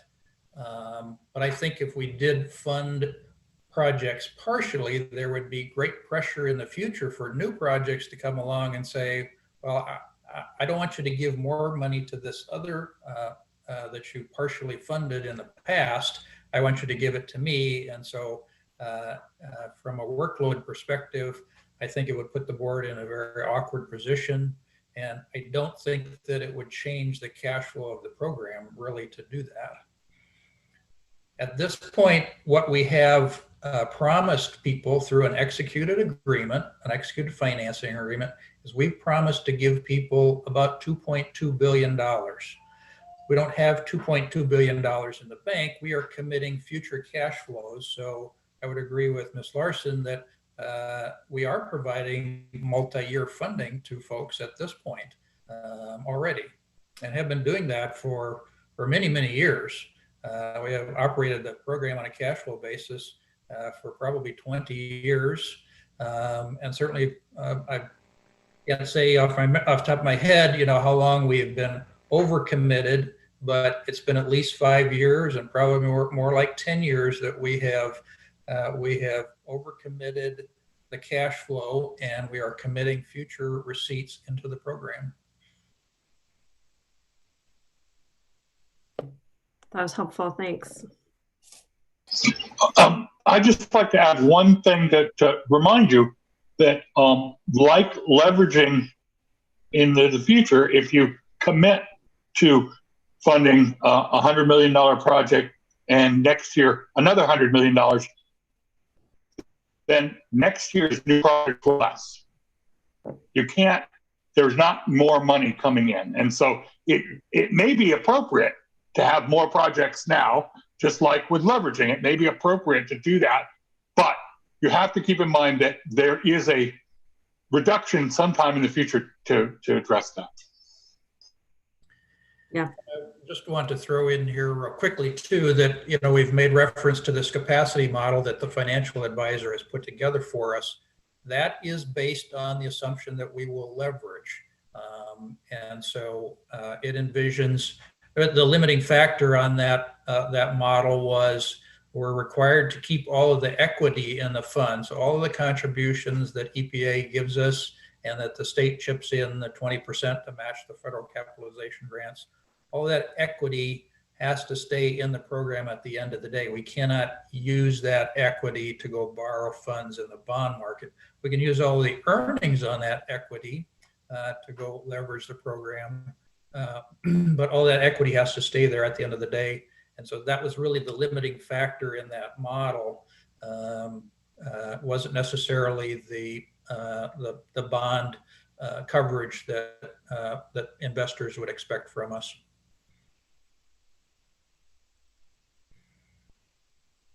So I'm sorry, I'm a little confused. So perhaps Mr. Stevens can help me understand better. If we are already funding on a multi-year basis, how is that different than partial funding that Ms. Larson and others are proposing? So if we were to fund, let's say, take one project and we could fund it partially this year, let's say it's, I'm just going to make up some numbers here, $500 million project, and we would say in this year's IUP, we'll provide $100 million in funding, and then we'll leave the decision for the other 4 years. We'll leave that to the future, or the rest of the 400 million remaining project. Or if we fund that project in its entirety, we say this year we're going to fund a $500 million project. We expect that money to go out over 4 or 5 years because of the size of the project. My concern would be, okay, I've promised $100 million to that one project. Next year, another project is going to come to us and say, I don't want you to give that $400 million to that project. I want you to give it to me. And I think that that would put the board in an awkward position.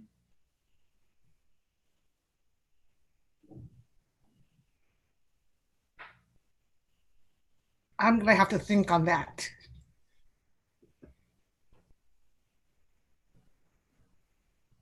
Okay, well, thank you. I think there's, as the board member indicated, some room for further thought there. And thank you, Ms. Larson. We'll move to our next public speaker, and we have Jennifer West from the Water Reuse California. Hello, can you hear me? You can. Great. Good to have you join us. Thank you very much, and good afternoon, Chair Escobar and board members. I'm very glad Bobby went first because I want to second most of her comments. I'm just going to add a few details here.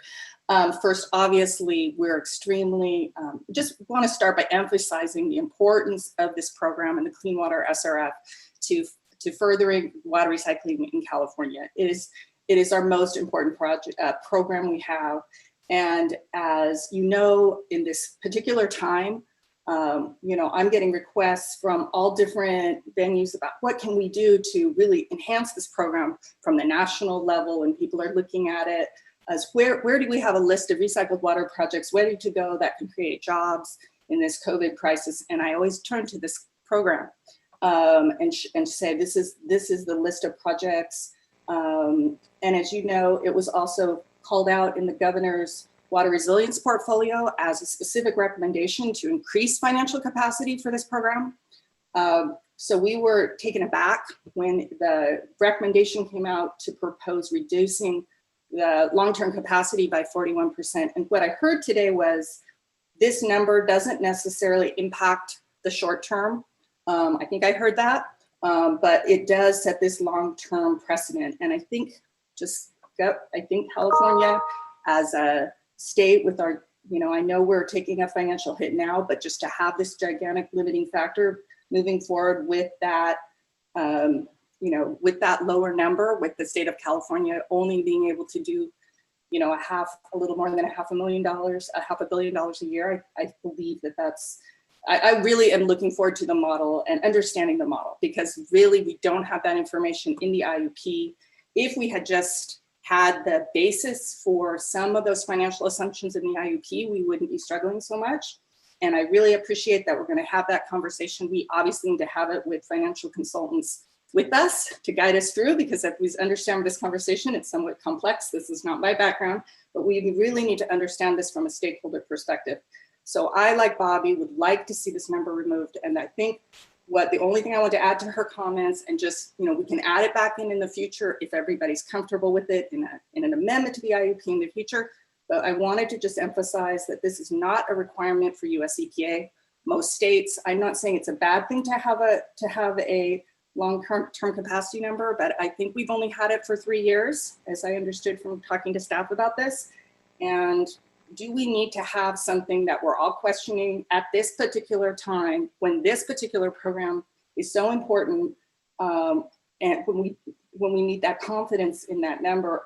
It's not required by US, it's not required for the program. So I guess that was my big thing. And then Bobby had emphasized, we want to reiterate with Bobby that water use is also very interested in exploring options in terms of staffing. What can we do to pay for consultants to help do some of this work? We're open to finding ways to make that work. I'm not sure I completely followed the partial funding conversation, but I would like to understand how those conversations, we're open to that. And I think we do have members that are willing to do that. So we want to work with the staff on that some more. So again, just asking if you would be willing to take this number out now, as it is not required. And then maybe go back if it's and finally, thank you for the change sheet improvements to there were a number of recommendations in there that were put in, so we do appreciate it. With that, I will stop. Thank you, Ms. Larson. I think, Mr. Bishop, you're looking to speak. We're getting some feedback a bit, I think, from your microphone, though. We'll see if that's here. You should be able to unmute now. So are you getting feedback from me now? No, I think you're good now. Thank you. Great. I just wanted to make a couple of quick points. One is that I'm sure the board is aware that we are very restricted in having contractors do work that state employees can do. So it's very difficult. It's not a question of just having folks pay for contractors. There are union issues that we've run afoul to many times, and it's not an easy task. We're happy to work with folks and see if we can find some specific areas where it would make sense. But the board has asked and the commenters have asked us to be creative about streamlining. There's, many years ago, we used to have standard conditions in our contracts that lenders, our borrowers either accepted or didn't accept. Now we renegotiate every contract to deal with their particular financial proclivities. And that takes a huge amount of time. If we imposed standard conditions, those contracts could be dealt with much easier. So if we want to try and be creative, we might want to try and be creative in ways that actually reduce our time as opposed to increase. I appreciate that, Mr. Bishop. Would kind of wonder, Ms. West, what you feel about perhaps setting standardized language and templating around some of the projects. I know there is, varying degrees of sort of sophistication amongst some of our borrowers with some very sometimes strong opinions as to how certain things are referenced or how certain contracts are, and there will always be I guess a need to tailor a bit in some of that. But is there the space, as Mr. Bishop is suggesting, to really standardize maybe some of that language, and for the agencies to accept a standardization as a specific streamlining sort of activity? And Ms. West, I'm not sure. I'm sorry. You may need to be unmuted again by Ms. Townsend. So if you can wait a moment.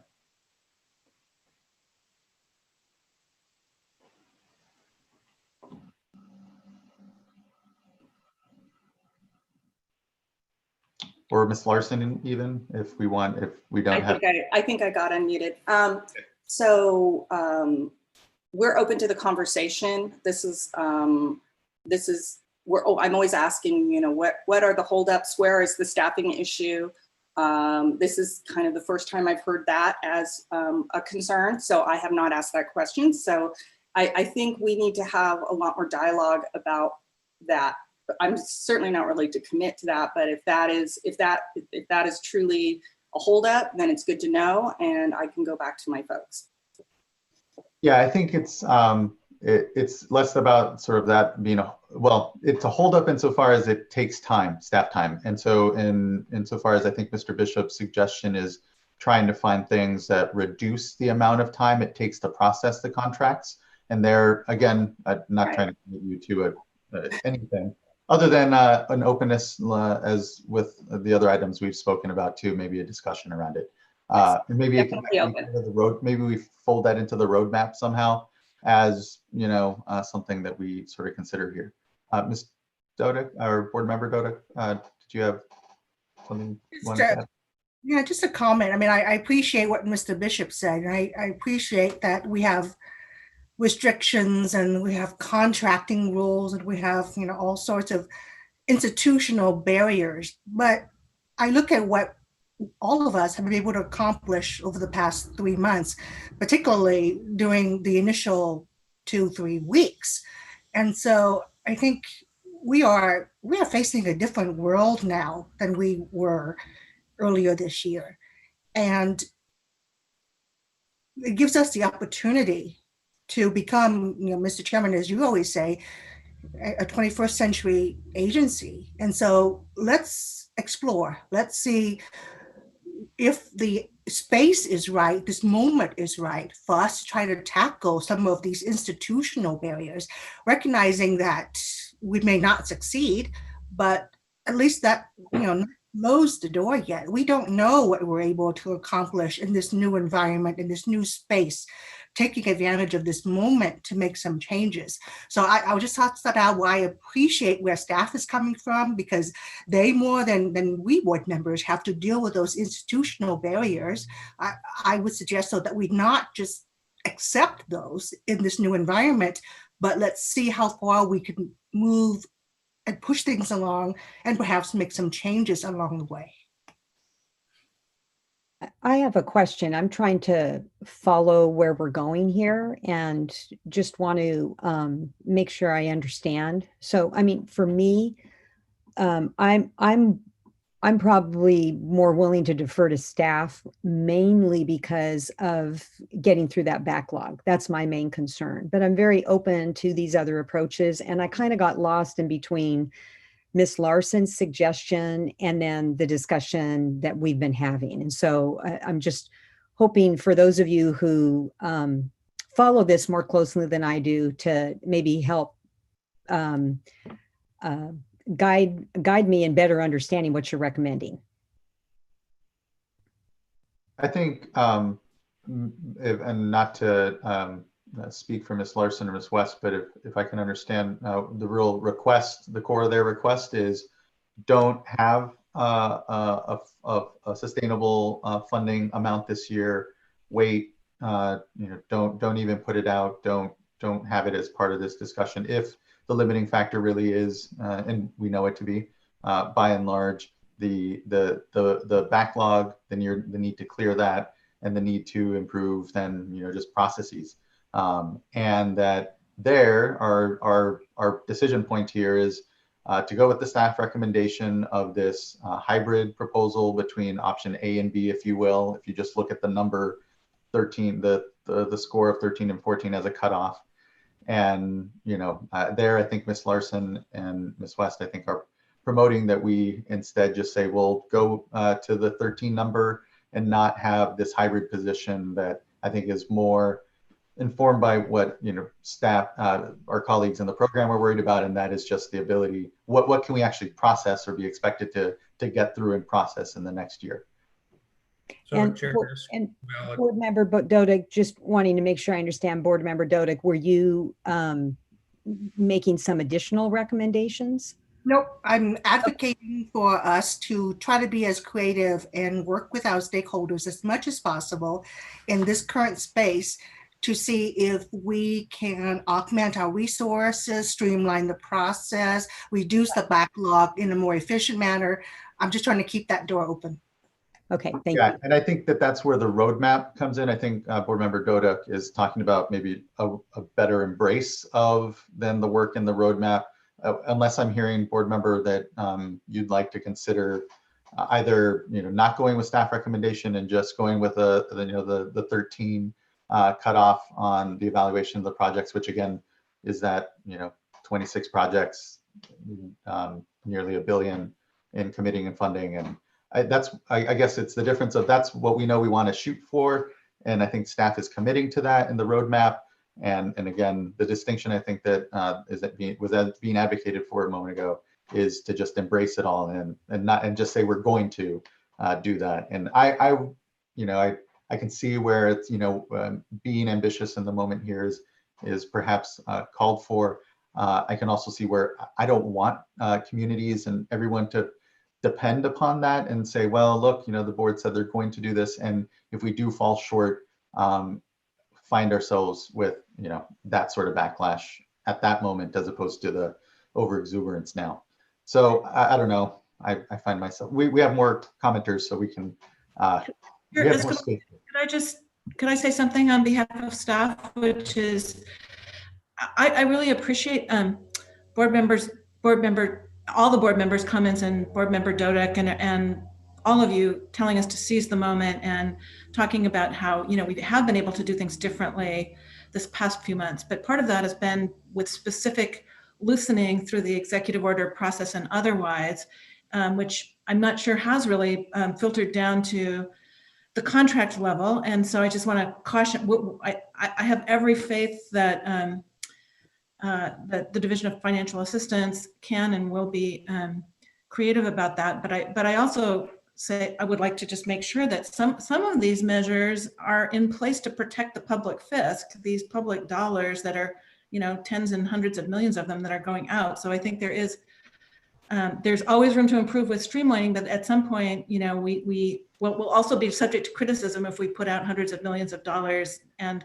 you know, later down the pike, it hasn't been spent well.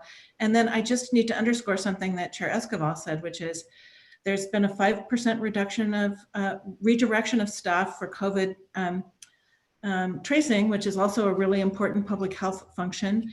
We are not exactly sure where the how the potential staff funding, you know, pay cut is going to fall out through the budgeting process. And so I just think that and we're trying to keep staff levels up, but be cautious to not be hiring people that we won't be able to pay. And so we are, you know, at a not great moment where there is a lot of demand and we really want to get rid of the backlog and we want to spend as much as we can, but our staffing resources are at a low level. And while we'll go back and try to work with, you know, the budget process and everybody else to make sure we can get as many resources out there so it doesn't become an issue, to the extent that staffing has been a resource constraint in the past, it's going to be worse this next year. So I don't really want us to underestimate that impact. So within those constraints, I mean, I see a commitment to do whatever we can to move things more quickly and to at this moment of need, get as much money out as possible. I know that DFA prides itself on getting its money out responsibly and quickly, and nobody wants to see that happen more than Leslie and her crew. And I'd just like to add, if I could, that we are committed to working with our stakeholders. We've been meeting with them and talking about these ideas about, you know, where we might be able to use consultants. We have a meeting scheduled for next week. So it's definitely something that we're looking at. And as Mr. Stevens mentioned, we've done a number of things to streamline, and we sort of have to let the process go to see how well we're doing on those things. You know, we just amended the policy in December. And so we've got a lot of things in play that we think that we're going to be able to make the progress.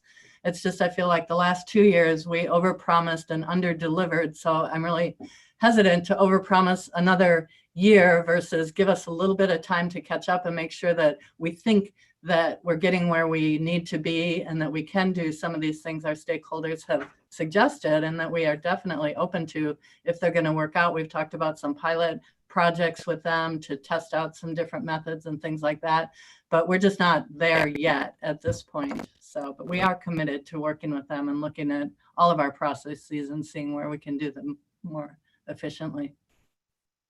And this is Ann Hartridge from the office. Add one technical point here. So yes, Ms. West is correct that EPA doesn't require an annual funding target in the IUP, but the board did in its debt management policy talk about an annual funding target in order to preserve the sustainability of the fund. So yeah, we should bear that in mind as well. Thanks. That was going to be my question. So I appreciate that information. Thank you. And Anne, did I hear you try to make a comment? Yeah, thanks, Chair Escobar. I was essentially going to say what Mr. Stevens just said about the debt management policy, committing the board to adopting a target amount in each year's intended use plan. And this is something that the rating agencies look at the fact that we have got a debt management plan and that we, that we identify a number each year. That's helpful. I appreciate it. And I think for me, at least takes off the table of just jettisoning it, knowing that it's imperfect still here. But, and again, yeah, I'll just make that comment. I think we should move on. We still have a handful of speakers here. So next up, we have Mr. Donald Patterson from Las Virgenes Municipal Water District. Thank you. As I mentioned before, Don Patterson, the Director of Finance for Las Virgenes Municipal Water District. And I just wanted to reiterate that the comments I made for the drinking water SRF apply here also. And then I also wanted to mention that we've been working closely with CASA and Water Reuse and are very supportive of their positions on this. And then I wanted to address two things that came up in the conversation. One, the standardized language for the contracts. One of the ideas that we've been putting forward is actually having different terms for people with higher creditworthiness. And as an example, the standard term is 50% of the last GO bond is the interest rate.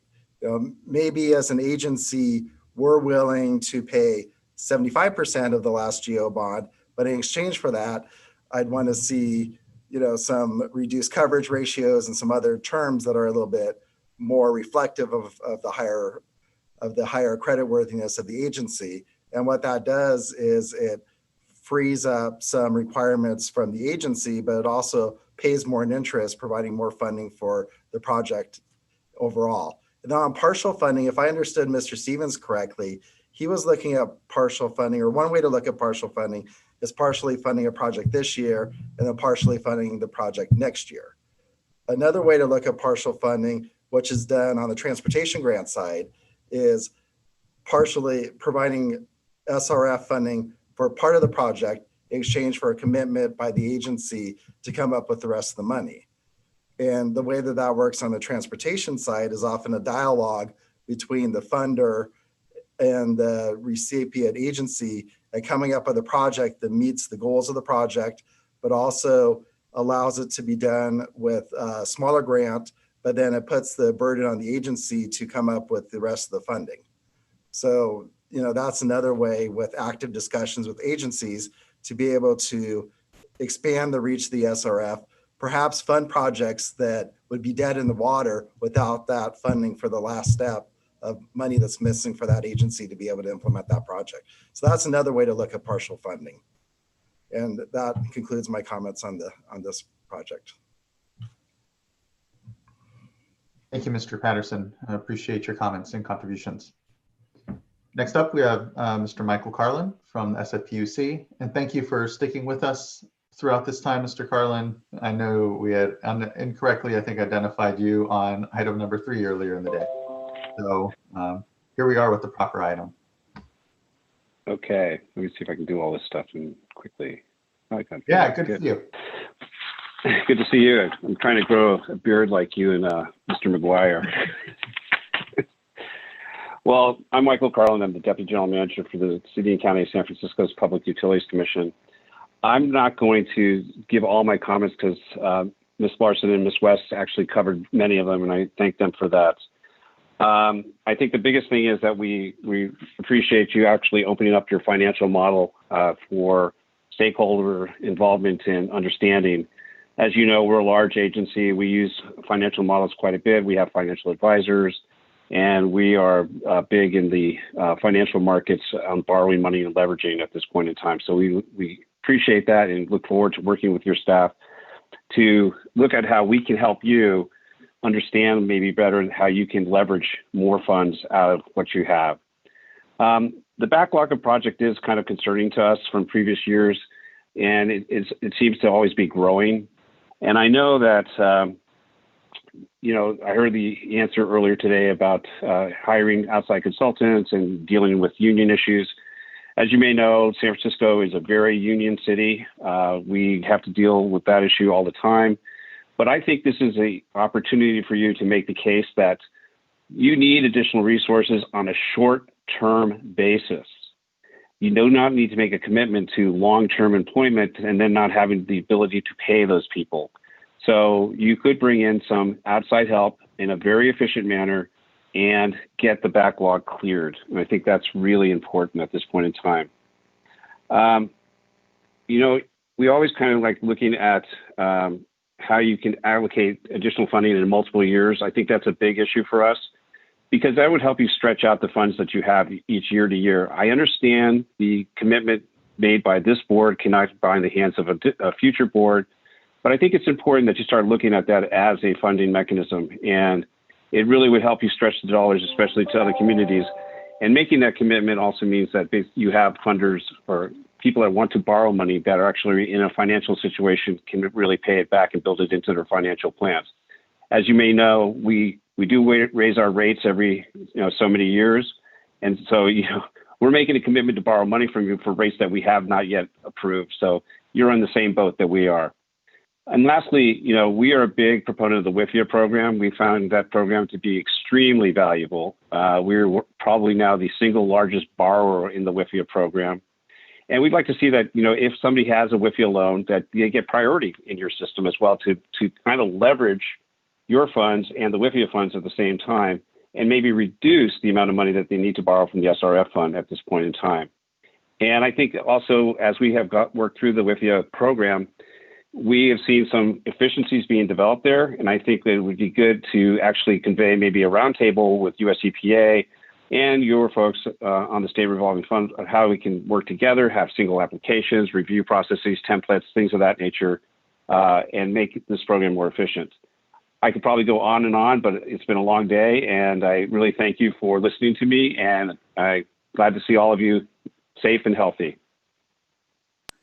Likewise, and really appreciate SFPUC and your contributions, or continued contributions on this and other discussions. On just the item on WIFIA and giving some credit or otherwise convening discussions. I know Mr. Stevens has and does discuss with the US EPA Water Office that runs the WIFIA program. There have been previous discussions. Your suggestion of reconvening a more structured discussion, I think we're always definitely open to, and I think that that's a good suggestion. So I want to see maybe perhaps a little follow-up on how we might be able to do that, and what we might be able to discuss and get out of it, because there are the situations and projects that have WIFIA dollars going to it, and to your point, better leveraging state revolving fund for those projects grows the pie. But I know there's the SWIFIA or state WIFIA sort of discussion that is going on with Indiana and others using the program to borrow or leverage their program a bit.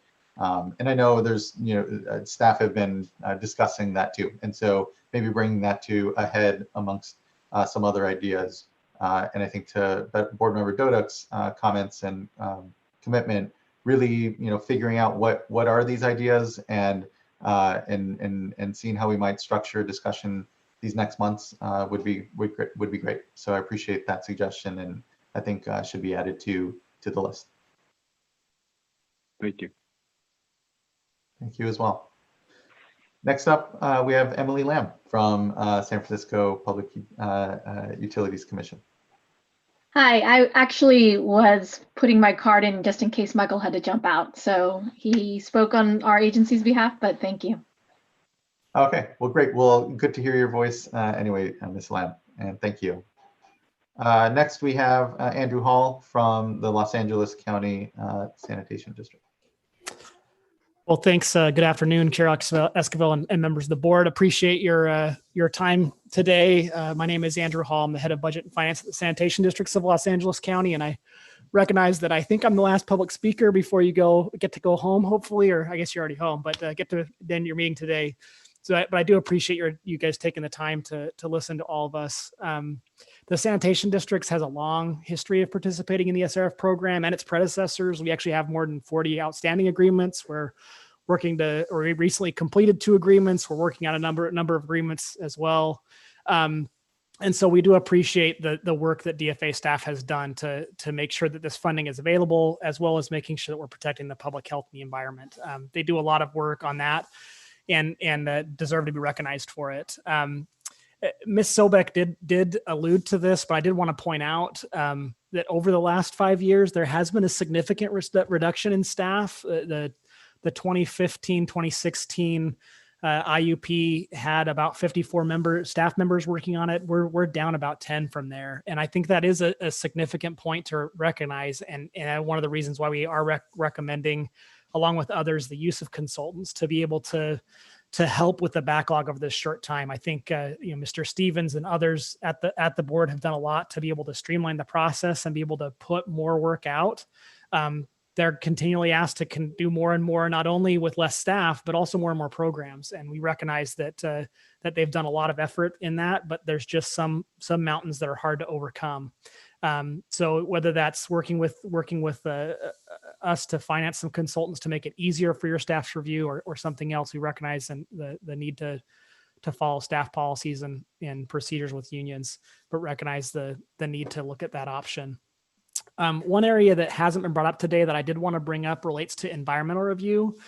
So part of the scoring in the IUP does encourage readiness for projects. And we've had a number of projects that we've submitted at the 90% design level. These are projects that are ready to go out to bid very shortly.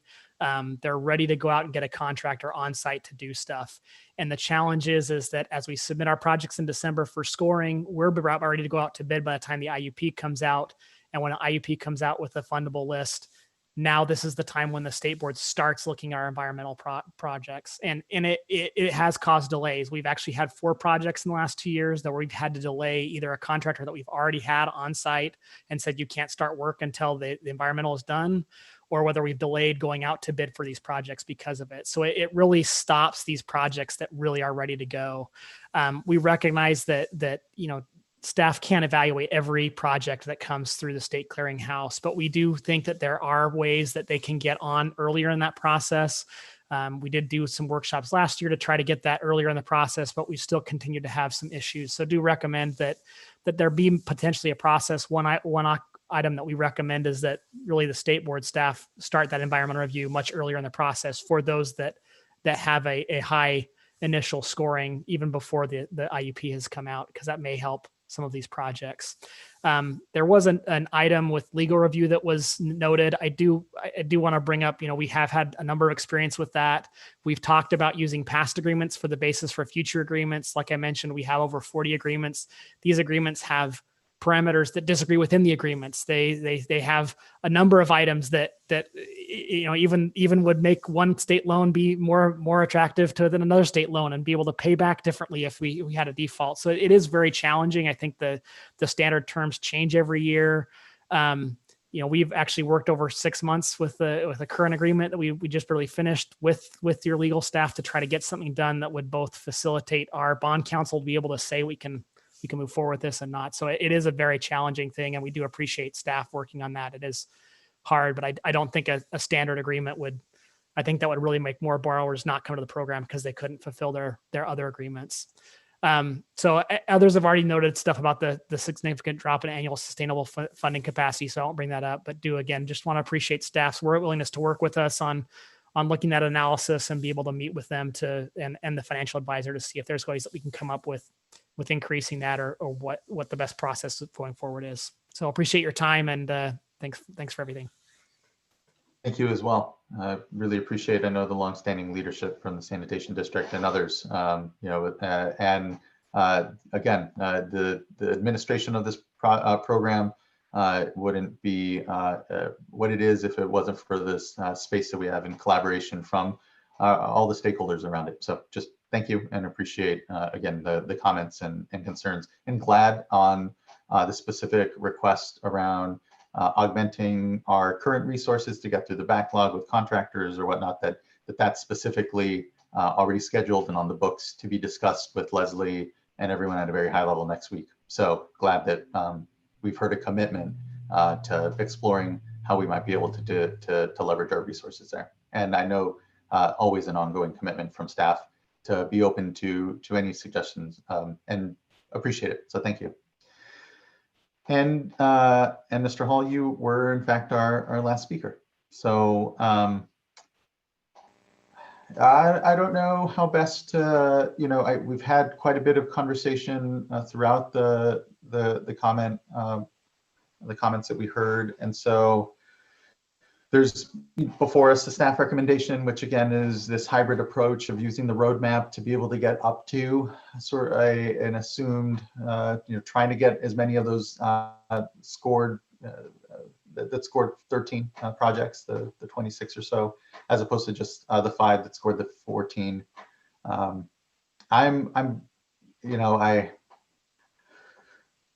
think I find that although I know we want to be very ambitious, I certainly see the need as Board Member Dodek identified for us to be a 21st century regulatory agency and really embracing the moment and what I know is a critical need given the economic downturn for these programs where, on the municipal bond market, there aren't the capital. It is tightening up and it is making more, even more important the program. But I think when it comes to that number, at least on the sustainable funding, again, it's not our limiting factor this year. We have time to make sure we build that better confidence. I think not having one at all at this point would go against what is our debt, our adopted debt management policy, which is important too. Again, we need to be being a 21st century regulatory agency, I guess, means being very responsible for this program. And again, having that number, we can't just necessarily erase it. And again, I guess how we balance what is the expectation for the intended use plan this year, which projects get funded, and how we're able to expand our capacity. I'm comfortable leaving it to the roadmap, and then just the incredible, hopefully what everyone's hearing, commitment from myself and Board Member Dodek and this board to reach that, and that this is a year to do so.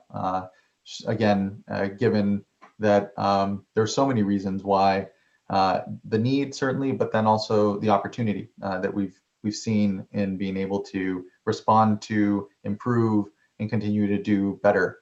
But echoing again, Director Sobek's, Executive Director Sobek's comments, there comes a point though where the obviousness of what we can actually do, or what we have the resources for, the manpower, the individuals. I appreciate the acknowledgement that we're down staff already in the program, is important to be realistic with and not overpromise, given that again we have been overpromising a bit. And so all that being said, I am comfortable with the staff recommendation, but it's not just my opinion here. So open to our continued discussion around if there's better balancing to do in there. Again, I want to see more of an explanation, and I think we're going to be having more of a discussion around what multi-year funding agreements might look like, how far you might responsibly bind a board, 2 years, 3, whatever, and get a better understanding if there is benefit ultimately to just the way the program operates there. And I think it's a longer term discussion than what we're going to necessarily decide now, but maybe there's some way to provide some direction as we adopt the resolution that kind of guides some of that. And I'll leave it to further thought.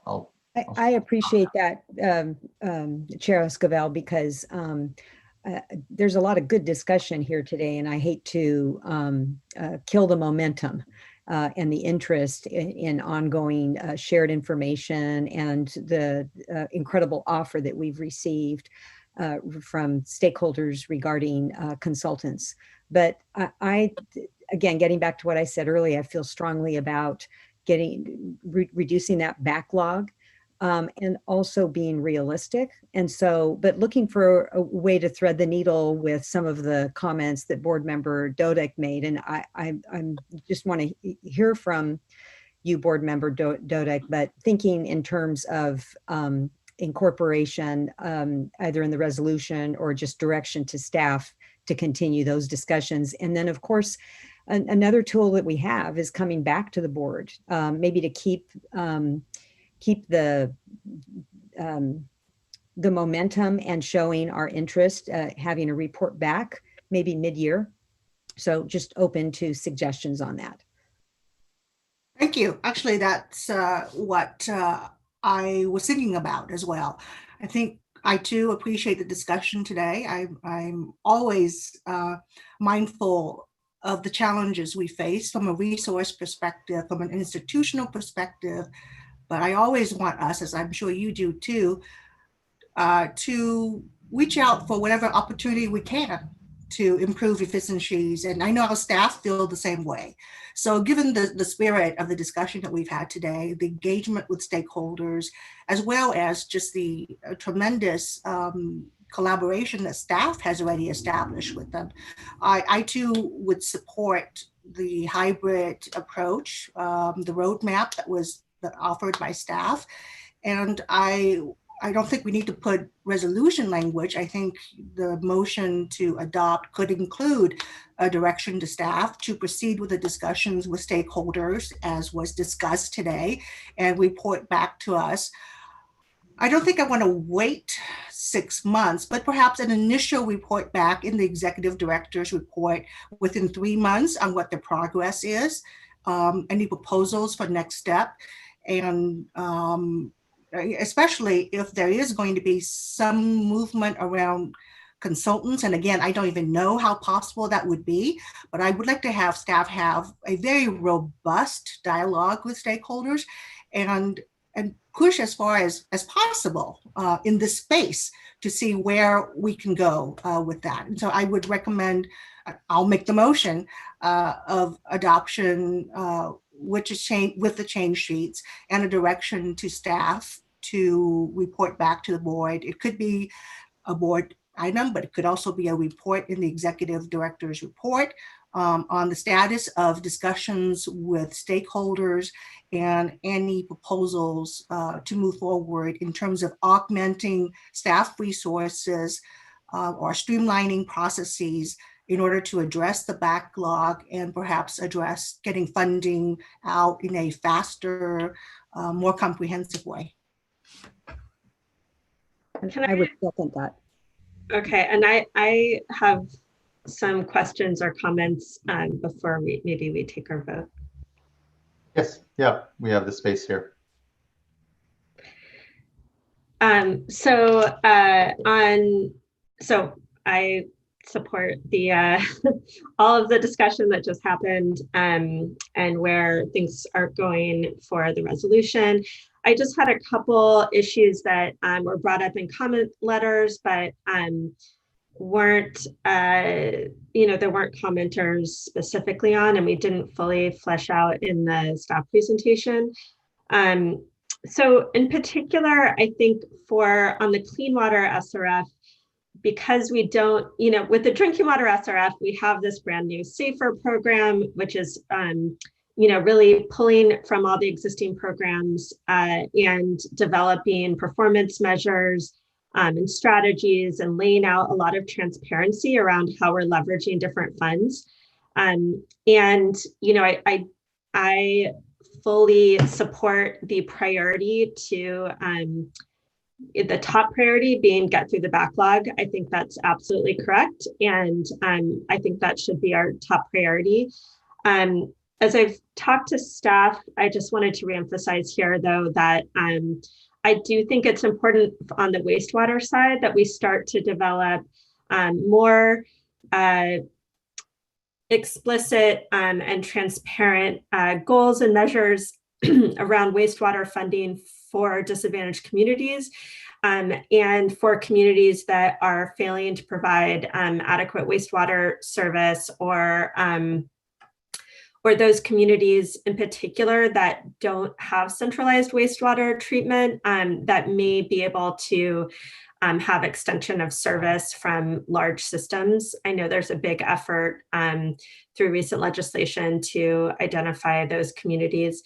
Through the SRF, we do have these technical assistance, local assistance, and capacity building set-asides. And so I think it would be great to, in future IUPs, be able to flesh out further how we are using those and how we are leveraging additional funds, not just the SRF principal forgiveness, but also the Prop 1 groundwater treatment for systems that need upgrades on treatment or septic to sewer, as well as the small community grant fund that's funded through a fee in lieu of interest. So and lastly, related to that is on the drinking water side, we've started to develop this improved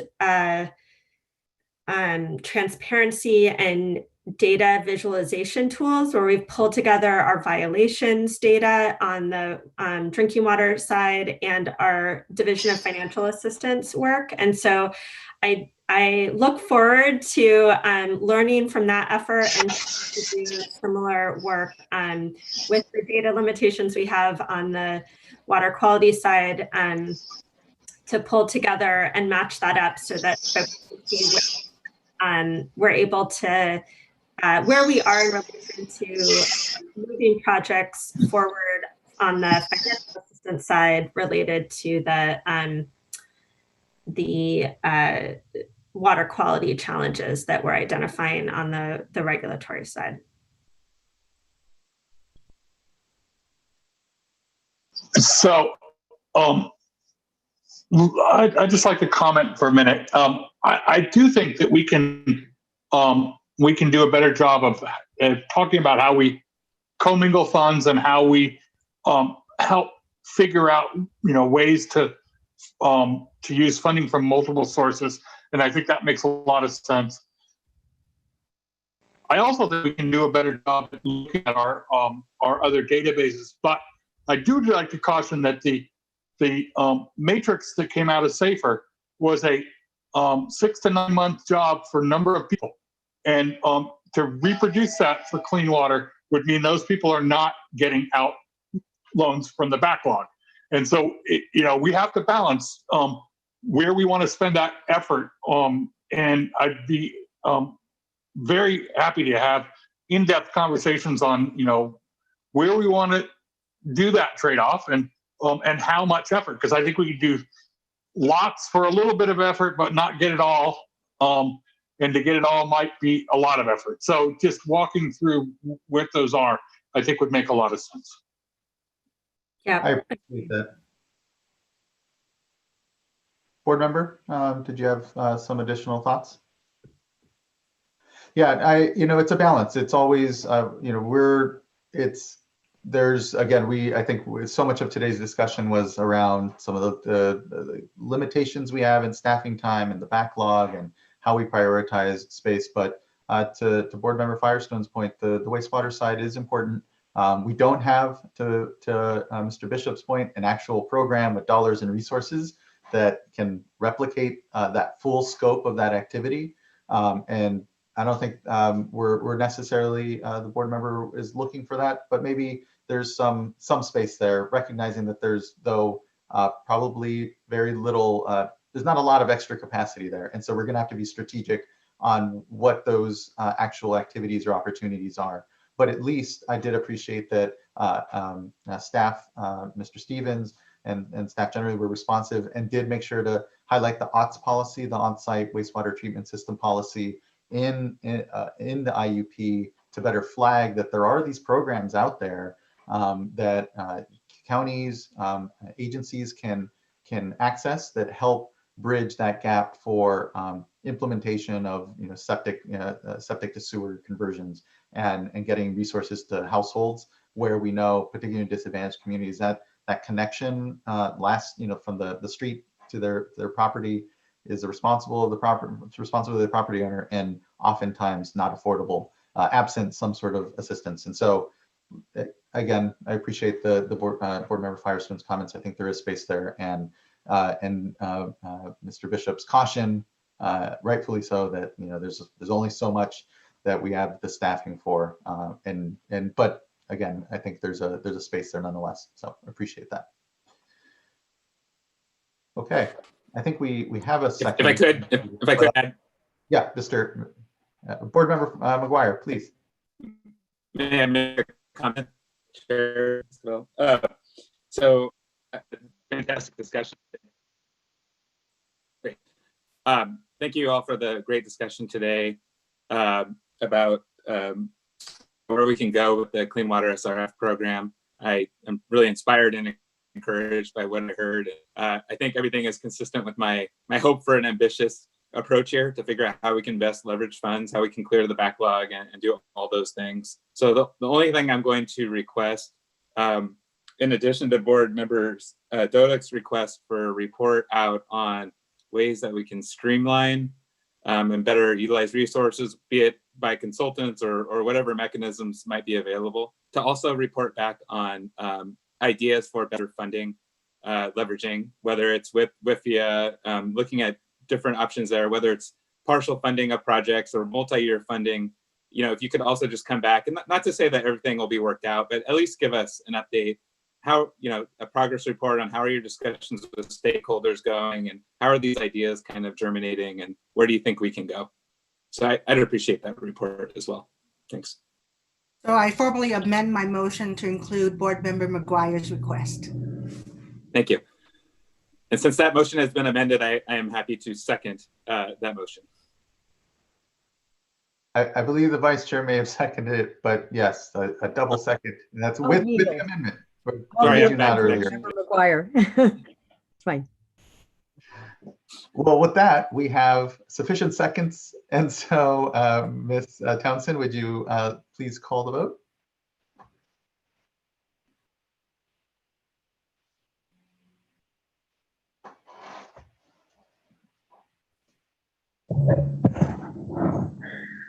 Okay, so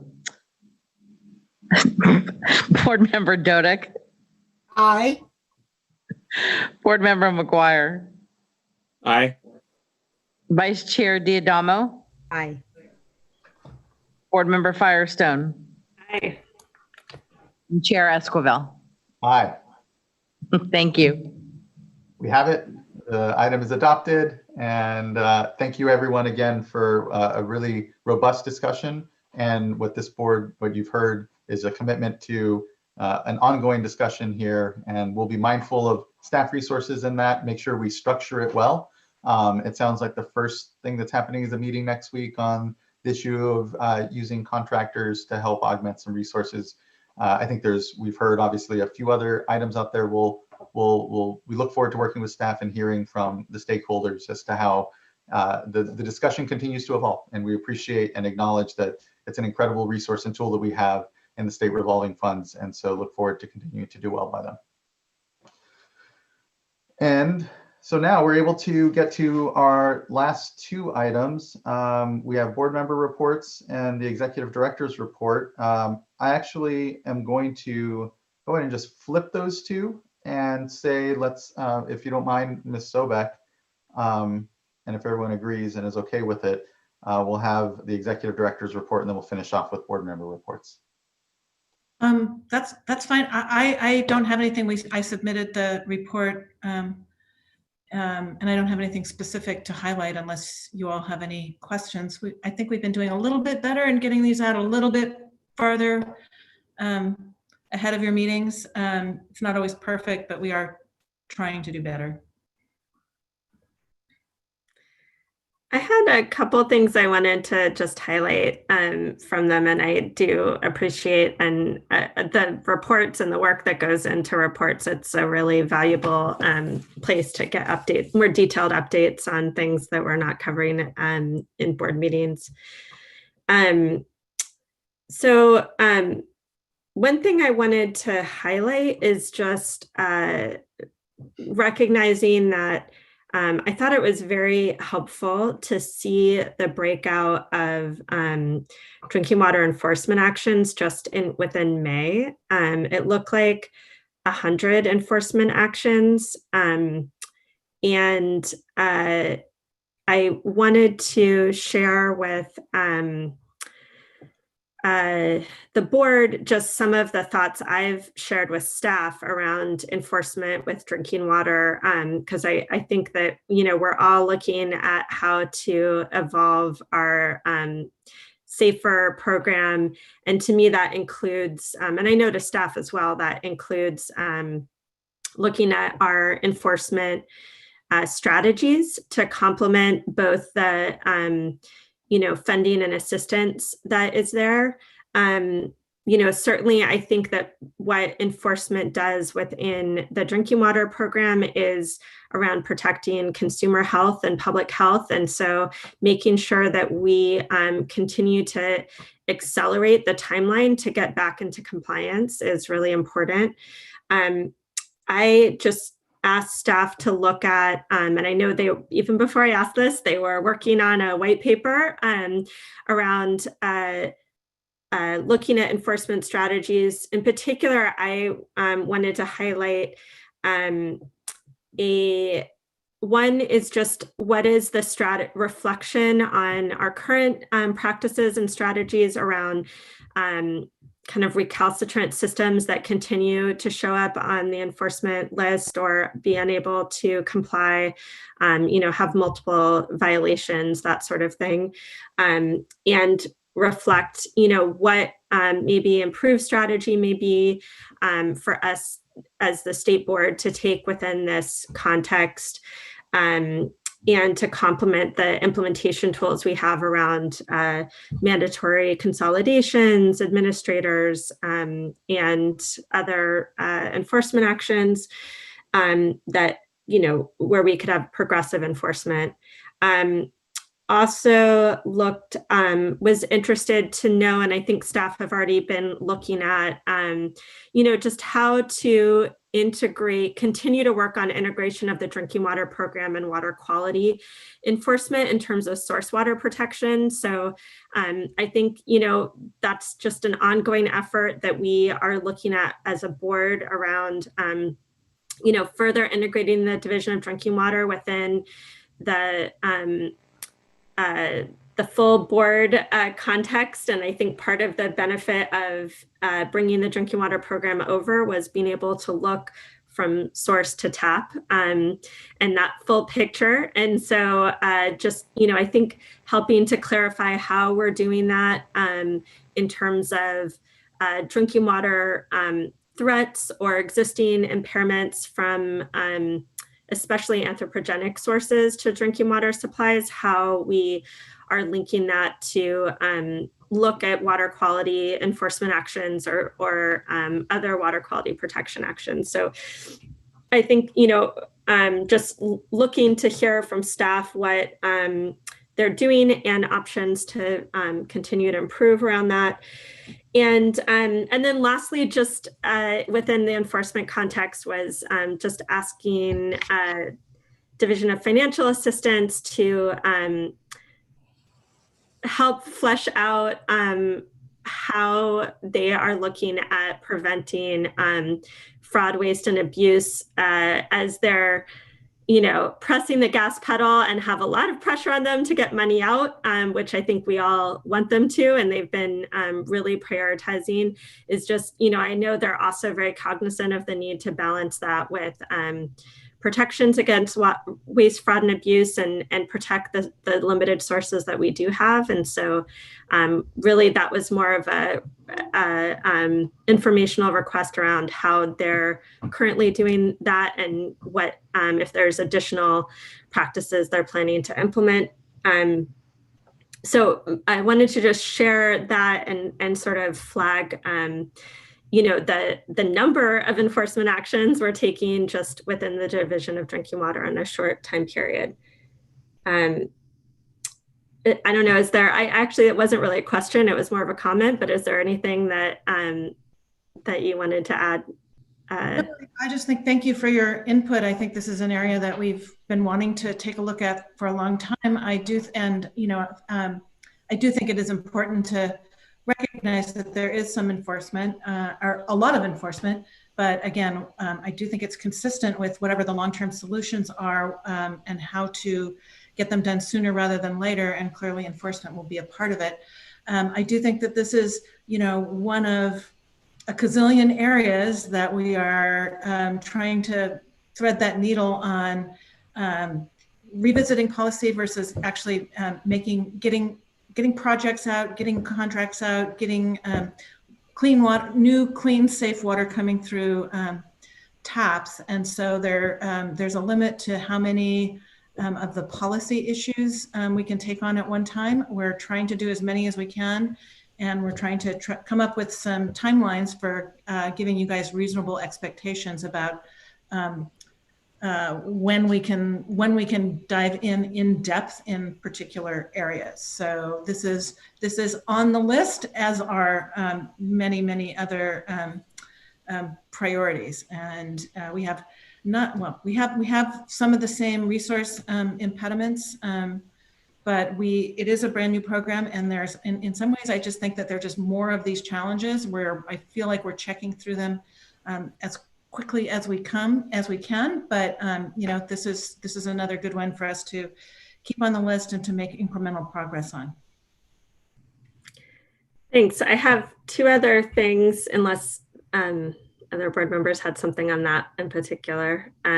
So one question is, you know, looking at this, we have a lot of drinking water certifications that were, you know, haven't been able to be completed because of COVID-19 sort of delays in testing or having to cancel tests. I know that's a major you know, operational and workforce development concern, and it looks like you know, there's additional challenges just in terms of making sure that we're able to administer the fall exams. So I just wanted to really just flag that concern and area and find out if there's anything you wanted to add to that. Yeah, and maybe Leslie will want to jump in on this, but you know, we are not going to be able to have these large in-person certification exams and anytime soon. You know, I mean, I don't think anybody is looking at those, you know, large gatherings. And we've had some issues with the proctoring contract that we had, and so even if we were allowed to, we probably would have a problem staffing it.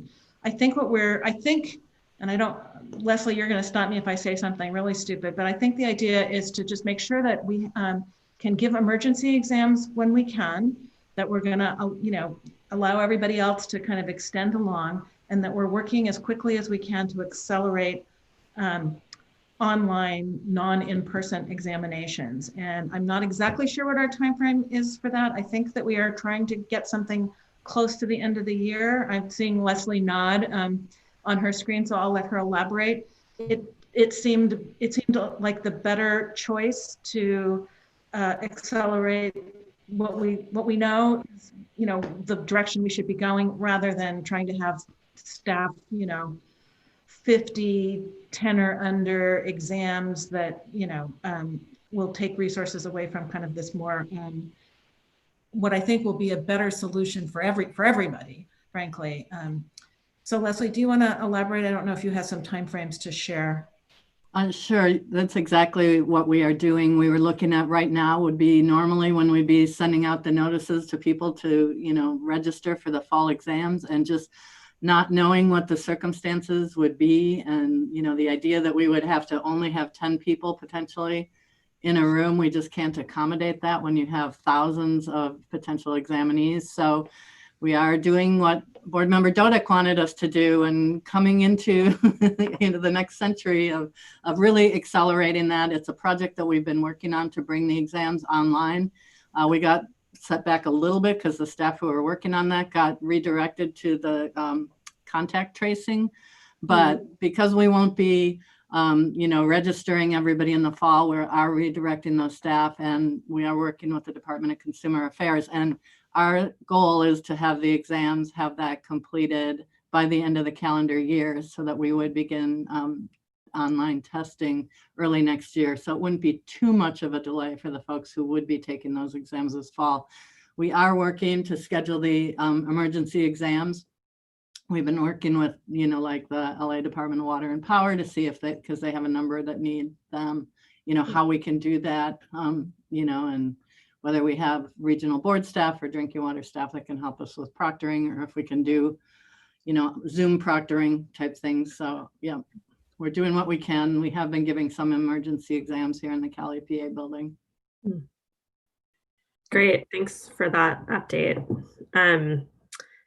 work. And I think that's a great example of both the challenges with staffing changes, as well as, I think staff's work and trying to innovate or take new approaches that may allow efficiency and, addressing different concerns that come up. So just my last question, and then I have more with our board report, but board member reports, but on the executive officer report is just, I think we've talked, I know I've talked with you, Eileen, about just being able to maybe check in quarterly or at least 6 months. I think we're almost due for a 6 months check-in on the priorities discussion. And so I think to a lot of the points that were made today, there's a lot of impact over the past few months on staff and how we do things. And so, I think we're cognizant of that there's an impact in terms of our work and also the priorities that we laid out as a board. And it'd be great to make sure that's coming up soon. And maybe think about how highlights of that, in addition to sort of agendized item, just if there's a way to provide some kind of regular update on maybe within the executive director's report on things as appropriate. I don't know how much that makes sense, but just wanted to flag that. So, so I've been having some discussions with the chair about how best to structure that. And, that there is a lot that's changed in the last 6 months. And it's actually surprising, I think, how many of our priorities have not slipped. So I'll be having discussions with the chair and with board members about how best to structure that. I think that what we're not going to be able to do is go through every single item and, give kind of a super detailed update. I think what we'll try to figure out a way to identify things that are either high priority items and whether they are on track or off track, and then look for items that we think perhaps merit a reprioritization, either higher or lower in the chain. I think that any year that's going to happen, that things that weren't your priority in January become your priority in July. I think this year is one of those years where things might have changed more. And so going through each and every item will be difficult, but yes, that is on our list to work through and figure out the best way to present that, because of all the there's always budget uncertainties until we get to this time of year, and this year as many or more than ever. So I think this is it's a good time, but I also think that there's a little bit less staffing time to go through each and every, do an update, which is what we were hoping we would do on each and every item in that plan. I think the presumption would be things are on track unless we're talking about them and they're going to be off track. But yes, excellent point. And I think I've tried to note it to most of the board members and have a discussion with Chair Escobar about how to bring that to you all sometime this summer. Thanks. Thank you. Anything further, board member, on the executive director's report? Any other board members on the executive director's report? Not on the executive director's report, but I just wanted to, I may be out of place, but I just wanted to share that there is a protest happening downtown. Yeah, AV is clearing out at 4 o'clock, so we should really try to wrap up. Yes, that was going to be my point after I made sure that there's no further discussion on this item. As we go to board member reports at 4 o'clock, there's a scheduled protest. So we want to make sure our staff that are there in the building can safely exit. So I will start off, and just one mention that I briefly transitioned out of the meeting today because I was attending our Tribal Advisory Committee meeting that Cali PA pulls together. And it was our period to speak, so I wanted to make sure and have that personal appearance. And the modern workspace that we have allows me to pop in and out. So I appreciate, again, Vice Chair Diadamo taking the reins there. And otherwise, I don't have anything in my sort of public calendar to share, other than there's a lot of obviously critical work going on. It's certainly a busy time for us, but just thank you everyone for today and their time. And leave it to any other board members for reports. I don't have anything to report today. Same as you, been really busy everybody's last couple of weeks, and I feel like it's been a lot longer than 2 weeks since we've had our last board meeting. But all that being said, I have really nothing to report in terms of public meetings. So thank you. So quickly for me, I was able to attend 2 regional board meetings. The Central Valley Regional Board had a strategic planning discussion where the issue of staff resources and the impact of this current situation is going to be driving their discussion of priorities, which I thought was very timely. And then the San Francisco Bay Regional Board did something that I thought was also very interesting.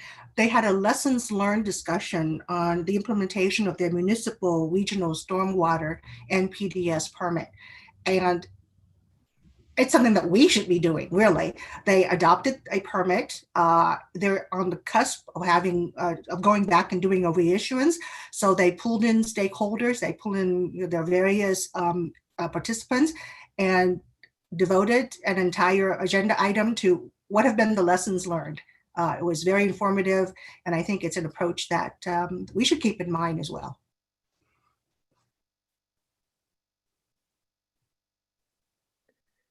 Thank you. Vice Chair, anything? I have nothing to report. Just hope everyone in the building gets home safely. Thanks. Thank you. I had one last thing. Thanks. I know we're in a hurry. I just wanted to mention that, you know, I was able to see a presentation on analysis from Cali, PA on race and equity within the Cali, PA workforce that compared the different BDOs, including State Water Board. I,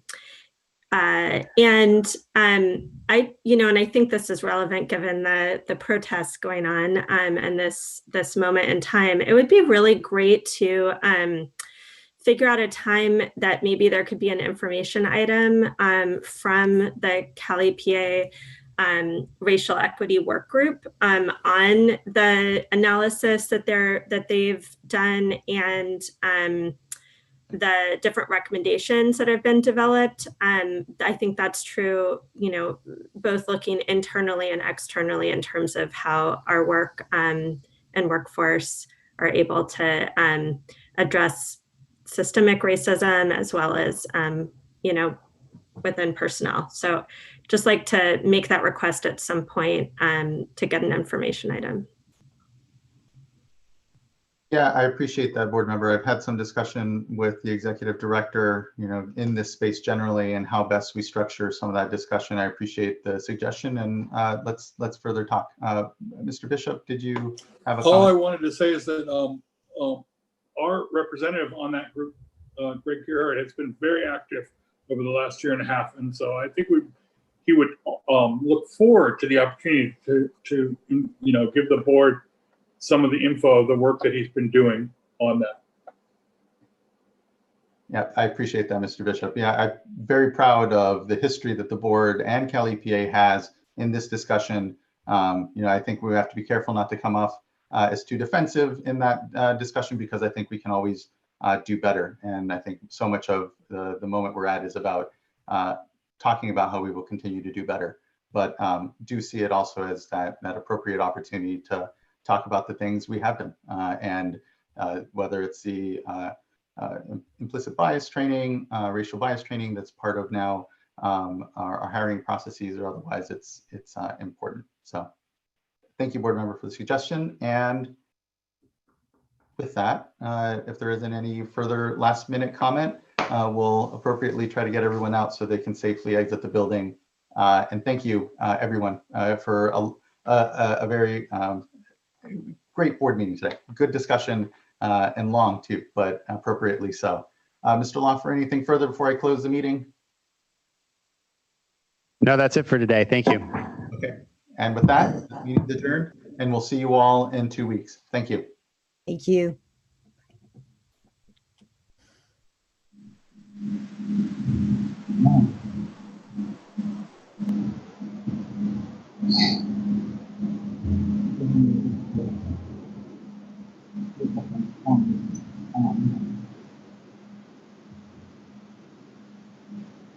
Oh my God.